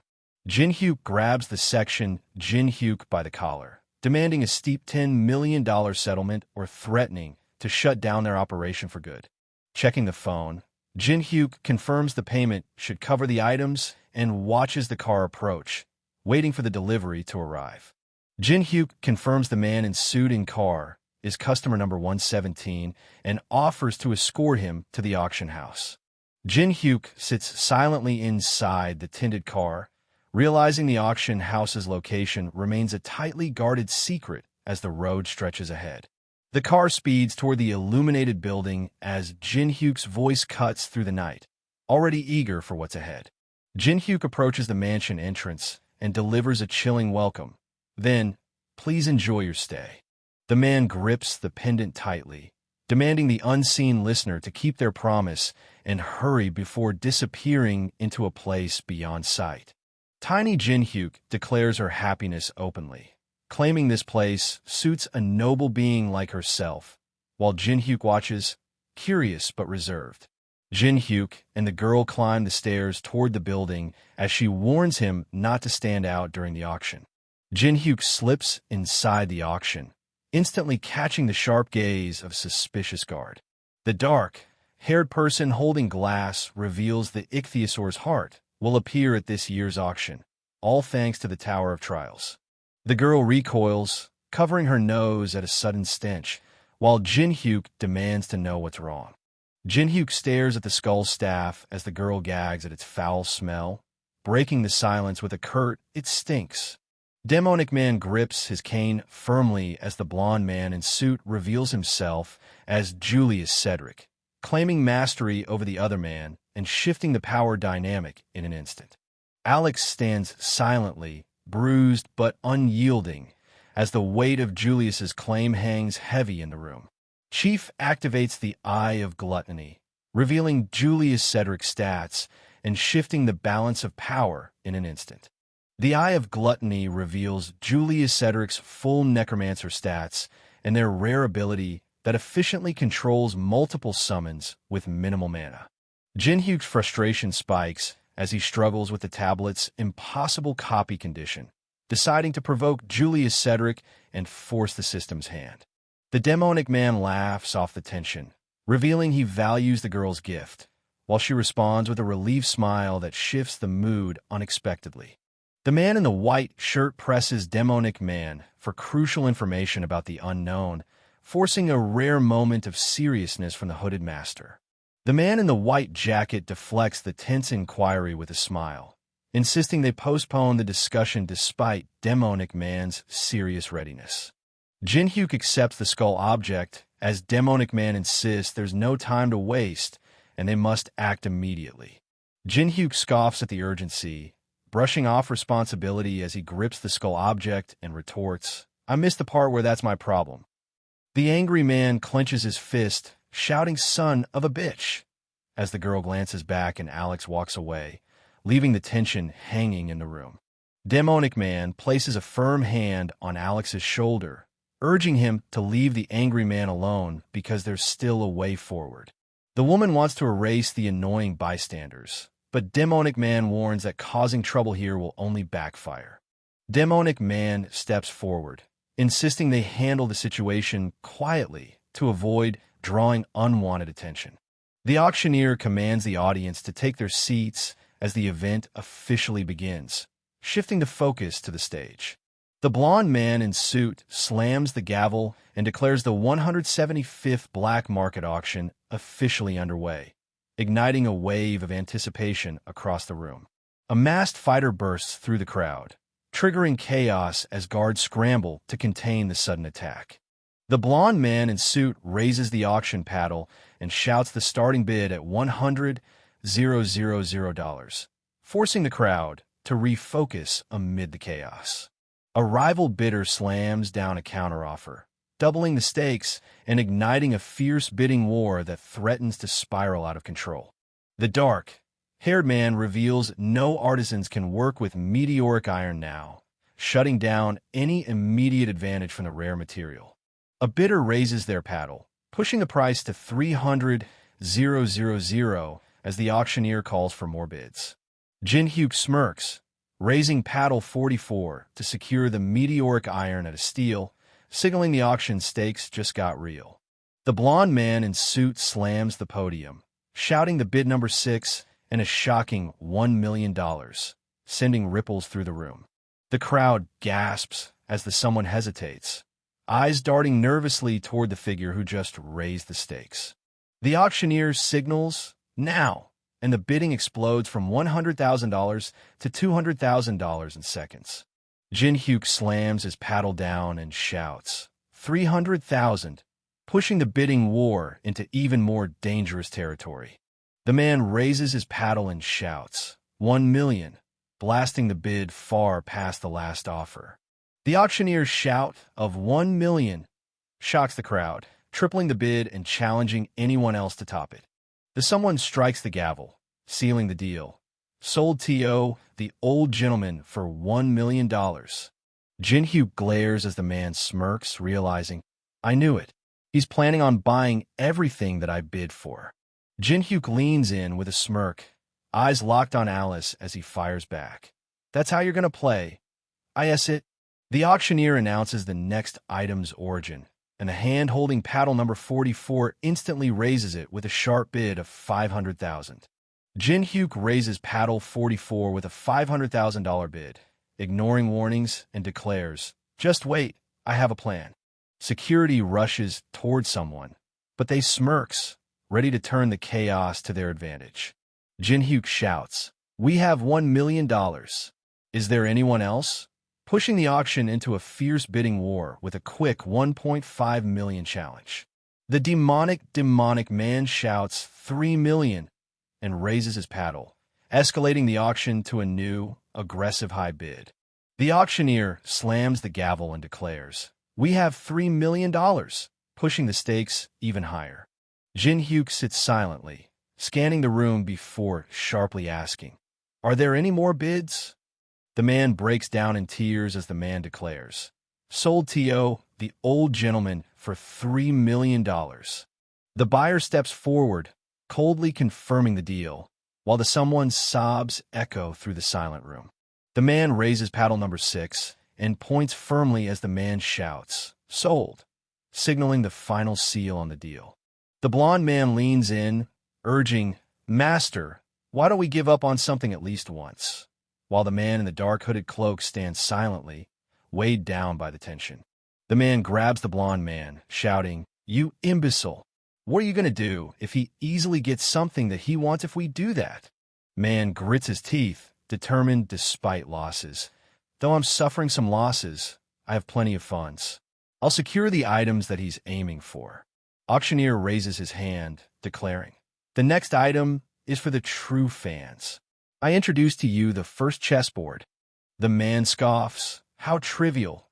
while Jin-hyuk hesitates with paddle 44 and Alice nervously shake her legs, doubting the value of a chessboard without pieces. Jin-hyuk raises paddle 44 and shouts, 50,000. We. Man slams down paddle 100,000 and yells. He bid higher, as the auction stakes double instantly. Bids skyrocket from 150,000 to 8 million as Jin-hyuk and the demonic someone trade fierce shouts, pushing the auction into a brutal war of numbers. The crowd reels as Jin-hyuk calmly holds paddle 44, while the brown-haired someone shouts, "This is crazy. Who the hell buys a chessboard for 8 million? Jin-hyuk raises paddle 44 and bids 10 million, triggering a smile from the demonic someone. The man shouts a shocking bid of $30 million, raising the stakes and stealing the spotlight. The demonic man mocks the bid, declaring $10 million seems to be all you have, and claims to have uncovered the true desire behind the money. They slams down a higher bid, forcing the room to confront just how far desperation will push them. Jin-hyuk wipes sweat from his brow, clenching his teeth as he admits, "I wasted so much of his funds, yet he still has this much?" The demonic someone laughs triumphantly as he snatches the first chessboard for 30 million, leaving Jin-hyuk clutching his head and shouting, "I need a plan." Alice shocks the room by confidently raising the bid to 100 million, turning the stakes even higher. The man shouts in disbelief, 100 million? 100 million for that mere chessboard?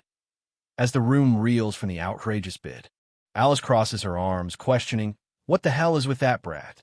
While Jin-hyuk nervously admits, "It is but..." The man insists he can't stop now after already sinking over $700 million in a worthless junk, proving just how deep he's in. The man shouts a desperate bid of 110 million, but Alice immediately counters with a bold 200 million, turning the auction into a fierce showdown. The man points accusingly, shouting, "Enough of your bullshit. Do you expect me to believe that you have $200 million? While Jin-hyuk grips paddle 44, tension rising between them. The auctioneer challenges the young lady, demanding, "Can you provide proof of balance?" as he gestures toward the podium. Alice conjures a magical orb, questioning with a sharp proof as she challenges the Alice's demand. Someone hurls the orb, shattering the illusion and revealing the hidden truth behind the enemy's deception. The brown-haired man in suit examines the crown with disbelief, muttering, "You unbelievable. Just this crown alone is easily worth over $500 million. Man spits out a bidder, that brat, as his tears reveal a mix of anger and disbelief. Alice clenches her fist, snarling, "Impertinent humans." As her serious glare hints, she's far from ordinary. Jin-hyuk claps confidently, proving he's even more dangerous than Alice by treating her like his subordinate. The man warns the auctioneer that their plan has been overturned by an enemy more annoying than unknown, shaking the auctioneer's confidence. Jin-hyuk clenches his fist, triggering the man to walk away with his weapon as he says, "Proceed with Plan B." The auctioneer announces, "Congratulations. We will deliver the first chessboard to the young lady," as the trophy is presented. Alice hesitates, saying, "I'm thankful, but isn't it too much? Give it to him, not me," while Jin-hyuk stands tense with the weapons behind them. Alice declares, "I was thinking of clearing out my treasury either way," folding her arms firmly and warning, "I won't tolerate imbeciles looking down on my contractor." Alice stands confidently with arms crossed while Jin-hyuk, sweating, admits, "This girl," so she knows how to say some commendable things. Jin-hyuk stares at the sudden explosion, his confidence shaken as chaos erupts nearby. Jin-hyuk stares at the sudden explosion, his confidence shaken as chaos erupts nearby. Man in dark suit shouting sprint toward the exit as the man in dark suit shouting yells, "We have to get out of here," to escape the collapsing building. People shouting, "Where are you all?" in a rush to, as a cigarette falls forgotten amid the chaos. Alex lunges through laser beams as two men flee the door, shouting, "You're all precious sacrifices, T.O., be my materials." Alex activates the mana furnace, clutching a small object as the magic circle ignites beneath his hand. Alex activates the mana furnace, clutching a small object as the magic circle ignites beneath his hand. The man collapses amid the flames, desperate and crying out, "Please save me." Clenching his teeth, the man braces himself, refusing to surrender despite the crushing despair. Jin-hyuk unleashes a fierce accusation, shouting, "You've crossed too far beyond the line, you sick bastard." Monster roars fiercely, unleashing a surge of energy that shakes everything around. Jin-hyuk lashes out with sharp words, calling out the enemy as a disgusting necromancer. Alex gestures confidently, defending the monster with, "Disgusting? How can you say that after seeing these lovely guys?" Alex gestures confidently, defending the monster with, "Disgusting? How can you say that after seeing these lovely guys?" Alex recalls the airplane humiliation and declares, "Since the order to have you removed is issued," escalating the threat. The monster roars and lunges forward, shouting, "There's no reason to be patient any longer." The monster lunges at Jin-hyuk, who stands ready with a confident smile, prepared to counter the attack. Jin-hyuk charges forward, eyes locked on his target as he prepares to strike. Monsters charge through the debris, but Jin-hyuk's grin only widens as he taunts, "You're pretty quick." Our boy dodges a claw swipe and counters with a sharp strike, forcing the monsters to retreat briefly. Jin-hyuk casts a powerful spell, explaining, "That punk doesn't like gross bastards, so she ran away herself," while revealing he had to release her physical body to use his magic. Jin-hyuk calculates the ongoing damage from the smelting furnace, realizing the threat won't stop until he acts. Two red monsters close in behind Jin-hyuk, who warns, "So dragging on this fight will be bad." An explosion sends rocks and debris flying as someone declares, "I'll finish this fight as fast as I can." Jin-hyuk unleashes Sword Cemetery, firing energy beams that tear through the monsters. Alex casts magic with symbols, taunting, "Wow, how surprising." Casting a powerful spell with a red magic circle, the man claims, "It's all right with me, since I have a lot of materials lying around." Monsters advance as Alex raises his arms, confidently declaring, "There's nothing easier than this," while Alex lies defenseless on the ground. Jin-hyuk watches as two fiery monsters burst forth, muttering, "Is this how he's planning on dragging on the fight?" Jin-hyuk advances as the monsters close in, explaining, "As long as he can absorb people's life force, he'll be able to continually raise monsters and cause the opponent to deplete their mana." They smiles menacingly, declaring, "Is how necromancers fight." Jin-hyuk swings his sword fiercely, cutting through the monsters as they close in for the attack. Jin-hyuk slashes forward with his sword, taunting, "So, is that all you got for your trump card?" Jin-hyuk unleashes a devastating energy attack, declaring, "I'll burn em all before they are resurrected," as daylight activates. Two monsters recoil instinctively as the sword above blazes with blinding light, halting their advance underground. Alex readying a power as the warning cuts through. "TSH, so you're going to use that?" Alex channels his energy, bracing as monsters close in, while his opponent plots to scatter and strike before the rays fully form.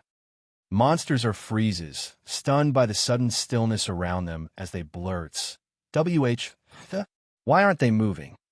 The monster's feet freeze solid, trapping its massive in place as the stunned voice shouts, "Their feet are frozen." Jin-hyuk clenches the shards, ready to shatter the frozen trap and turn the tide.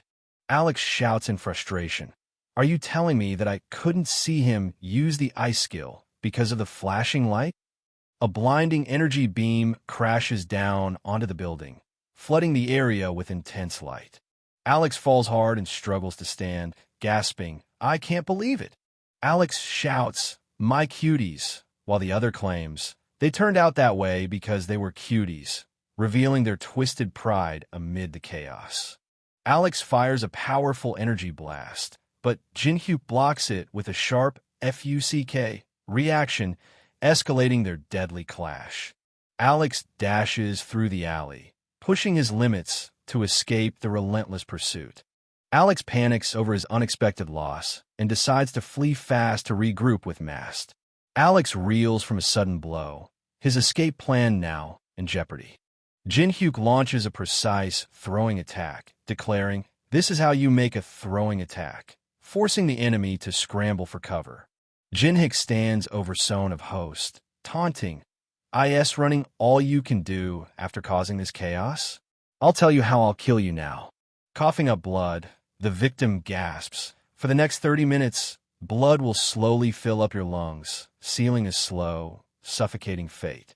Clenching his fist, Jinhyuk coldly declares, "The next painful way to die after burning to death is probably asphyxiation," promising a swift end without prolonged suffering.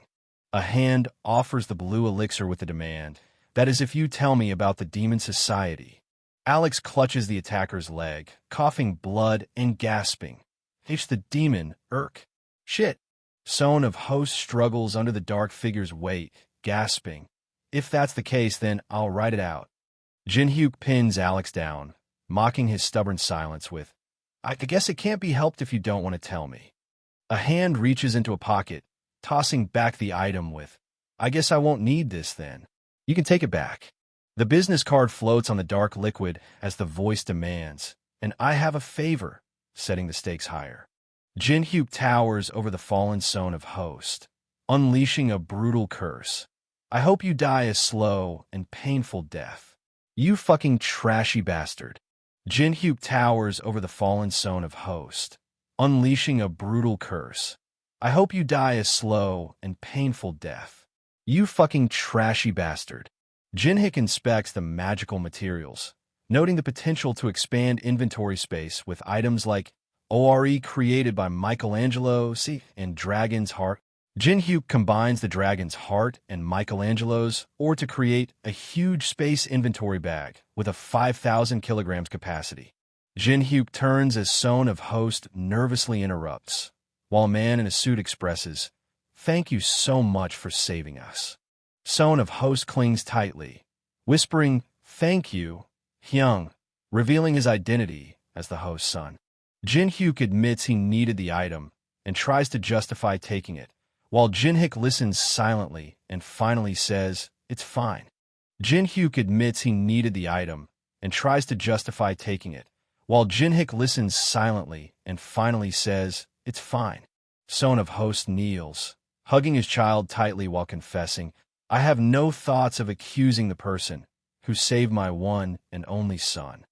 Jinhyuk steps forward, admitting, "This is my first time experiencing this, but it's not bad," as Son of Host clutches his child with a mix of relief and uncertainty.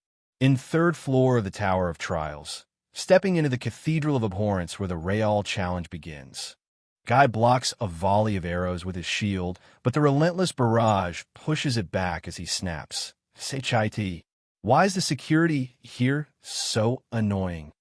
The woman vents her frustration. "Do we really have to come in like this every time?" While the man snaps back, "Stop complaining, Melina," revealing his own anger over Alex's death. The woman glares as the man presses his sword close, warning, "That won't be a good idea if you don't want to die." The leader-like man cuts through their tension, demanding, "Enough you two. Are you two companions who've survived together for more than 10 years? The leader, like someone, grows impatient, demanding, "Why is it that you're always at each other's throats?"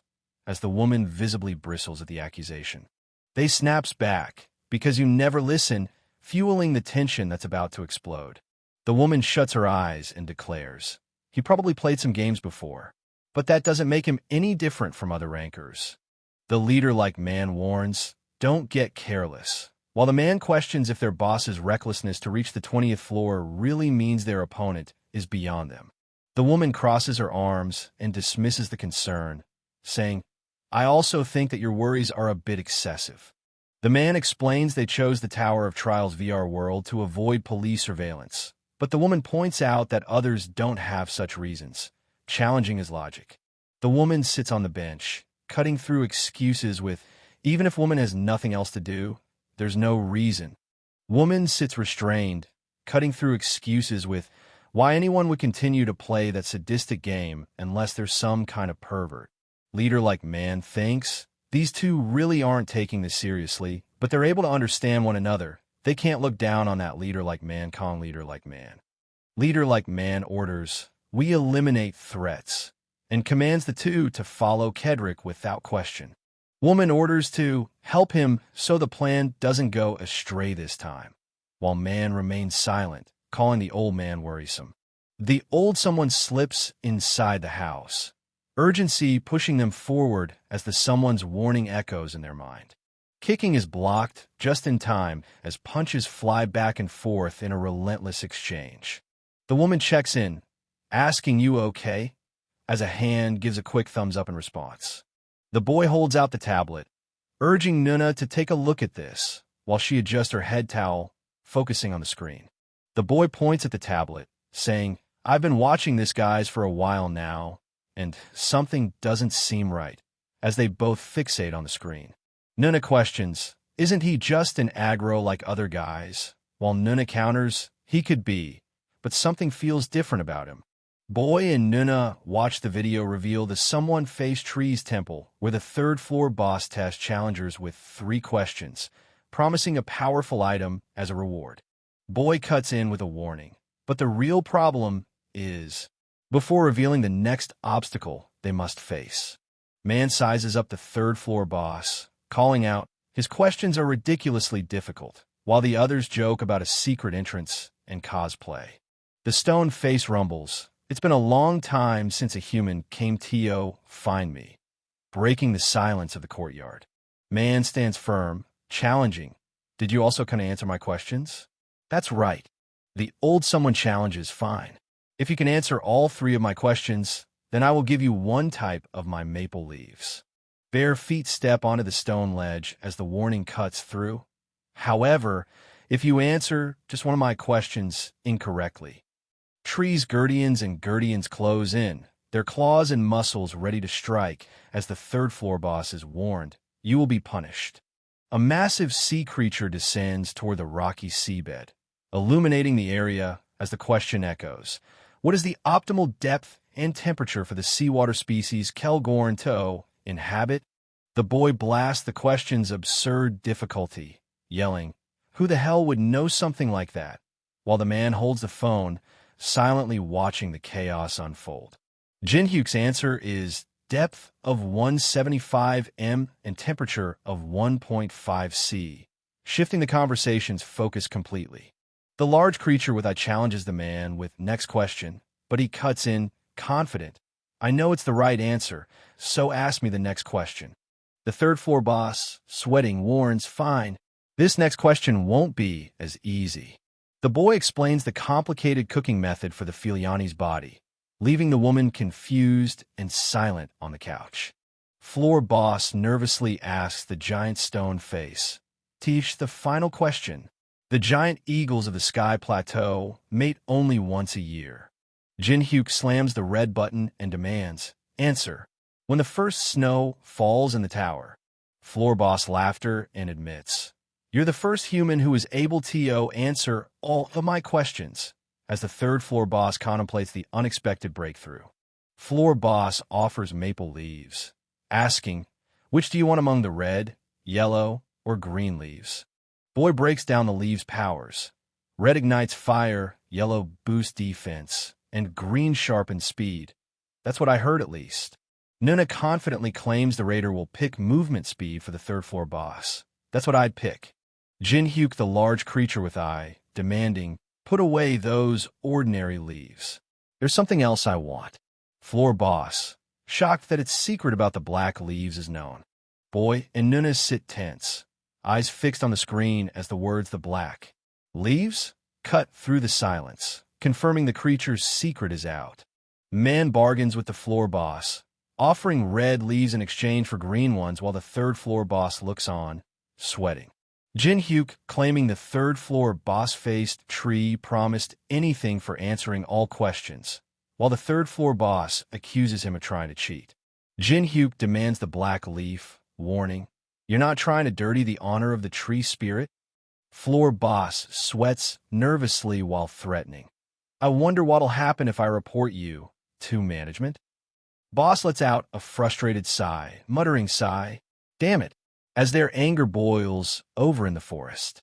The tree spirit honors its promise, granting a massive reward of 1,280 black leaves marked with an AAA difficulty level. Jin Hyuk declares the final puzzle piece is ready and signals it's time to leave.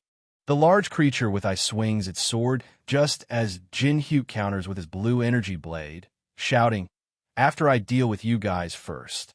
Person breaking the silence with a grin, asking, "Hey, did you hear?"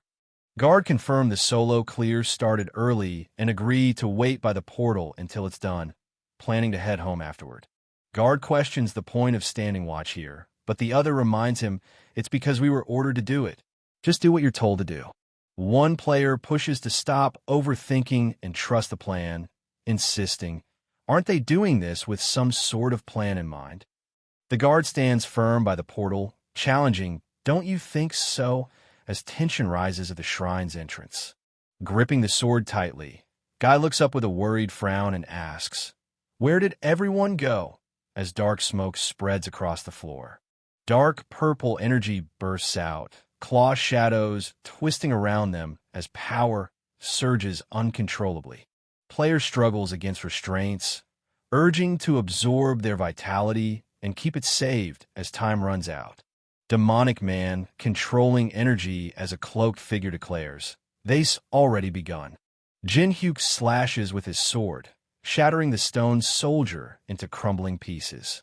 Jin Hyuk walking leaves the gate behind, while onlookers debate if he can actually beat the boss. Jin Hyuk cuts through the noise with a sharp, "I don't care whether you trust me or not, but I'd appreciate it if you could stop the babbling." Jin Hyuk eyes flash as he commands, "I did say it to you guys. Watch if you want to watch." One viewer explains how streamers commonly display all sorts of charms to boost their views. Person tapping shoulder scrolls through the phone, muttering, "But if they push the concept of not giving a shit from the start. The hell, you fucker."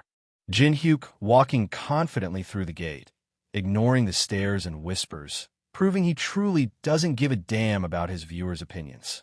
Jin Hyuk activates his eye, immediately sensing an unseen presence and muttering, "There's man in white coat else here?" Man presses the button, cutting off the stream despite protests about their skyrocketing viewers.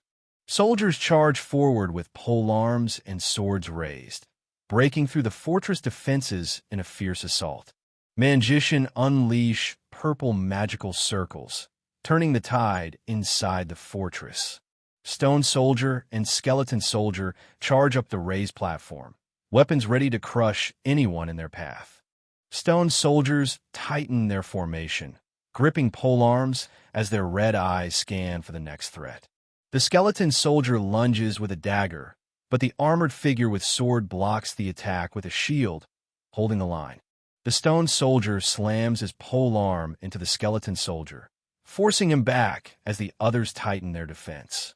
The person in white cloak sits alone on the cliff edge as the wind whips leaves and cloth around them. Jin Hyuk crouches on the rock, mocking the fight below with demonic human bastards. They're fighting neck and neck. Or not. The armored figure with sword clashes fiercely against the stone soldier, causing a massive energy explosion that leaves everyone questioning. Are they slightly stronger? The magician and the other hooded figure unleash synchronized purple magic, pushing the fight just enough to claim, "The battle is slightly tilting in our favor." One guy charges forward with fierce force, but suddenly falters mid-attack, choking out, "Let's ride this momentum to destroy the KUGH." Two hooded figures scramble as shards rain down, one shouting, "Long-range attacks from the enemy. Raise the shields." Magician channels a powerful shield, shouting, "Where are they coming from?" as the attacks intensify. Jin Hyuk points decisively as armored figures lock eyes with him, A voice yells, "Over there!" It's a man wearing a mask. Magician unleashes a powerful spell as skeleton soldiers fire a volley of arrows, their commander shouting, "He's only one man. Get rid of him!" Skeleton soldiers leap forward, spear thrown down to break the defense line and crush anything in their path. Stone soldier blocks the lunging strike from the Jinhyuk, holding the line tight despite the relentless assault. Jinhyuk activates Blessing of the Star, unleashing a powerful magic that shifts the battle's momentum instantly. Stone Soldier and his massive comrades grip their swords tighter, rallying the smaller skeleton soldiers with a fierce battle cry. Armed figures close in as the skeleton soldier crouches, struggling under the uncontrollable divine power. The armored figure with sword fights to reclaim control from the divine force, consuming the armored figure with sword. The stone soldier swings the large drill weapon, sending smaller figures flying as the man, shouting in cloak, screams, "HHHH." Person shouting alerts the others as the explosion obliterates the third position, forcing them to rethink their defense immediately. Demonic man snaps, "I can see that without you telling me, you dumbass," cutting off any excuses as tension spikes. Our boy reveals the 4 command points for the undead monsters, warning that the third one has already been destroyed. Chains snap as the clock symbol shatters, triggering the collapse of the entire undead network once the first command point is destroyed.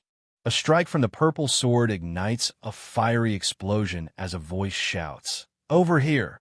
The flaming skull face lashes out, mocking, "How could you possibly catch me with those slow ASS movements of yours?" The stone soldier raises its fist to strike as the armored figure with sword charges forward, shouting, "Battle MOAI." The armored figure slams their sword into someone's fist, shattering it and forcing the giant back. Jinhyuk other shoulders, drawing their focus as tension spikes between the trio. The middle figure shifts their grip, forcing the others to lock eyes in a sudden, tense standoff. The stone figure crashes into the ground, sending shockwaves that throw everyone off balance.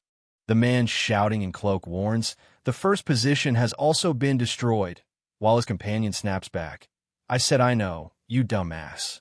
As panic over their dwindling defenses sets in, the old man shouts, "What sort of grudge do you have against USTO? Keep ruining our plans every single time," as frustration boils over their collapsing strategy. The magician shouts a warning as he casts a powerful spell, activating Guardian of the Pyramid, while another voice urges, "If you use that here, you won't have enough mana to face the boss monster dash." But the magician cuts them off with a sharp, "Shut up." Old man shouting yells, "I'll use my full power to kill you," and prepares to unleash his attack. Old casts a powerful spell, shouting, "Awaken, Guardians," as the stone soldiers rise from the ground, ready to fight. And Guy crouches, clutching his staff, and admits, "It seems I've pushed myself a bit too much," while checking if the other is all right. Older man grabs the hooded man's shoulder, forcing them closer as the hooded one gasps, "See Cedric Nim?" Old man, unleashing a sudden burst of purple energy that catches everyone off man in dark hood with sweat. The hooded man in dark cloak reels from the purple energy strike as the older man orders, "Stay still. You'll only prolong your pain." Jinhyuk clenches his fist in frustration, realizing, damn, he's even absorbing his allies. Purple energy pulses from the figure on the ground as they declare, "Good. I finally feel better," signaling a dangerous recovery. Old man locks his intense eyes on the target, making a sharp hand gesture as he declares, "I've made you wait." Oldie clutches his head as stone soldiers stand ready behind him, declaring, "Then, shall we get back to it?" Mommy snarls and advances, releasing thick purple smoke from her mouth as she raises a clawed hand. Demonic man shouts defiantly, raising his fist and taunting, "Ooh-ha-ha-ha, what do you think of my strongest army?" Mommy wraps her steel-like bindings tightly around the giant statue, striking with deadly precision. Jinhyuk strikes the older man's face, forcing him to recoil as he taunts, I was going to save them for the boss fight. Old man shouts, so die. You motherfucking masked punk, while wielding two staffs with Skullso. Guy fires energy beams at the giant statue, striking its armored head with a powerful explosion. Woman shields her eyes while Guy watches intently, noting the masked punk's unexpected skill. Guy calls out the obvious mistake, pointing out the gap in power between the two fighters. Demon Oldie raises his sword with a fierce laugh as skeleton soldiers stand ready behind him. Guy adjusts his visor, while the woman with red hair and bandaged looks sideways, trading sharp words. Woman turns sharply, eyes wide at the sudden explosion nearby. Jin Hyuk leaps forward, swinging his flaming sword at the giant statue's armored form. Someone explains how the blade's strength disperses its power despite its penetration. That man holds two ropes, claiming a true expert can cut them with the same power. That guy holds the ropes steady, matching the swirling wind with calm precision. Swings the whip sharply, shouting, then at the right moment. Jin Hyuk channels swirling energy, focusing intently as he commands. Release it with the right strength. Jin Hyuk challenges the bearded man with purple, asking, so, interested in learning my pendulum spirit sword arts? Jin Hyuk slashes his sword, unleashing a burst of red energy as his opponent raises an arm to block. Your mastery of the pendulum spirit sword arts skill has increased tremendously. Bearded man with purple leans back, raising his left hand while clutching his chest with the right. Bearded man with purple gasps, sweat dripping as he admits, to think that his vortex of magic would be strong enough to draw in his surroundings. Swirling a fierce vortex, the energy rips debris into its spinning core. Energy bursts downward as eyes unleash the pendulum spirit nirvana. Mommy charges forward, steel bindings raised, while the bearded man with purple reels back, clutching his staff in agony. The demonic man shouts as he activates his double shield, energy swirling fiercely around him. Old man shouting, this bastard. This world hasn't changed for even half a year. Old grits his teeth as purple energy slams into him, forcing a pained KUK from his lips. Guy crashes through shattered debris, energy crackling as he falls with a pained yes, K.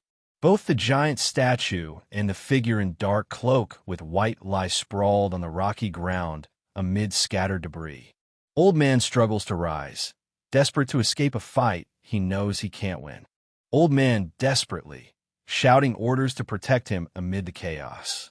Jin Hyuk stands firm, mocking the demonic man's desperate retreat with cutting words. Old man spits out, you bastard. That means... With furious disbelief, Jin Hyuk stands firm as the dark-faced man taunts. Make sure to say HI to your disciple for me. The demonic man screams in rage, sweat pouring down his face as flames burn behind him. The demonic man screams, flames raging as he taunts the dark-haired figure. Tell him that I thought he'd be bored, so I sent you, old man. Jin Hyuk stands firm, fire burning fiercely in one hand while the other rests casually in his pocket.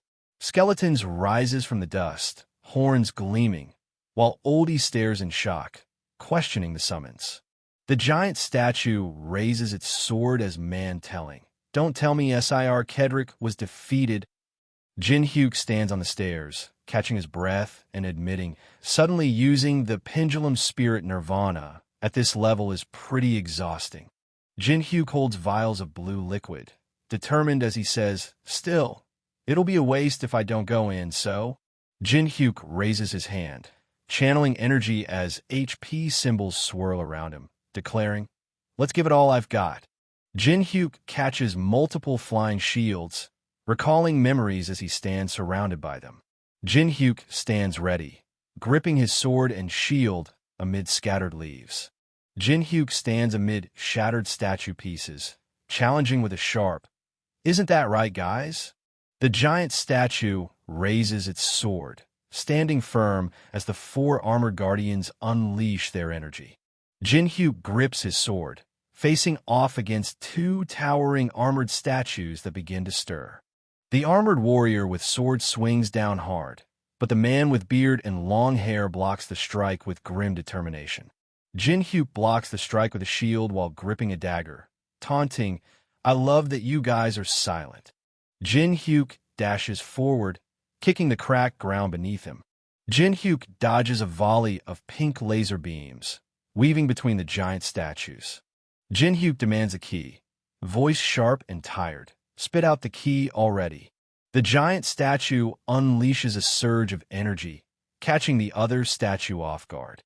Jin-hyuk holds the broken object above his head, questioning the pattern with sharp intensity. Raises the object above the stone pagoda of enlightenment. Clutches the golden key shaped like a flower, ready to unlock what lies ahead. A fist strikes the giant statue's face as the key reacts with a sudden pulse. A figure in white robes engulfs in swirling energy as the giant statue's power surges. The giant statue's cracked face tightens with resolve as he admits, "Damn, he was more determined than I thought." A massive burst of energy erupts upward as the flame surges with fierce intensity. Towering multi-armed figure behind him while calling out. He's calling out his Hyung right off the bat. Giant statue lies fallen, calmly acknowledging the rare threat posed by a human among the invaders. Jin-hyuk grips his sword, declaring, "This is nothing. I'm going to be slaying the boss on this floor, too." Giant statue raises his hands, declaring, "What an impudent human. I'll acknowledge your bravery, if not anything else." Giant statue taunts, "You must think I'm joking. Let's end this." Jin-hyuk raises his sword and shield, declaring, "I'm not into chit-chatting with statues." Thousand-armed statue grips two blades tightly, warning, "Every second is a gift. What a foolish young man you are." Giant statue brandishes multiple swords and taunts, "Savor this moment, then. You'll long for even this moment when you're on the brink of death." Jin-hyuk raises a shield, just as giant statue grips his sword, ready to strike. Giant statue releases a powerful energy blast, aiming straight ahead. Jin-hyuk staggers backward, caught off guard by the giant statue's energy blast. Jin-hyuk blocks the overwhelming blast with his shield, struggling as the redirected power threatens to shatter his body. The giant statue speaks with fierce determination, admitting, "I only have one chance," while noting the unexpected reaction to a sonic attack. The armored warrior with sword descends rapidly while Jin-hyuk stands ready, taunting, "You're raising my interest in you more and more." Jin-hyuk activates ice formation, raising massive spikes from the ground as he raises his sword. Jin-hyuk unleashes a burst of ice shards, triggering explosive blasts around him. Giant statue glares coldly, his calm broken by the sharp accusation, "You bastard." Giant statue raises his sword, accusing, "You use filthy Western witchcraft." A golden robotic hand tightly grips a circular object. Giant statue smiles confidently, revealing a blade wound and mocking the shallow trick with folded hands. Jin-hyuk raises his fist, shouting, "You rotten bastard." Two shallow tricks in a row, while energy swirls around him. Giant statue recoils as a fiery object pierces his arm, muttering, "What did you do? Something like poison shouldn't work on me." Jin-hyuk channels blood demon chi in his hand, explaining it deals continuous damage after the first hit. Giant statue crosses his arms and dismisses the attack, saying, "It matters not. Such a petty trick will not work a second time." Jin-hyuk stands firm beside the severed golden arm, daring Jin statue with a sharp, "And what will you do for merely taking one arm from me?" Jin-hyuk kicks the giant statue's head, declaring, "Taking a single arm is nothing if I want to kill you." Jin-hyuk kneels, clutching an orb and a dark knife, declaring, "I got exactly what I wanted." The giant statue's serious face narrows as eyes fixate on the arm with the jewel. Jin-hyuk combines the grimoire and the jewel, holding the orb above the book as he declares, "Blame yourself for thinking that a single arm is insignificant." The book bursts with energy, sending beams of light shooting outward. The grimoire burns with flames and smoke, revealing its legendary power and strict limits. The giant statue activates the Eye of Gluttony, declaring, "This much is enough." The status screen reveals the thousand-armed and thousand-eyed Avalokitesvara's unknown level and sex. Giant statue holds his hands in a calm prayer pose, radiating silent authority. Jinhyuk reads the message and reacts with a sharp HM. Jinhyuk reads the message. Wait. I'm not seeing this wrong, am I? Jinhyuk raises a hand, pointing as giant statue watches, confused. Jinhyuk hovers his hand above the gramophone, determined to claim the mandala beneath the 25th floor. Giant statue snarls. "You bastard, just what do you think you're doing?" Jinhyuk raises a hand to his head and warns, "I'm begging you, don't ask anything from here on out." Jinhyuk grips his sword and snaps. "I fucking hate it too." Big statue shouts angrily, demanding, "You bastard, just what do you think you're doing?" Jinhyuk raises his arm and pleads, "I'm begging you, don't ask anything from here on out." Jinhyuk grips his blade tightly and shouts, "I fucking hate it too." Thousand-armed Avalokitesvara shouts in rage and activates a mandala with a fierce hand gesture.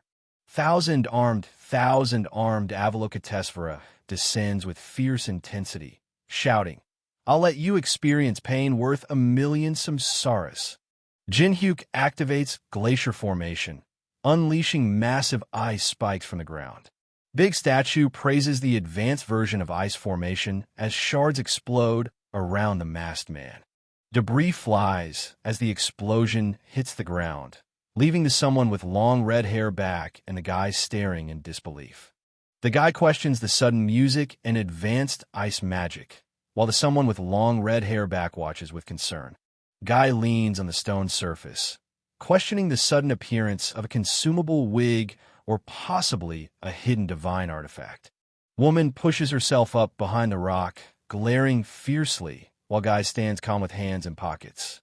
Thousand-armed Avalokitesvara extends his blades outward, embodying the overwhelming force that defines the third floor's second boss. Jinhyuk extends his hand, unleashing a power that defies human limits. The someone with long red hair back asks if teaming up would guarantee a win. The guy admits it'd be difficult. Woman walks forward, insisting they need help from an executive to stand chance. Woman with long red hair back argues fiercely against risking everything just to hold onto a fragile position. Guy holds the coin tightly and declares, "I think the time has come to use this." Guy holds the coin tightly and declares, "I think the time has come to use this." Big Statue stands firm with blades ready, eyes burning through the flames as he locks onto his target. Jinhyuk narrows his eyes, realizing the threat runs deeper than just Cedric. Jinhyuk slashes through the glass with a sharp energy blade, breaking the barrier in one swift motion. Big Statue bleeds from a fresh wound as thousand-armed someone reaches forward, shouting, "How dare you look away from me?" Jinhyuk kneels, igniting fire in his hand with a sharp, "Oh, sorry about that." The book floats, pages flipping as blue energy pulses around it. Raises an arm and shouts, activating Glacier Formation as a massive ice formation erupts from the ground. Big Statue raises a hand, channeling blue energy as his mask's eyes flare. Thousand-armed someone swings his golden sword downward as Jinhyuk raises a hand, unleashing blue energy. Clashing midair, the golden-armored figure and someone unleash an explosive burst of energy and debris. Thousand-armed Avalokitesvara points forward and declares, "Foolish."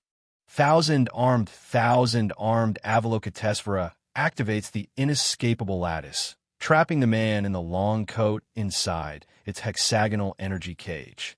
Statue raises his arms to block the incoming blade, challenging, "Is defending all you can do?" Avalokitesvara raises multiple arms, unleashing a surge of energy while shouting, "Where did your confidence from earlier go?" Big Statue summons energy beams, shouting heaven and earth amalgamation. Jin Hyuk activates glacier formation, summoning ice and energy with a raised hand. A barrier traps the figure as energy beams strike its surface. Avalokitesvara raises 2 fingers and holds an energy sphere, declaring a pointless resistance.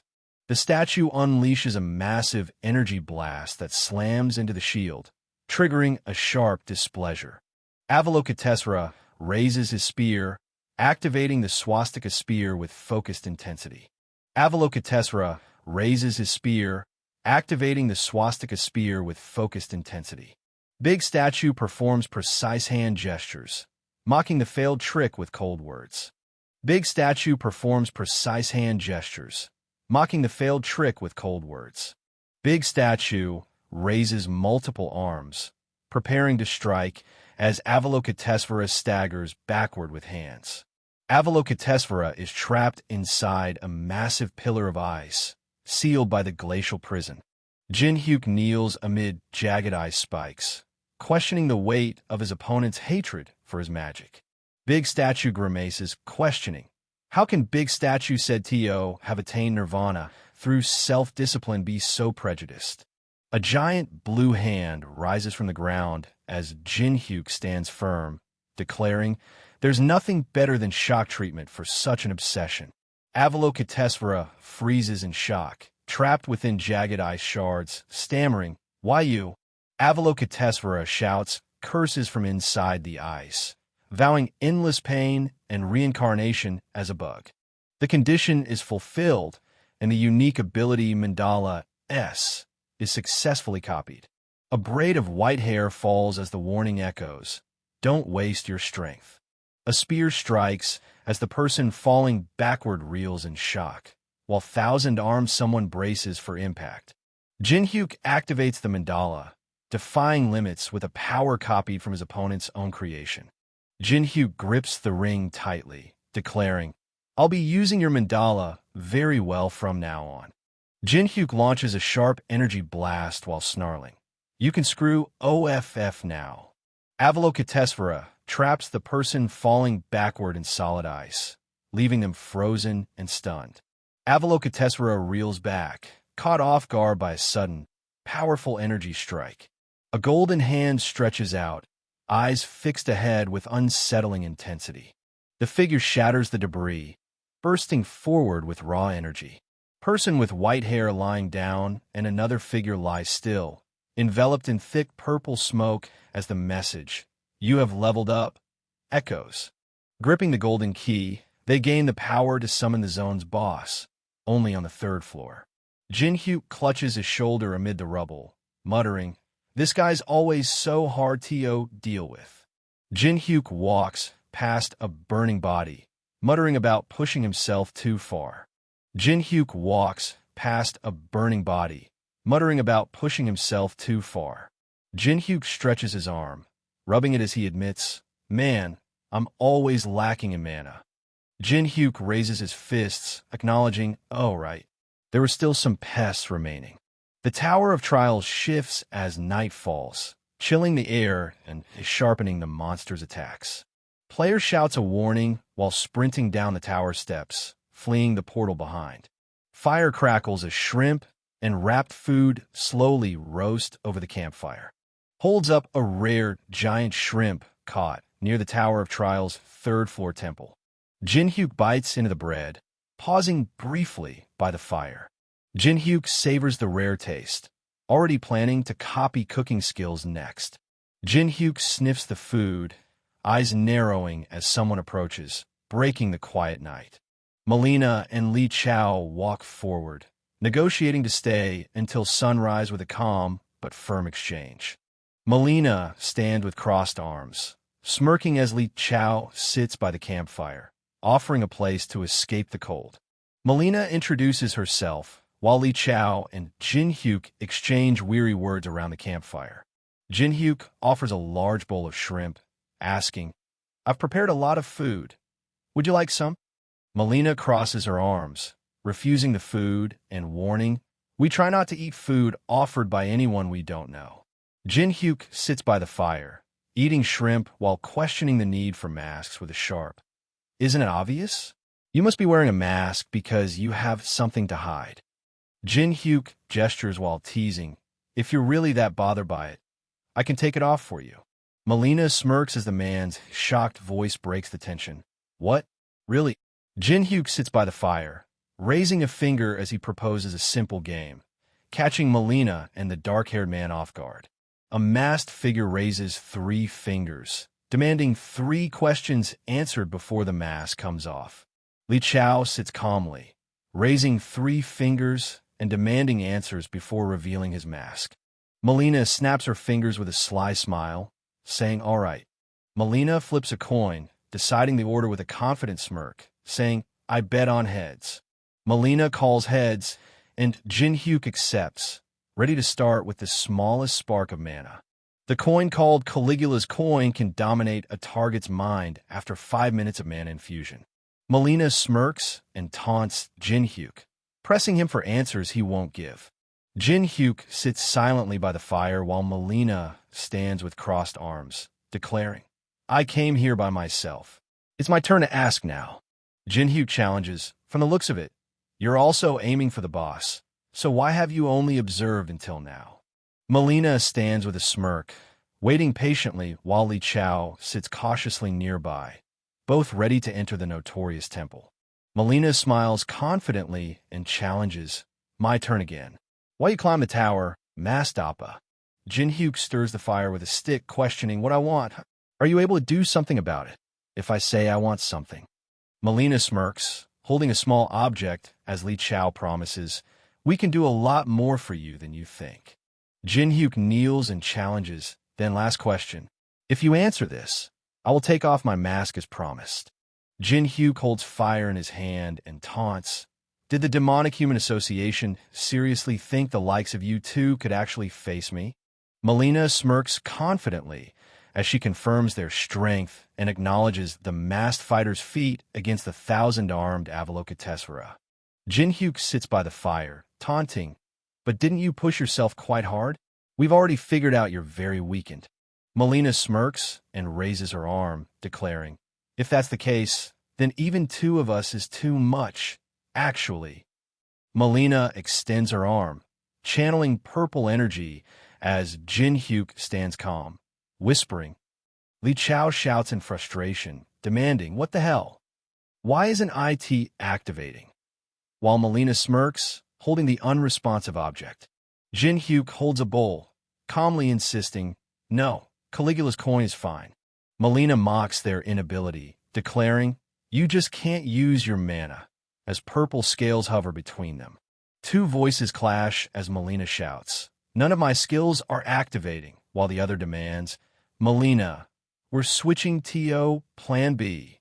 Jin Hyuk holds a bowl with a large shrimp and taunts, "You sure are scrambling like crazy." The person bowing at shrine receives the divine spirit's approval for their sincere offering. The totem pole's eyes ignite as blue energy swirls, declaring it the chosen warrior for the judgment of Anubis. The totem pole's eyes flare as it's declared the great general of the underworld. Melina and Li Chao look up, their faces tense as they react to something unknown. 2 massive wooden golems crackle with elemental energy as human figure left and another stand ready to face them. Li Chao stares at the shrimp dish, sweating as he realizes it wasn't just a meal, but the trigger that awakened the totem poles. Jin Hyuk reclines on the ground, warning, "You shouldn't move carelessly. Running away will be impossible." Giant fiery skull erupts as talismans float, while the great general of the underworld activates no admittance. Jin Hyuk unleashes energy from his hand while lying on the cracked ground, shouting, "These damn things will disappear as long as you die."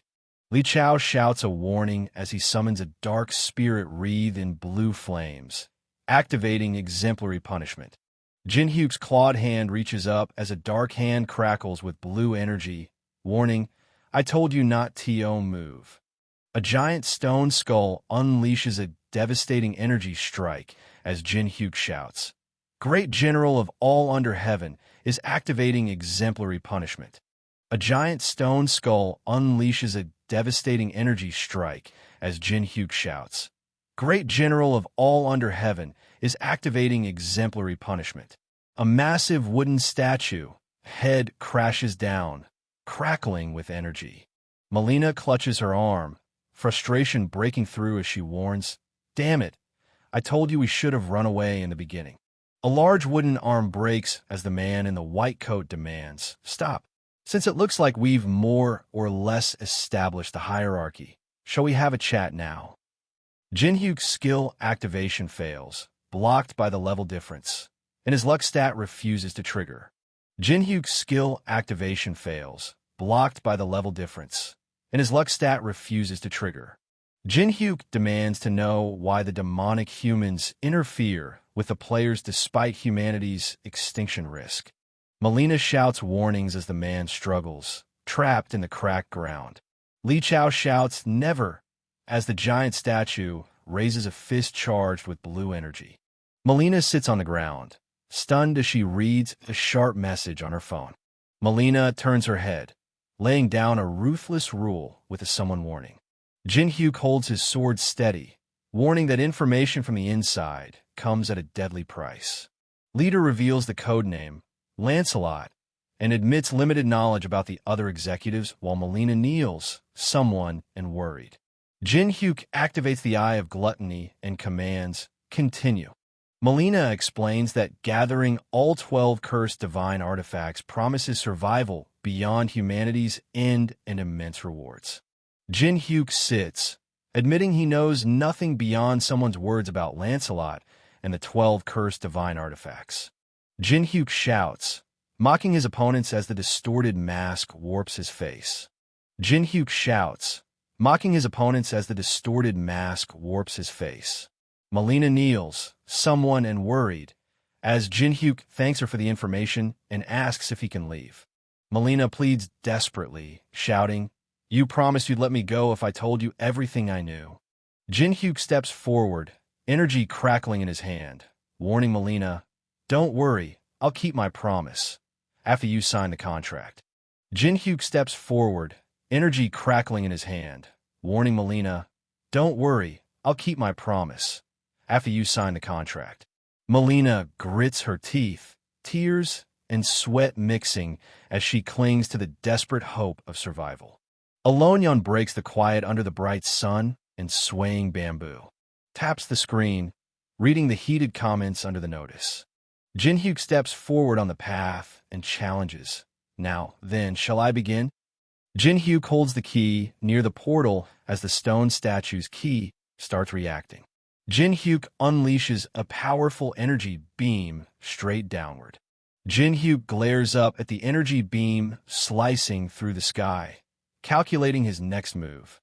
The building splits with purple light as particles scatter, signaling the master's response. Two massive pillars surge with energy, spewing smoke as they dominate the courtyard. The giant statue stands firm, crackling with raw purple energy. Armored statues and soldiers hold their formation, gripping polearms and shields as lightning crackles around them. Muhan holds a cup and demands, "Who dares to interfere with my break time?" The red eye activates the skill, Eye of Gluttony, nullifying the level difference with luck and adaptivity stats. Muhan sits cross-legged, arrows lodged in his back, calmly holding a cup as purple energy pulses behind him. Muhan sits firm on the stone structure, calmly drinking from his cup while purple energy pulses around him. Muhan stands firm, gripping his sword as stone soldiers rise behind him, eyes with silent threat. Jin-hyuk stands calm on cracked ground, hand in pocket, and smirks while asking, "My army?" Jin-hyuk summons the first chessboard, declaring its arrival with a fierce shout.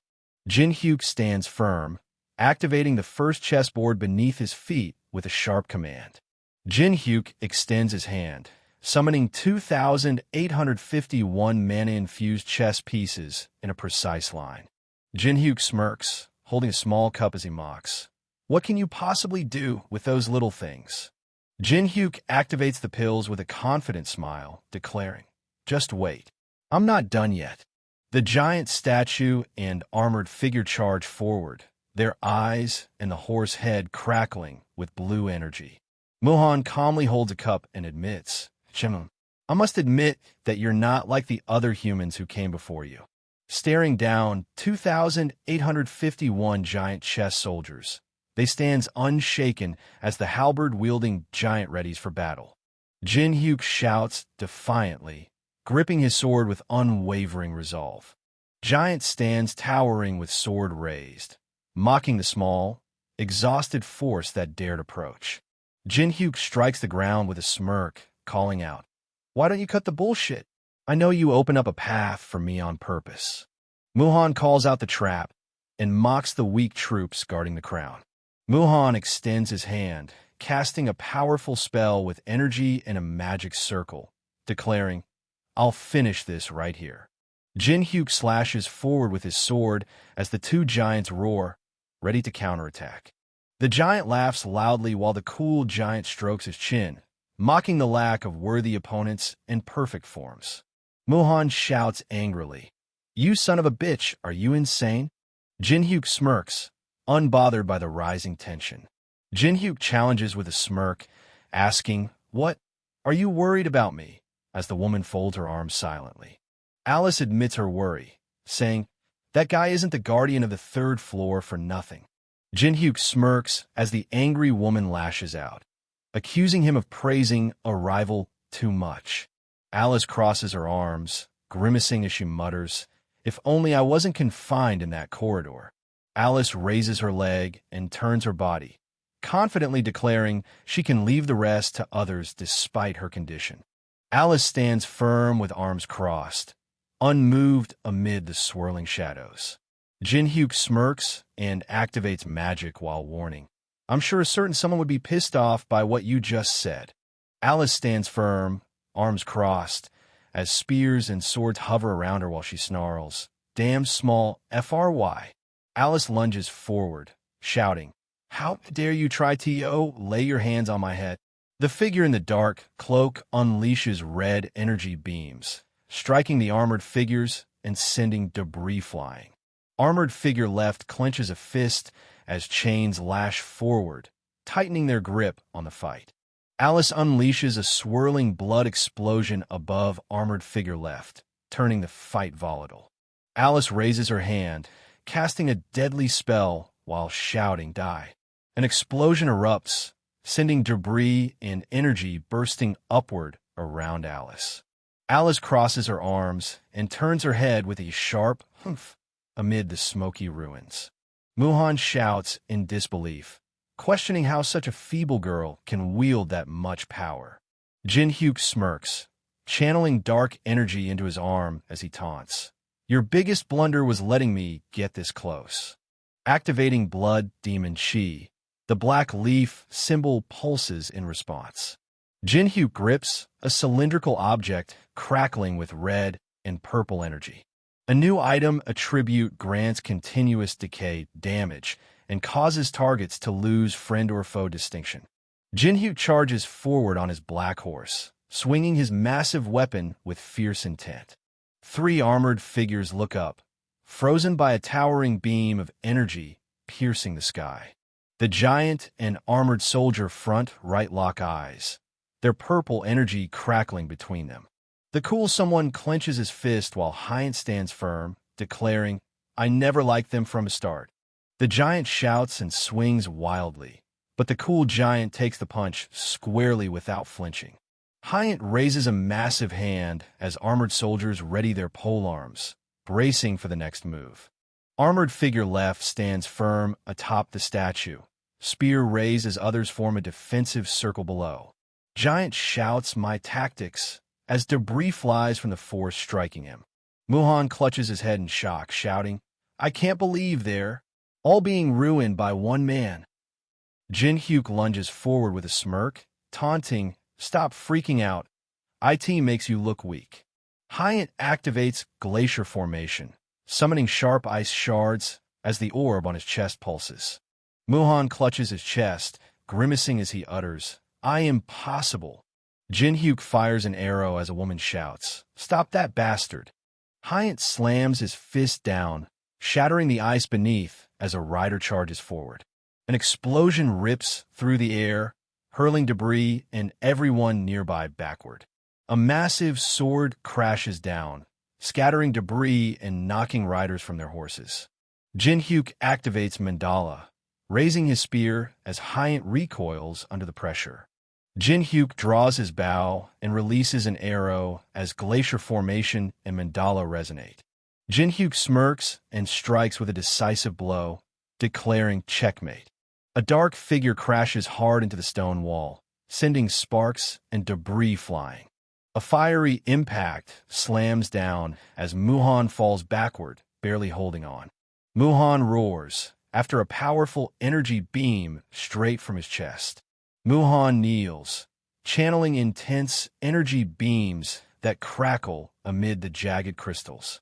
Muhan kneels, channeling intense energy beams that crackle amid the jagged crystals.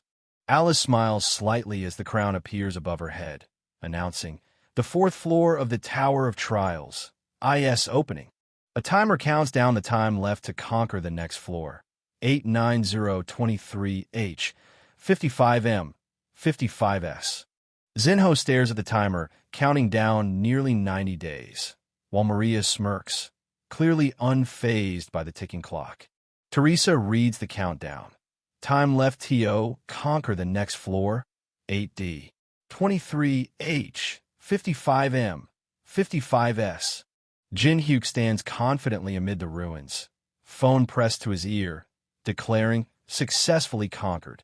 Jinhyuk stands on rocky ground and reaches out to a floating interface, ready to put all his stats into mana.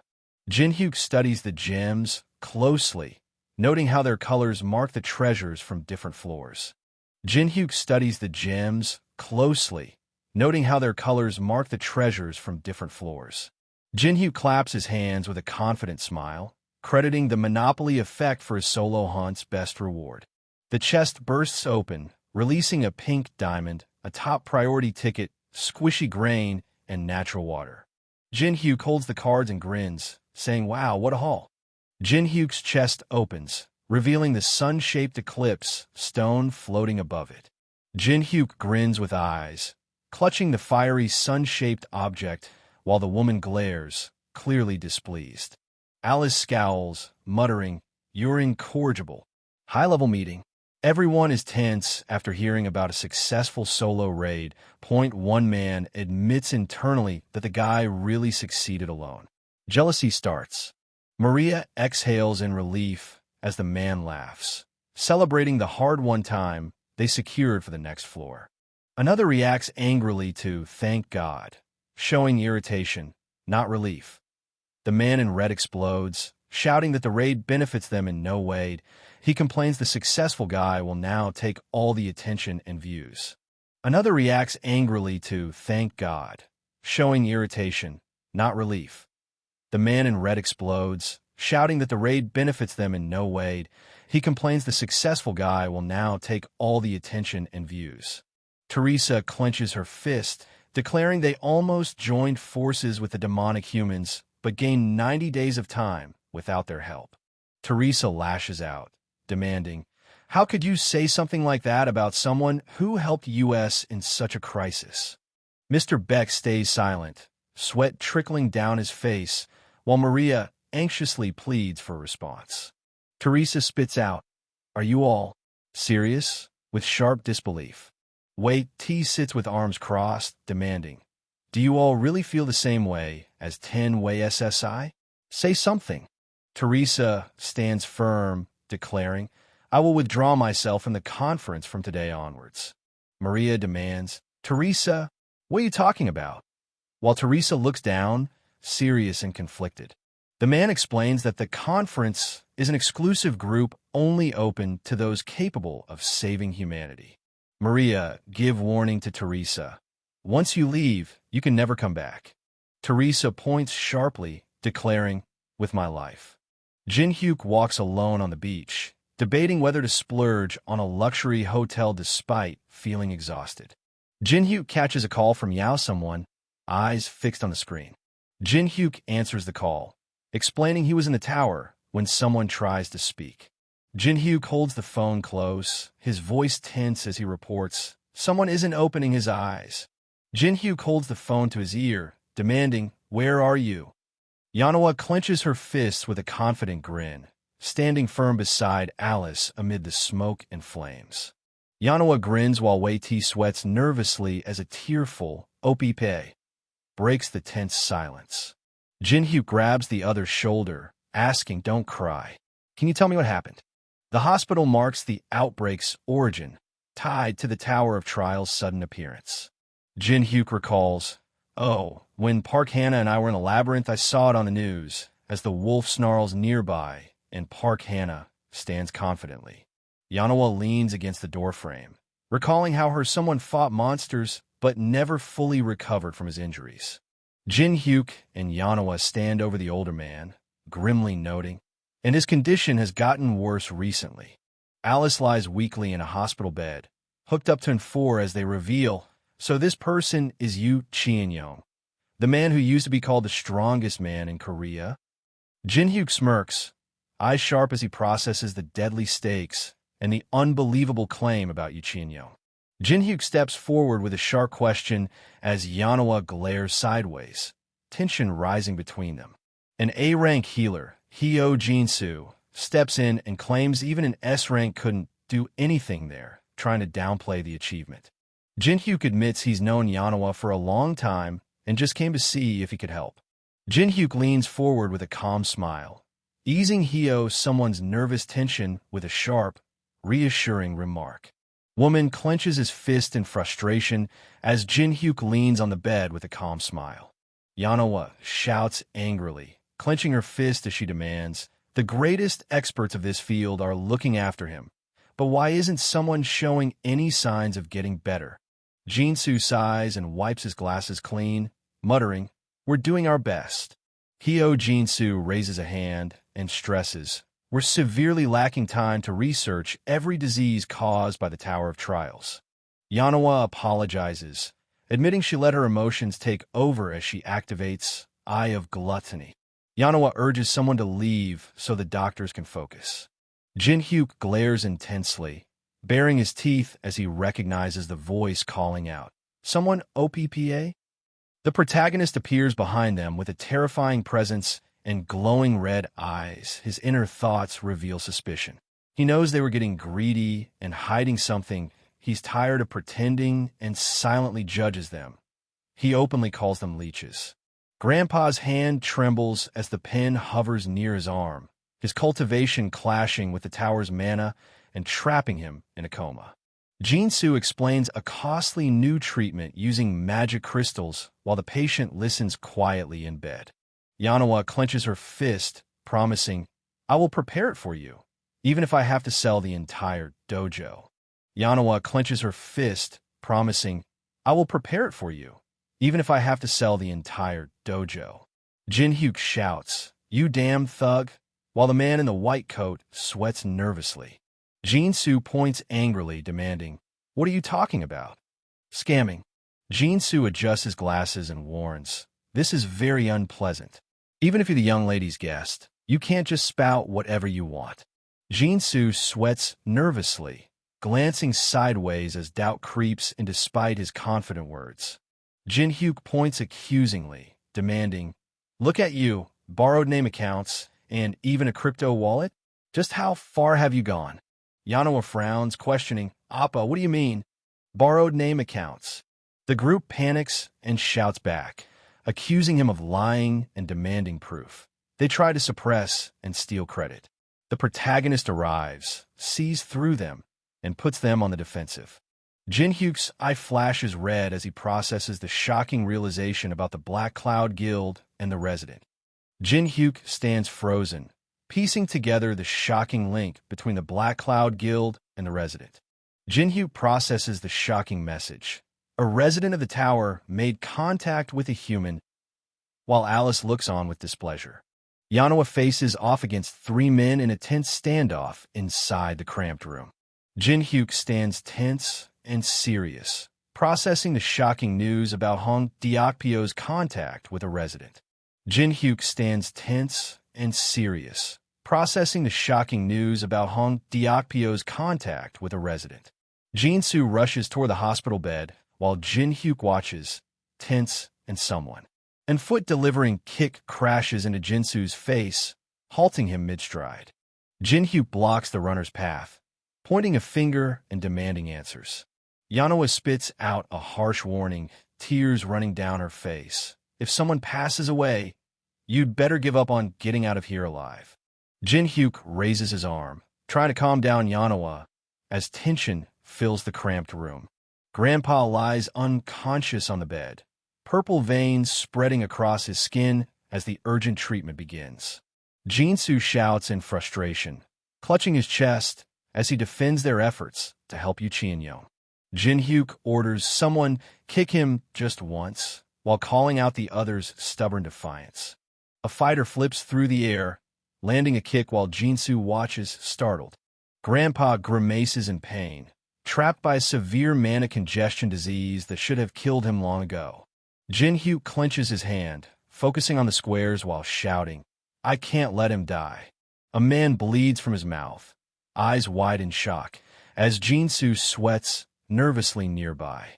Jin Hyuk holds the vial with a sharp smile, calling it an elixir and challenging its maker. Dispenses a single drop from the bottle while recalling a long friendship with someone. Jin Hyuk pours a strange liquid onto the wrapped object, determined not to miss his chance to copy his skill from Yu Chien-yo. Grandpa grimaces in pain as the elixir is absorbed through the foredrip. Grandpa breathes out softly, eyes closed as he rests on the hospital bed. Jinsu calls out desperately, "Grandpa," as he lies unconscious in the hospital bed. Yanoa breaks down in tears while Jin Hyuk watches silently from behind. The condition has been fulfilled. The true heavenly flower cultivation technique is successfully copied, boosting mana recovery by 30% and reversing aging. The impossible happened. The patient was completely cured, proving the protagonist's power is real and exposing everyone who tried to deny or suppress it. The impossible happened. The patient was completely cured, proving the protagonist's power is real and exposing everyone who tried to deny or suppress it. Jin Hyuk steps on a man on the ground and snaps, "Screw off, small FRY." Jinsu falls backward, someone in panicking, shouting, "WH, what are you going to do to me? Are you going to kill me?" Jin Hyuk stands firm with arms crossed, setting a clear condition: return the money or face consequences. Jinsu sweats and frowns, sensing something suspicious as the situation seems to resolve too easily. Jin Hyuk demands, "What? You don't want to live?" while clutching his chest with a serious, someone expression.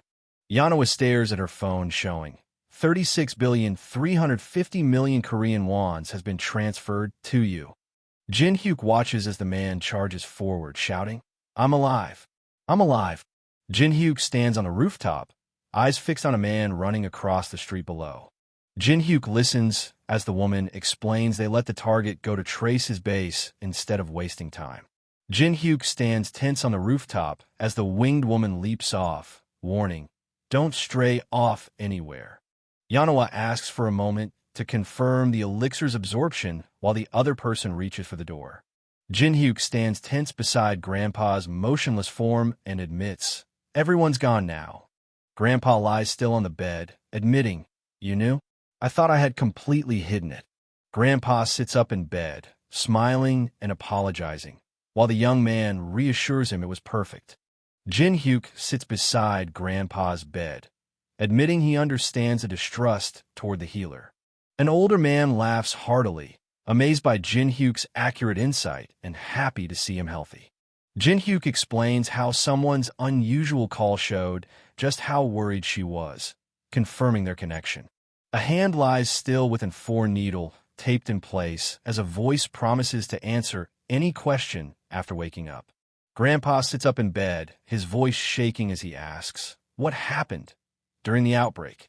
Grandpa sits up, wincing as he clutches his shoulder and recalls, "It all happened while I was heading to a conference."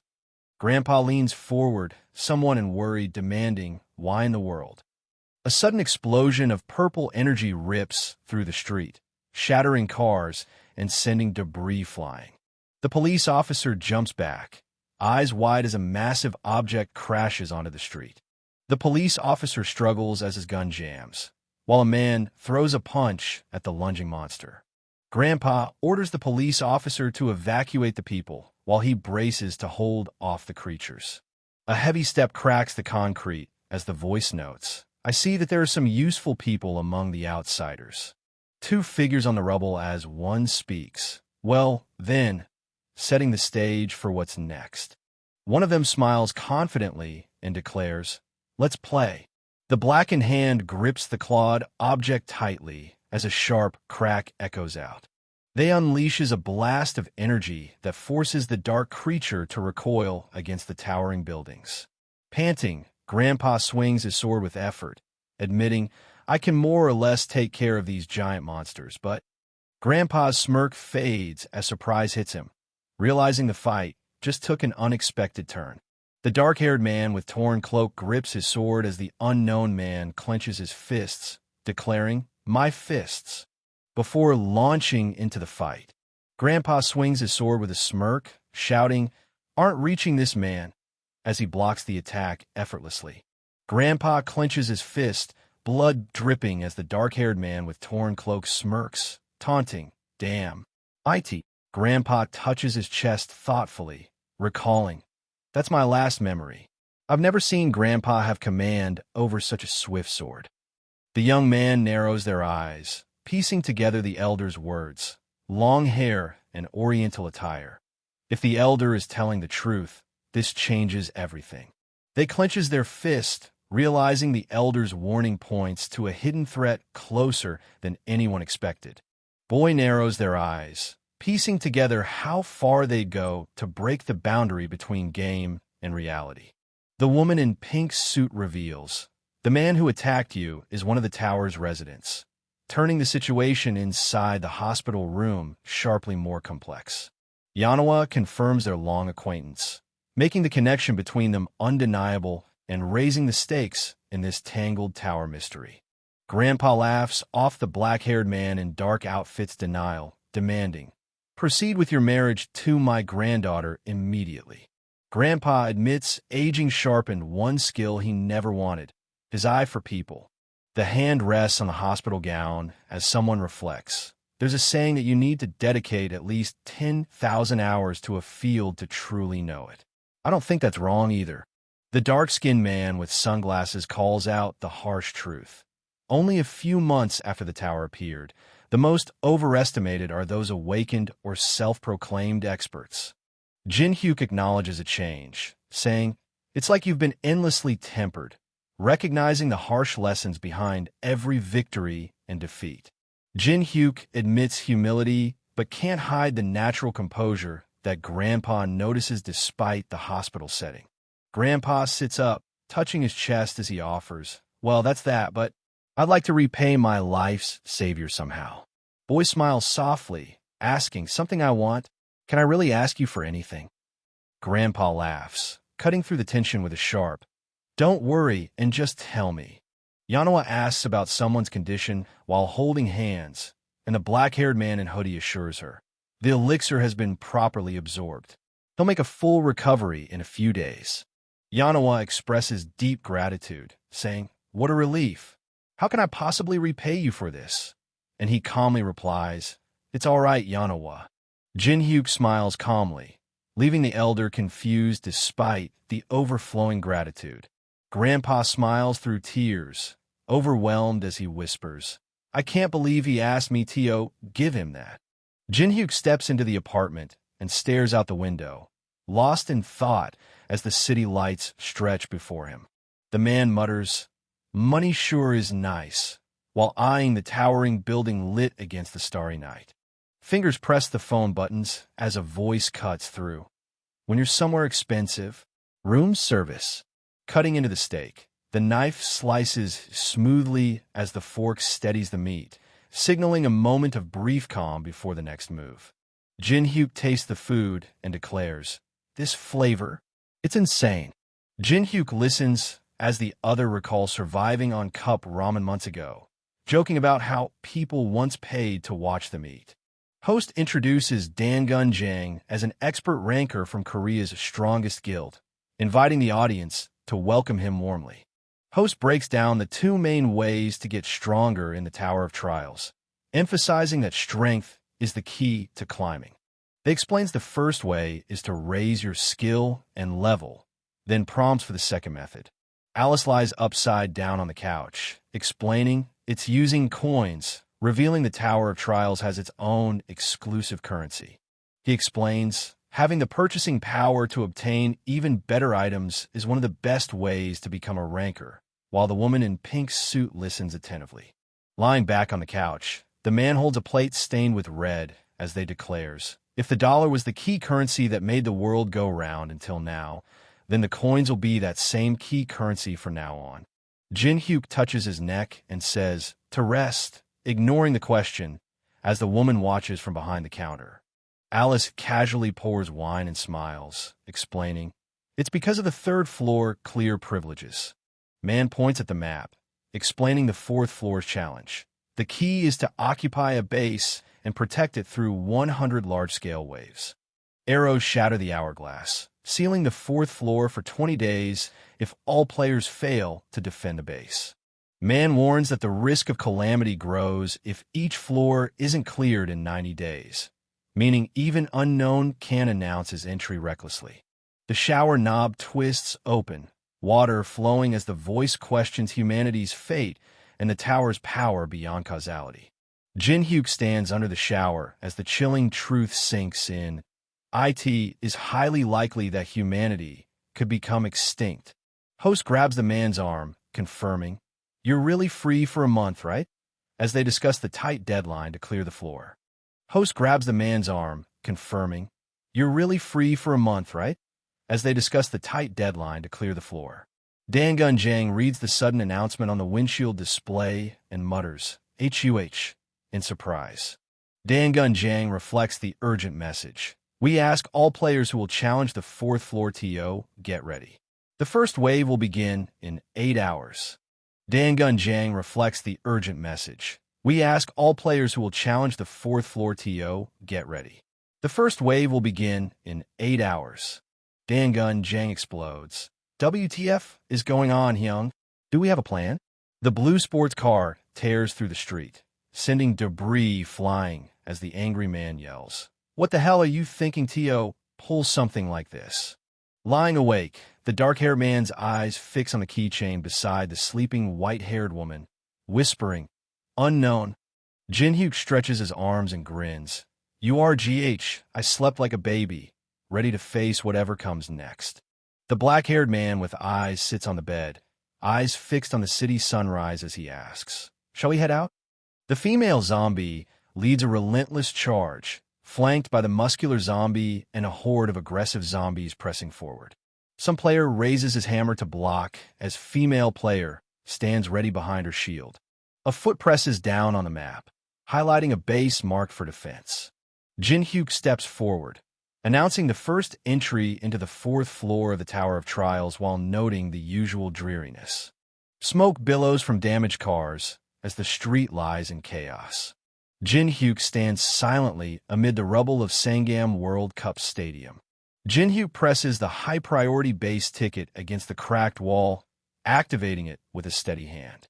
The flag rises steadily atop the stadium roof, sunlight catching its edges as the base is declared.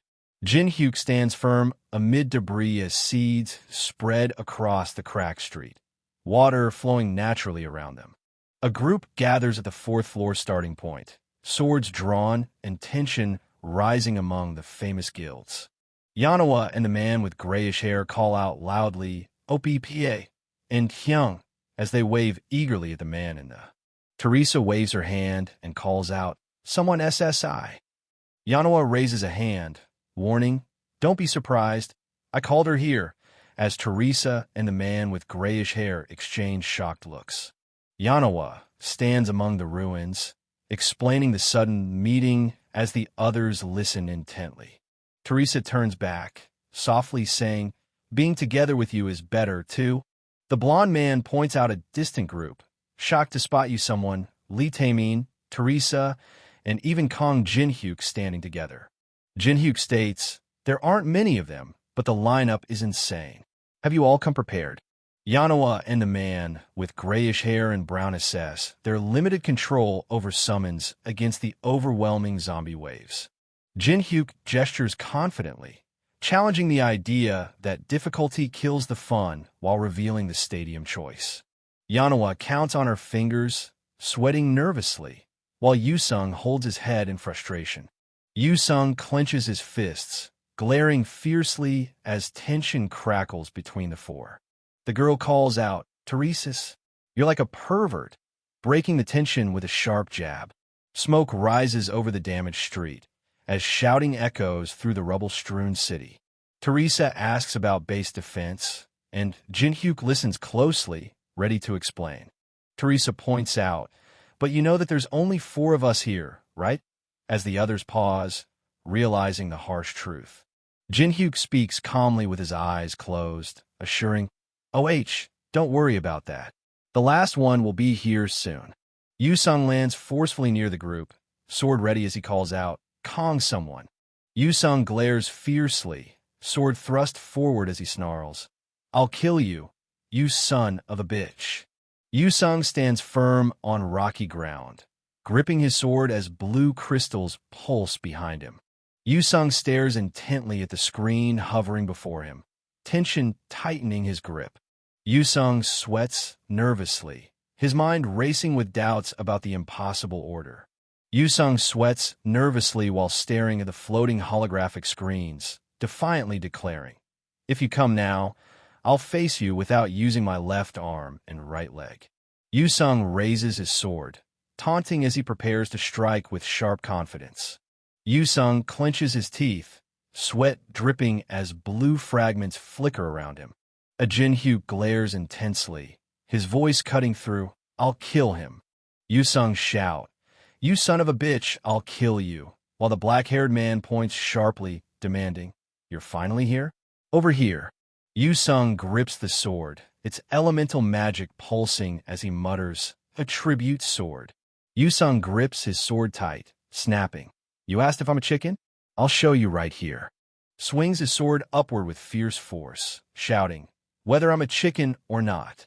Jin-hyuk points sharply, challenging, "It's good to prove yourself, but you're going to fight me with that incomplete sword?" Yusung holds his sword firmly, explaining the need to complete an attribute sword to unlock its full power. Jin-hyuk points at the floating box and explains, "It just so happens that the random box that appears on this floor includes the item that can complete that attribute sword." Yusung shouts, raising his hand as he calls out the unpredictable truth about the random box. Jin-hyuk raises a finger confidently, declaring, "Don't you already know that I prefer abnormal shortcuts?" Yusung locks eyes, daring with a sharp, "How about it?" One voice demands, "That item better come out of that random box," as a 5-man party is officially formed.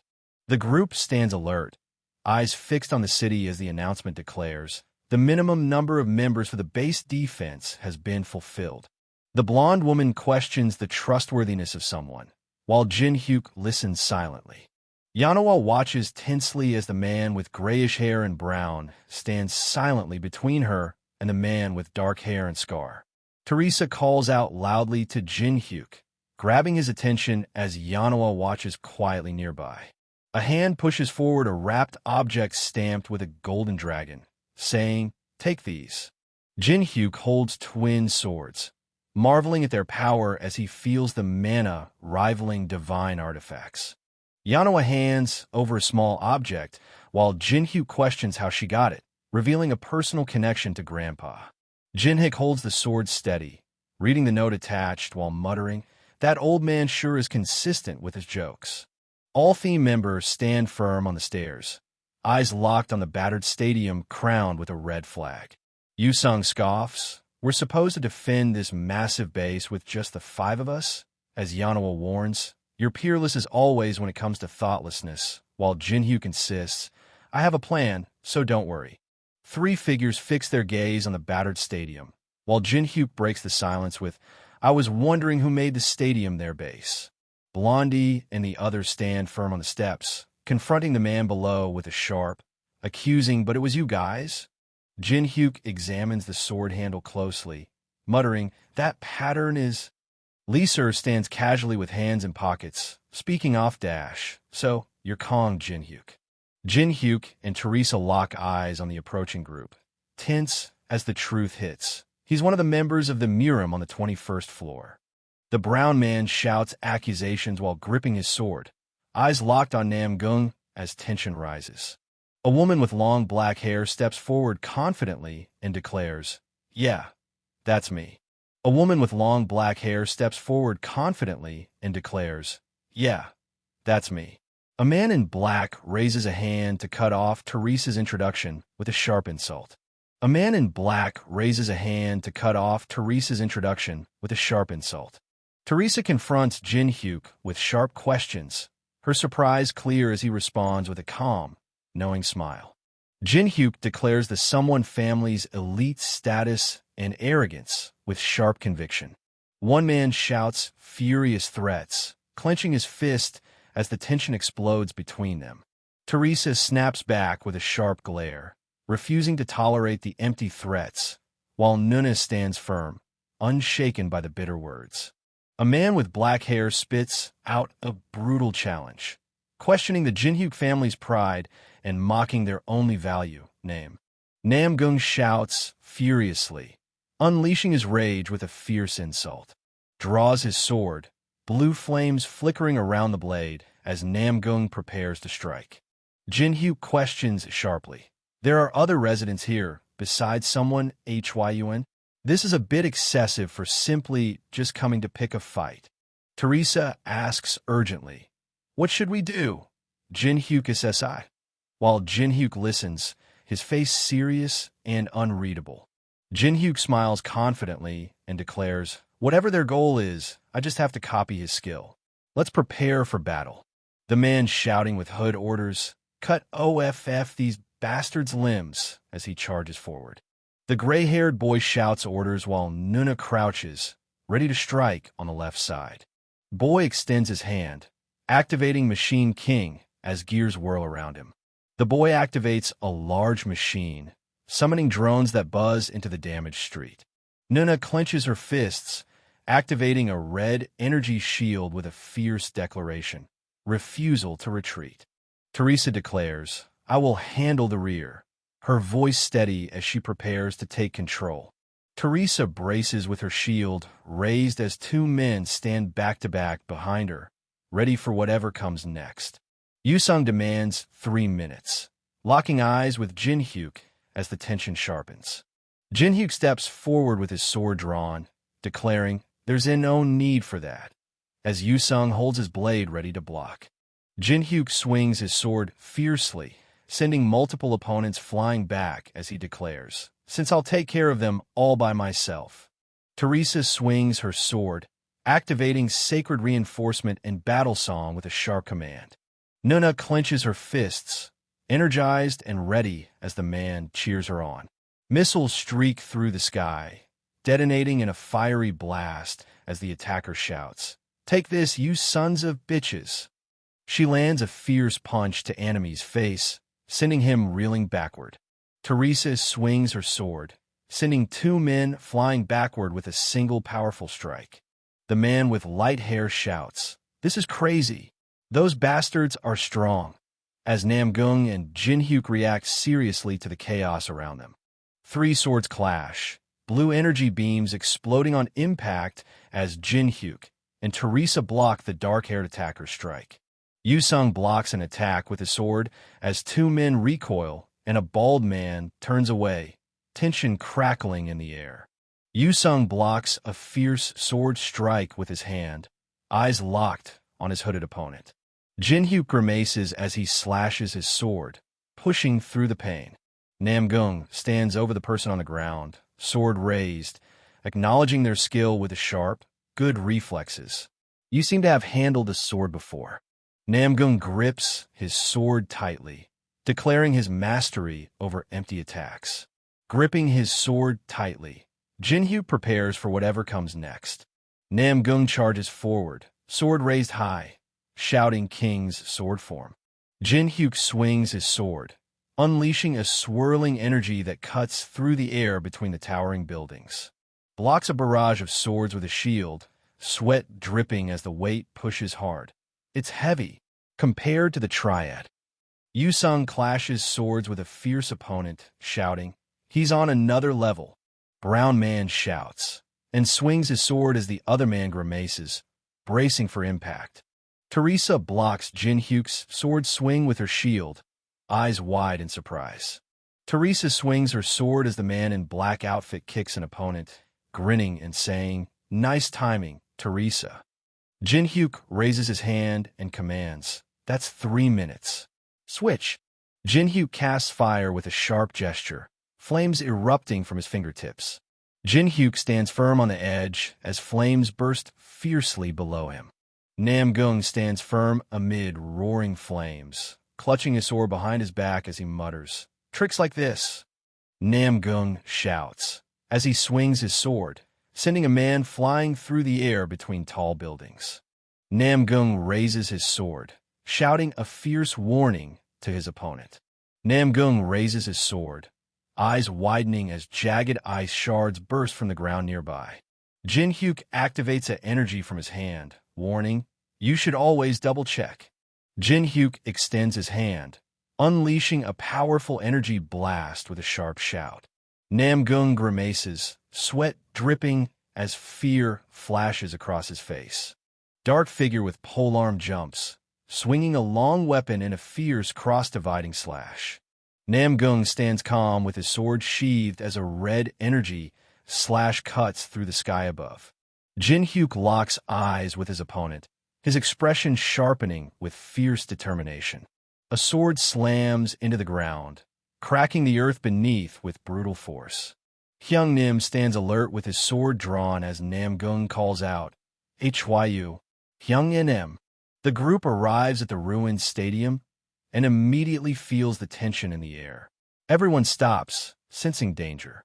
Hyun holds his polearm thoughtfully, while Member smiles, noting the rare power from outside the tower. System, announcing, "They're finally all here. You have discovered all the residents within the triad. They successfully copy and fuse the skills Infinite Steps and Grave of Swords. You have acquired the skill Sword Demon King Steps.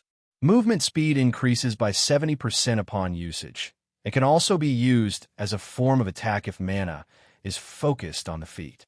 Jinhyuk smirks and activates the digital interface, saying, "All right." Hyun grips his staff firmly, eyes sharp as he replies, "I'm perfectly fine." Member whispers with a sly smile, while Jinhyuk smirks and the hooded man trembles nervously. Namgung shouts angrily, "I was fine on my own. Who told you to butt in?" Hyun holds his staff calmly while Member smiles, reminding Namgung, "We weren't doubting your skill, but the Lord's order was for conciliation, not execution." Member insists, "Brother Wangbo gun AK, IS right. If you're planning on being with US, then there is no need to fight." Namgung admits, "I already know something like that." Jinhyuk touches his ear with a smirk, claiming, "Already knew that we were from the tower." Member smiles confidently, while the two men react with shock and sweat. The group goes quiet as the realization sinks in. If the enemy already knew about them, this whole situation wasn't random. Namgung glares fiercely, gripping his serrated sword as he declares, "Screw conciliation. I have to kill at least that guy, of all people. I don't like him." Namgung raises a hand, urging Namgung to leave despite his burning anger. Jinhyuk warns of a zombie wave 3 minutes away while Hyun grips his staff, eyes sharp. One of them waves his hand dismissively, basically telling the others to back off. The message is clear. This place is already claimed. Hyun holds his staff over his shoulder and orders, "Try to hold out. We'll be back once the first wave is over." Hyun points forward and orders, "Move to the base and build a strong point," as the group of armored people advances. Namgung warns sharply, "Consider yourself lucky. I won't let my guard down next time," as the others walk away. Nona warns, We need to save as much stamina as we can.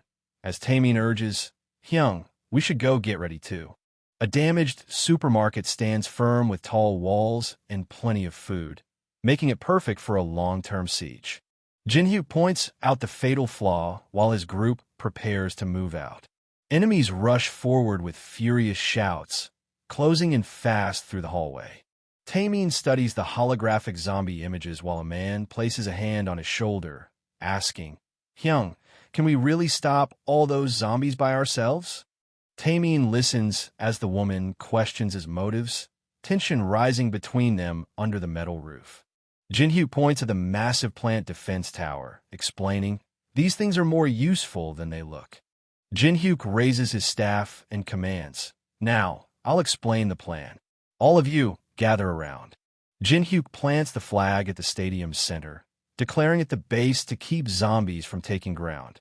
Jinhyuk stands firm beside the cracked ground, explaining how plants guard each stadium entrance. He explains the strategy clearly. As long as those plants remain intact, this massive base stays protected. Jinhyuk points out the plant's 1-minute recharge time, forcing them to hold off zombies during that critical gap.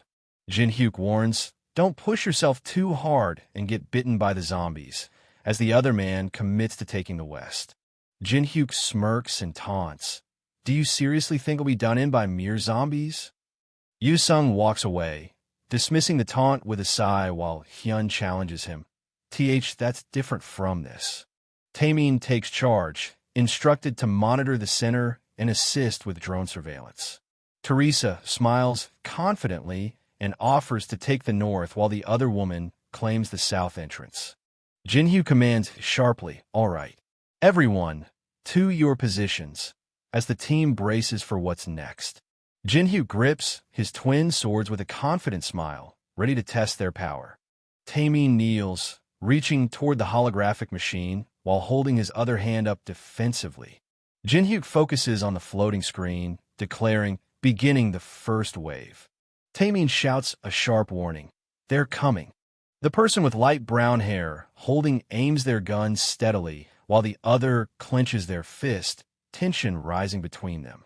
Yoo-sung grips his sword tightly while Taemin steadies his gun, both ready for the clash ahead. The zombie horde rushes forward with a fierce shout inside the damaged building. Someone bursts out of the building, scattering papers across the running track. The solar plant activates, flooding the area with blinding light.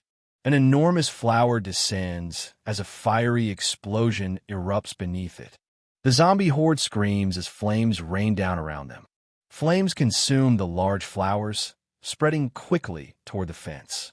The zombie horde rushes forward, screaming with fierce aggression. Nuna raises her arm to summon her face, overwhelmed by firepower that dwarfs any normal defense tower. Smoke and embers rise from the scorched ground near the bleachers as debris settles with a sharp crack. A large flower bud swells on the vine, ready to burst open. Nuna shouts as debris flies and chaos erupts around the damaged arena. Taemin reaches out desperately as the zombie horde closes in, snarling and clawing from all sides. Taemin reaches out desperately as the zombie horde closes in, snarling and clawing from all sides. Hyun shouts, this is when it really begins. Hold out for 1 minute, while gripping his twin swords. Teresa stands ready with her sword while Hyun watches carefully, gripping his staff. Jinhyuk smirks and looks back, sizing up the situation with calm confidence. Teresa smiles calmly, her confidence unshaken as she faces the challenge ahead. Woman with light brown hair and smiles with blood on her lips, while Mechanical Arm Man watches her with concern. Woman with light brown hair and declares, I'm just doing what needs to be done, showing steady resolve. 066, analyzed 0066.png. The woman with light brown hair and raises her sword, someone ready, declaring her faith in someone SSI.